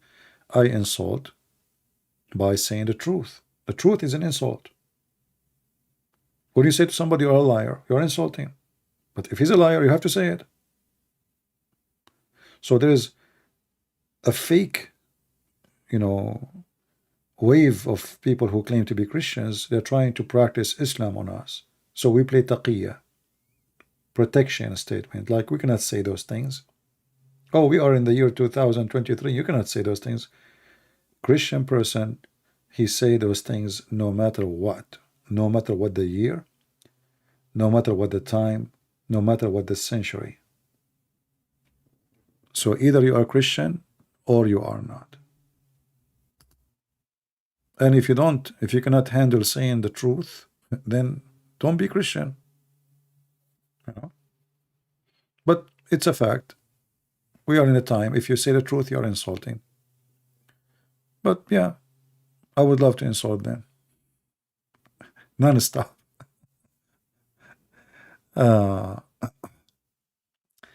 Money is the root of evil. Actually, this is not your mom. This is coming from the Bible. But it's not what the Bible meant. The Bible doesn't mean that the money is the problem. The roots of evil is you. What money is about? What money? Money is just a form of exchange. Like in the time of Adam and Eve, there was no money, but Adam commits sin. Is that correct? There's no money. They have no dollar. They have no bank account. Still, Adam and his children, they commit sin. So what was the problem? Money is just a form of exchange. Exchange of what? Benefit, authority, service. So in the old days, I used to give you some wheat, you give me a watermelon. Okay, that is our money now. But man, because he wants more of his own to be spoiled, so he wants more of this exchange. Otherwise, the money is just a way of exchange. A person, he come to fix my, let us say, laundry machine. What I will give him? Oh, Christian Prince, what do you do? I teach about the Bible. Oh, I do not need that. I need money. So I can go to the market, and so it's just a form of, so the money is not the problem. The problem is when you live for the sake of money. When the money become your target, then you are not alive actually. You are just slave of money. You know, people who have dogs, how many of you have dogs here? How many of you have dogs here? Give me one if you have a dog. And I don't want people to get upset from me speaking about those who have dogs. I love dogs. But you will notice that somebody, he have an obsession with dogs somehow. I love my dog. Oh, he's my baby. Okay, cool, wonderful, no problem. I'm not against you, by the way, to be good to animals. Be nice with them. But sometime you find you are not loving the dog. If you think carefully, you are not in love with the dog. You are in love with yourself. You are lonely. You need a companion. So what do? You bring a dog. And you spoil the dog. Because this is the only, if I want to use it, I want to use the word person. Because for you is a person. So you are trying to fill up a space in your life, which is very empty, vacuum space, by a dog. But this is not really a healthy behavior. A dog is beautiful. Okay, no problem. It's funny. You can play with a dog. Maybe it's a guard dog, whatever dog. But you are not being loving to the dog. You are abusing the dog actually. You are abusing and you are using the dog for your selfishness. The same as a person who bring a bird. Oh, he is singing beautiful. Okay, I will buy him, put him in a cage. I feed him, I put water for him, but the fact you are selfish. So we think we are being good to animals, but in reality, it's an exchange of benefit. The dog is making you happy, and the dog, if you don't feed him, etc., you feel guilty. Or maybe you are feeding him just to keep him alive. But at the end of the day, you are using the dog. You are not really in love with the dog. I know some people, they might say this is not true, you know, but I believe that even when we own animals, we are using them, you know. We are trying to solve a problem. And again, I'm not speaking against dogs. Yeah, dogs are good animals, you know, not all of them for sure, but generally speaking. But when you have obsession with dogs, most likely you have a problem, you know. Yeah. Dog is more loyal than your boyfriend. Well, here we go. This is an example. So you'll see, you are exchanging a boyfriend with the dog now. That's funny. So maybe you will like your coming boyfriend to be a dog because dog is loyal. Or let us say you like maybe your coming boyfriend to be loyal like a dog. In fact, the dog is not really loyal. You know, the dog is just an animal who, you know, he have one master. He the one who feed him. It's not you. You don't care who you are. If the same dog grow in different house, he will not be loyal to you. He will be loyal to different house. Yeah, it's an animal. So, you know, that's why I say people they try to solve a problem in their life, and then they get into other problem. So now you are more isolated. You are just surrounding yourself by dogs and cats. You don't have maybe friends because you trust dogs, but you don't trust a human. Oh, dogs is more loyal. Anyway, I'm not trying to put you down, but I'm just saying you what I think about it. You know, we as a Christians, dogs protect the property we live on. That's good. I didn't, guys, I did not say dogs are bad. Did I say good bad dog? Did I say that? You see, people don't understand me. I'm not saying dogs are bad. I'm saying you are bad.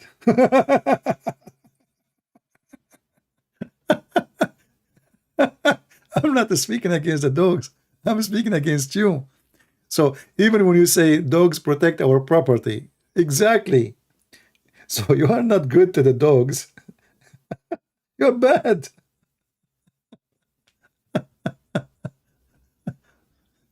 You see, I don't know.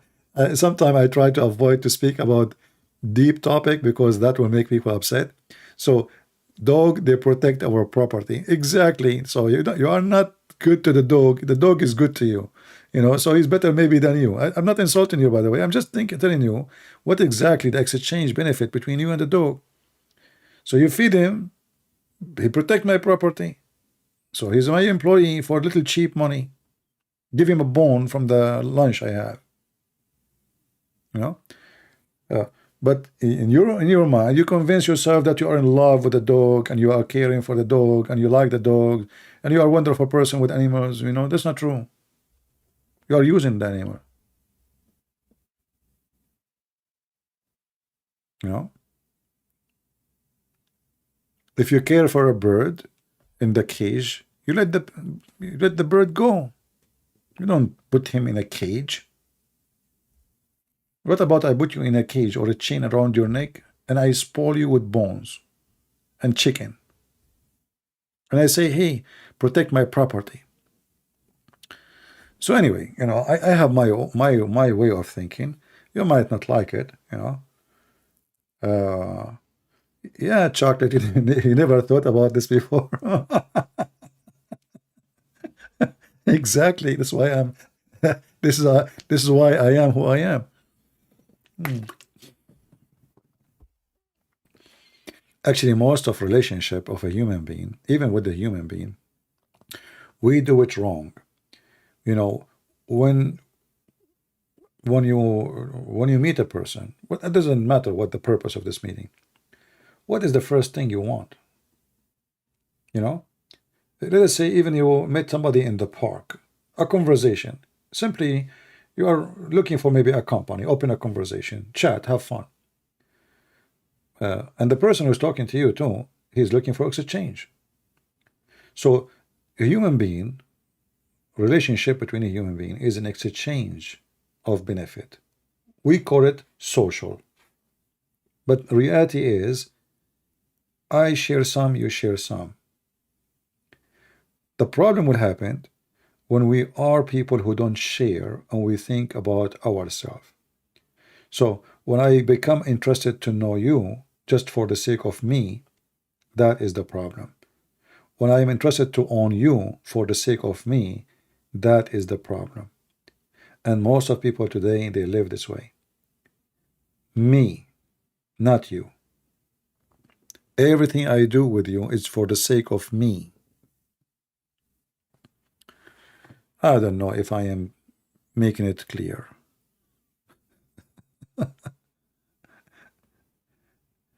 No, I'm not asking you to release the dog or anything. I'm just telling you how how you do things.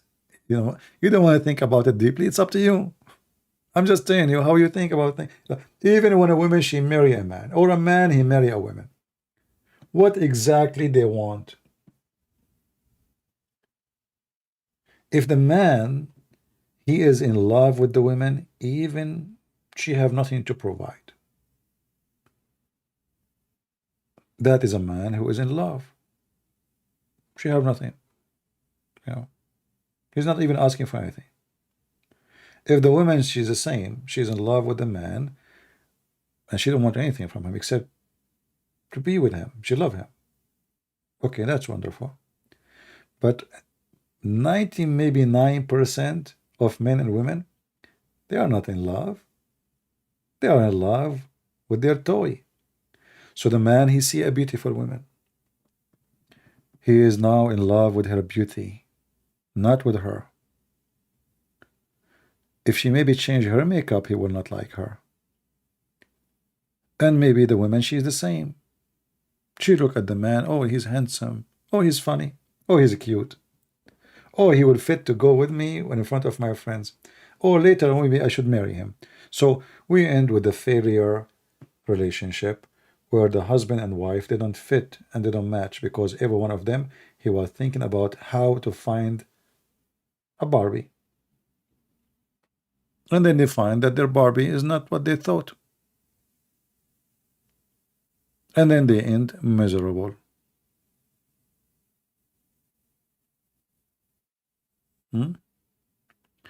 Sylvester Stallone wife, she wanted to divorce him because he got a new dog. And do you really believe that, Tony? Tony, what you said is really funny.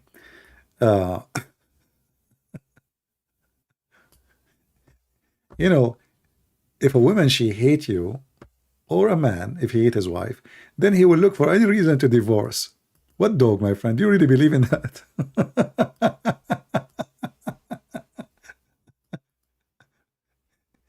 If she liked the guy, even if he have a snake in the bed, she will stay with him, trust me.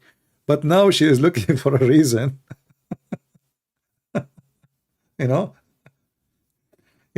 Like a mother, you ask her about her son.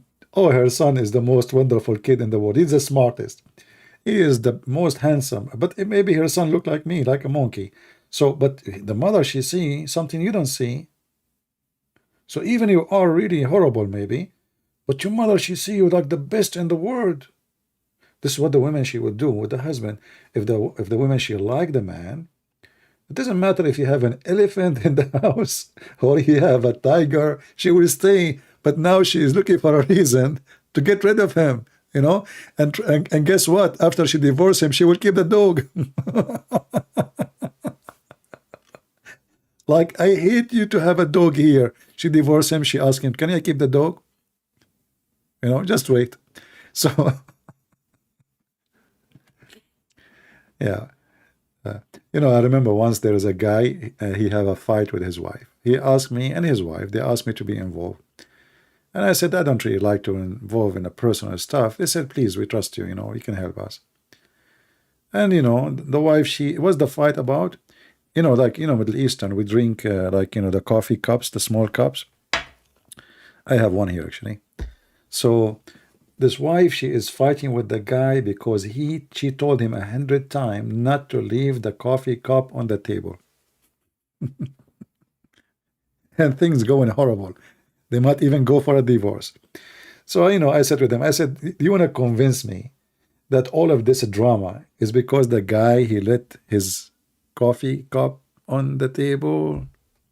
So I said to the women, I said, when you get married with him, do he used to leave the coffee cup on the table before? She said, yes. I said, how come you did not get upset at that time? The husband got upset. He got excited. He said, yes, Yes, why? How come? So don't talk. So what happened? You know, when a pressure is built up, there is something not right in the marriage, and then the wife or the husband, they start looking for any excuse to make a fight. There's an anger inside, and you have to take it out. Then anything happened, the anger will come out. You are looking for a mistake to happen so you can explode. And I told him, both of you are not being honest with me. You are not telling me what the reason. This is not the reason. You know, sorry, I have to go. You know, this is not the reason. There's no way that both of you are fighting over this. Anyway, I mean, second day they called me. They said, we apologize. You are right. We did not tell you because we felt we should not tell you. Anyway, but this is how they are. People, you know, people, they don't want to face their problem. The one who is going to be successful is the one who faced his problem, not the one who bury it and he tried to make it other problem, or try to blame other problem for the problem which is really he's facing.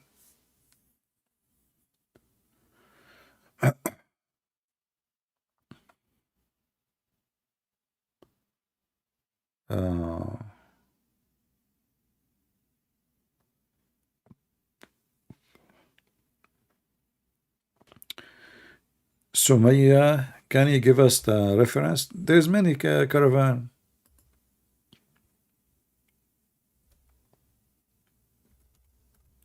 Do you speak Arabic, Sumaya? If you speak Arabic, just type Ghazawat al-Rasul in Google, Prophet Google, peace be upon him. The Muslim, they have a big list for you.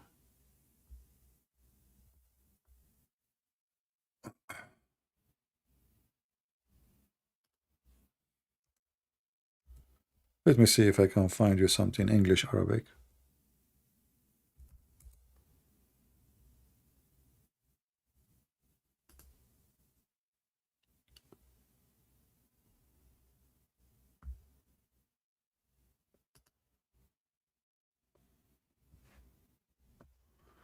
Okay, give me a second.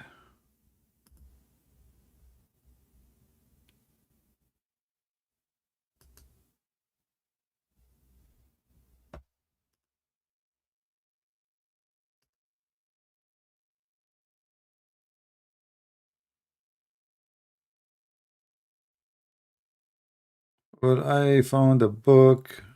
What I think this is a PDF.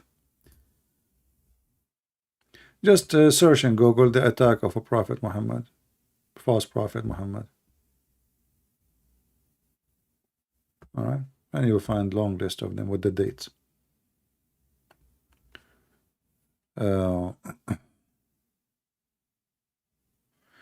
Did you work as a detective before? How you know?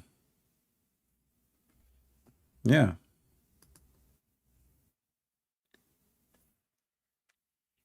You know, when I finished my law degree, because you have a degree in law, so you know you can work with the police.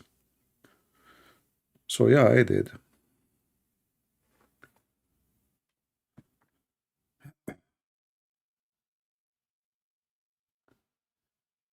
Uh,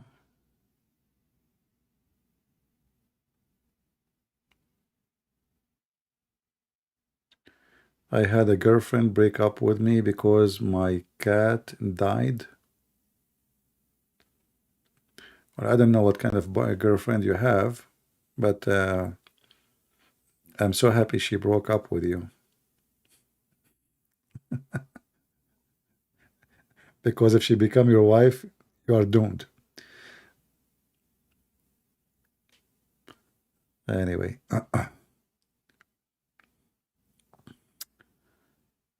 let's see.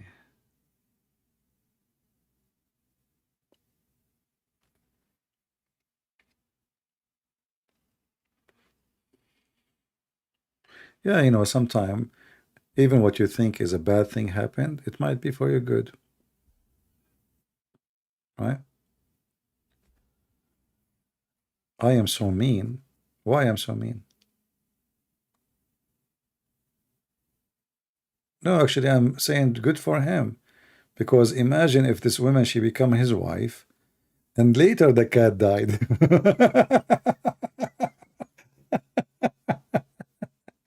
At least now she is not your wife.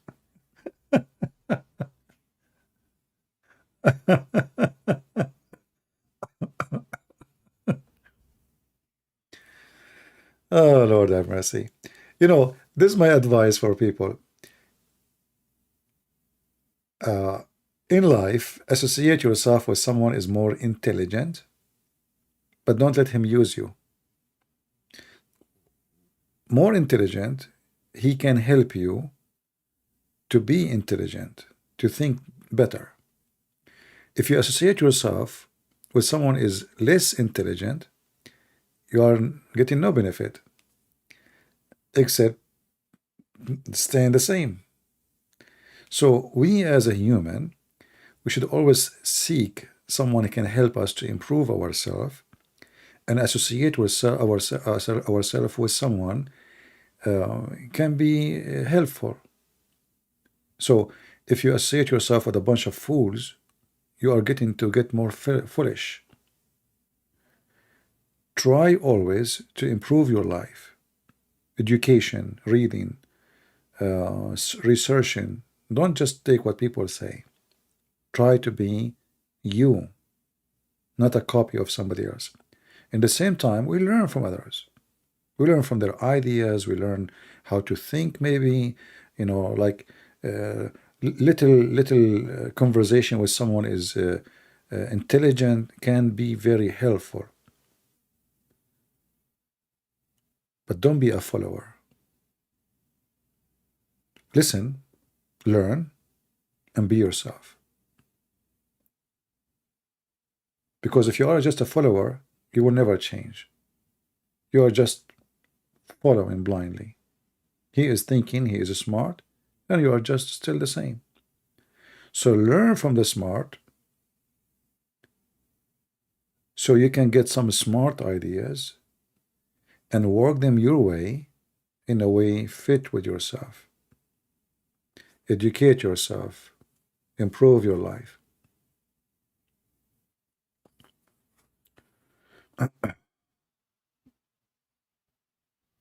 And this is goes for marriage. So if you are a person, you know, like I know that people, they look for a match, right? They call it match. So you look for your match, but what is your match? You want to look. So let us say you are dumb. Sorry, I don't want to insult you, but we exist. The dumb one of us is exist. So should you look for someone is dumb like you? Then you are dumb, she is dumb. What will happen with the children? They will be dummies. So you should, even if you're in your marriage, you have to find someone she can support what is missing on you. Let us say you are not organized. If you get a woman, she is not organized too, now the house is messed up.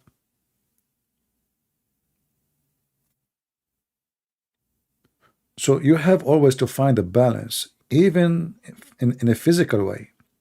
You are short, and then you marry a woman, she is really short like you. The kids will be shorter. So you have to balance. So if I'm short, I will marry a woman, she is taller than me.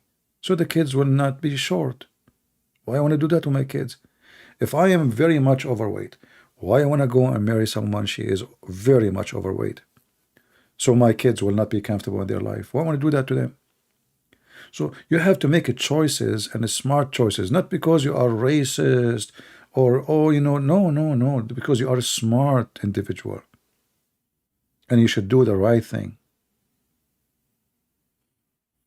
There's things you can fix before they happened. After they happen, you cannot fix them.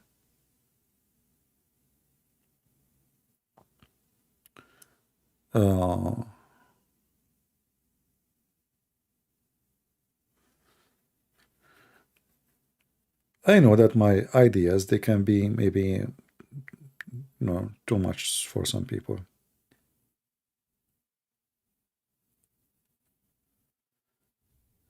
a church apologetics class. I mean, you are apologetic class and you have doubt about a problem with Christianity. Take a hike, my friend.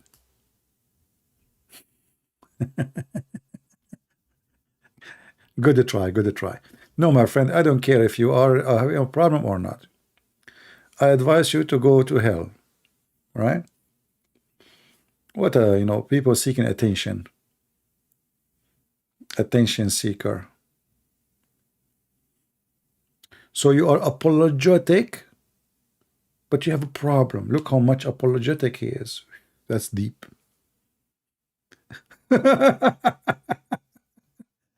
Like the apologetic himself having a problem. Like, I work as a mechanic. Can I call you? I have a problem with my car. What a silly, stupid name.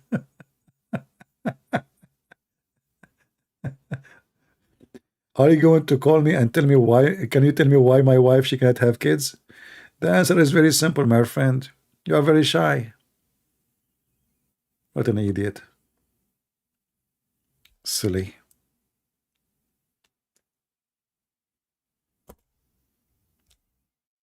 When the Chinese, they said, he left as a donkey, he never came back as a horse. They are talking about who? There's a lot of them. Attention seekers.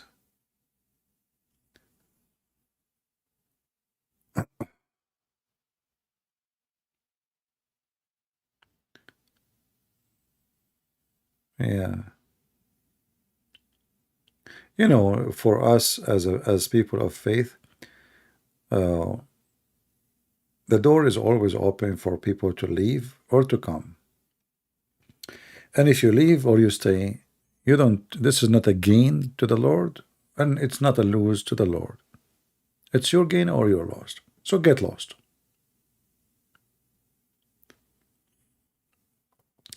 If a lady is bald, does she still have to wear hijab? Yeah, it doesn't matter if she is bald or not. What a question. Yes, Cherry. Doesn't matter if she's bald or not. Yeah. Maybe he need help? My friend, those people are just, this guy's a Muslim. What help?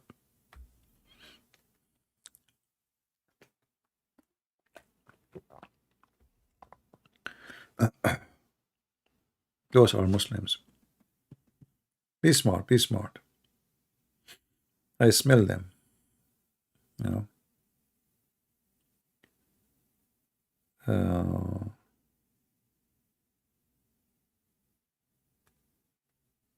How many times Muslims they call us and they say to us, do you remember the guy who says he was a Mormon?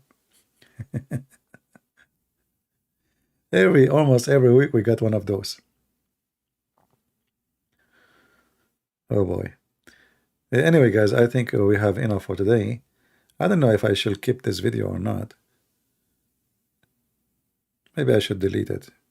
We don't have any caller or any debate or anything. We just wanted to share with you.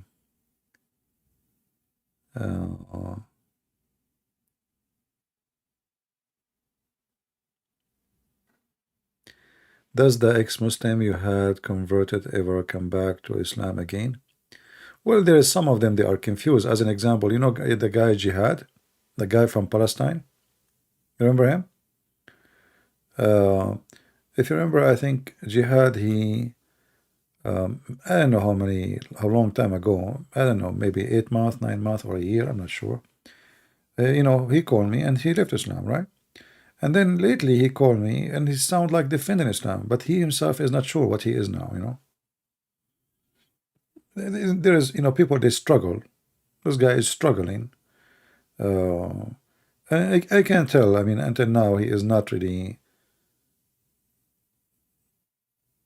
Just to listen to the last conversation he had with me, so you can get an idea.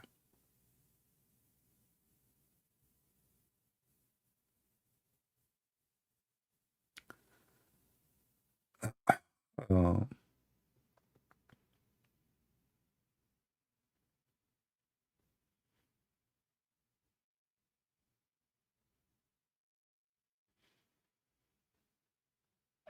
And you know, we need to understand that every human being, he have his own some people, they are not capable of making decision easy because simply they don't have the same intelligence. You see, people get upset because if you use the word stupid, but the word stupid, you know, it just describe who you are compared to somebody else. But stupid have many faces, you know, like stupid. What does that mean? Stupid. Stupid as education, ignorant, like you don't think, you are shallow. There's many faces of it. In the case of those who we speak to them, the Muslims, they suffer with the stupid lifestyle. They grow up in a society where questioning is forbidden. It's not right. You can ask questions as long they are not about the question, which is useless. Like, you know, can I shave under my arm? That is a question. But why the Prophet have sex with a child, say 6 years old? We should not ask this question. So, because they grow up in such a society which is teaching them stupid lifestyle, they end up growing as a stupid men and women. Not because they are stupid by birth, no. But the society made you stupid.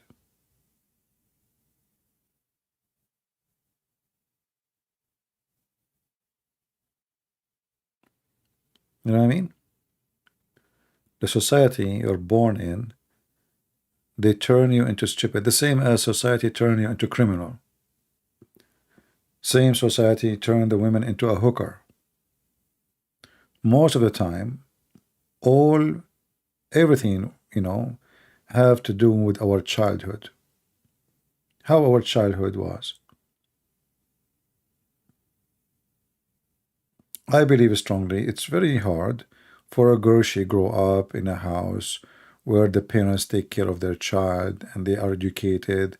And educated doesn't mean have a degree, no. You know, they teach their children what wrong and what is right, and they are not falsely liberated, you know, like the liberals, the Democratic Party in USA, or the liberals in Europe. She will not end in a prostitution or in a web camera business, because her value she grew up with cannot be demolished that easy. But a girl she grew up, the mother she keeps saying to her, yeah, I hope you will find a guy who is rich. Oh, maybe you should date a guy who is rich. So the mother, she is encouraging her to be a whore. This is a form of prostitution. Looking for a guy just because he's rich to sleep with him. So what's the difference between a webcam or a woman standing in the street seeking a customer and a girl she looking for a guy who's rich to date him? It's the same. So the mother, she pushed the daughter, she put her influence, evil influence, and the daughter, she grew in such an influence, and then she end what she end. Same for a boy whose parents take drugs in front of him, who say filthy language, who beat each other. What do you expect from the boy? Just a question. The mother, she is a single mother. Every few days she have a new husband, let us say new boyfriend. The son, he keeps saying, you men go into the bedroom, and he hear noises.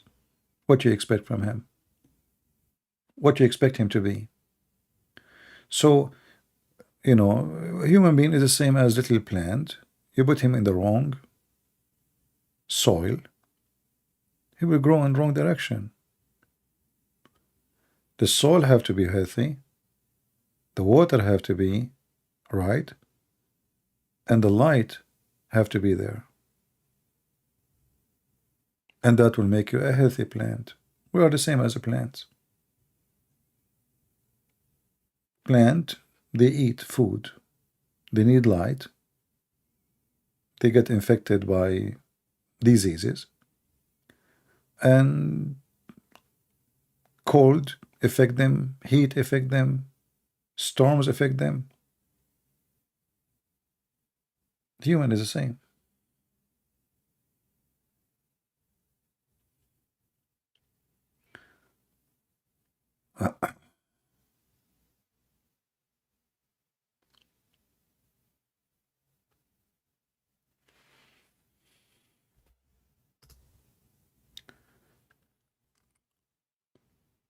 Okay.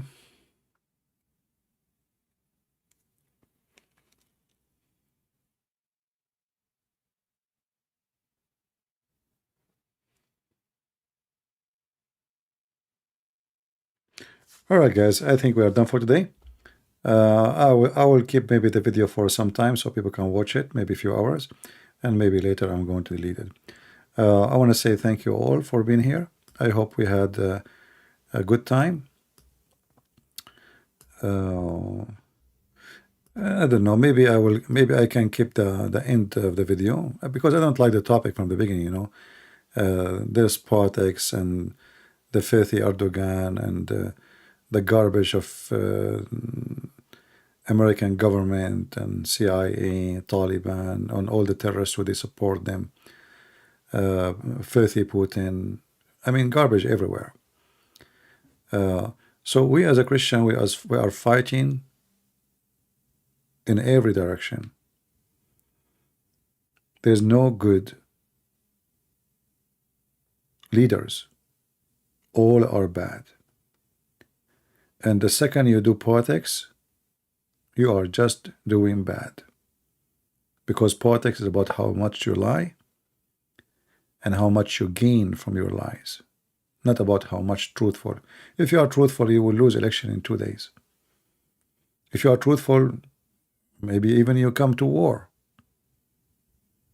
Truth is a problem in this earth for many. So I want to say thank you all for being here. May the Lord bless you. And until I see you again, this is your brother Christian Prince, was serving you humbly for today. Take care.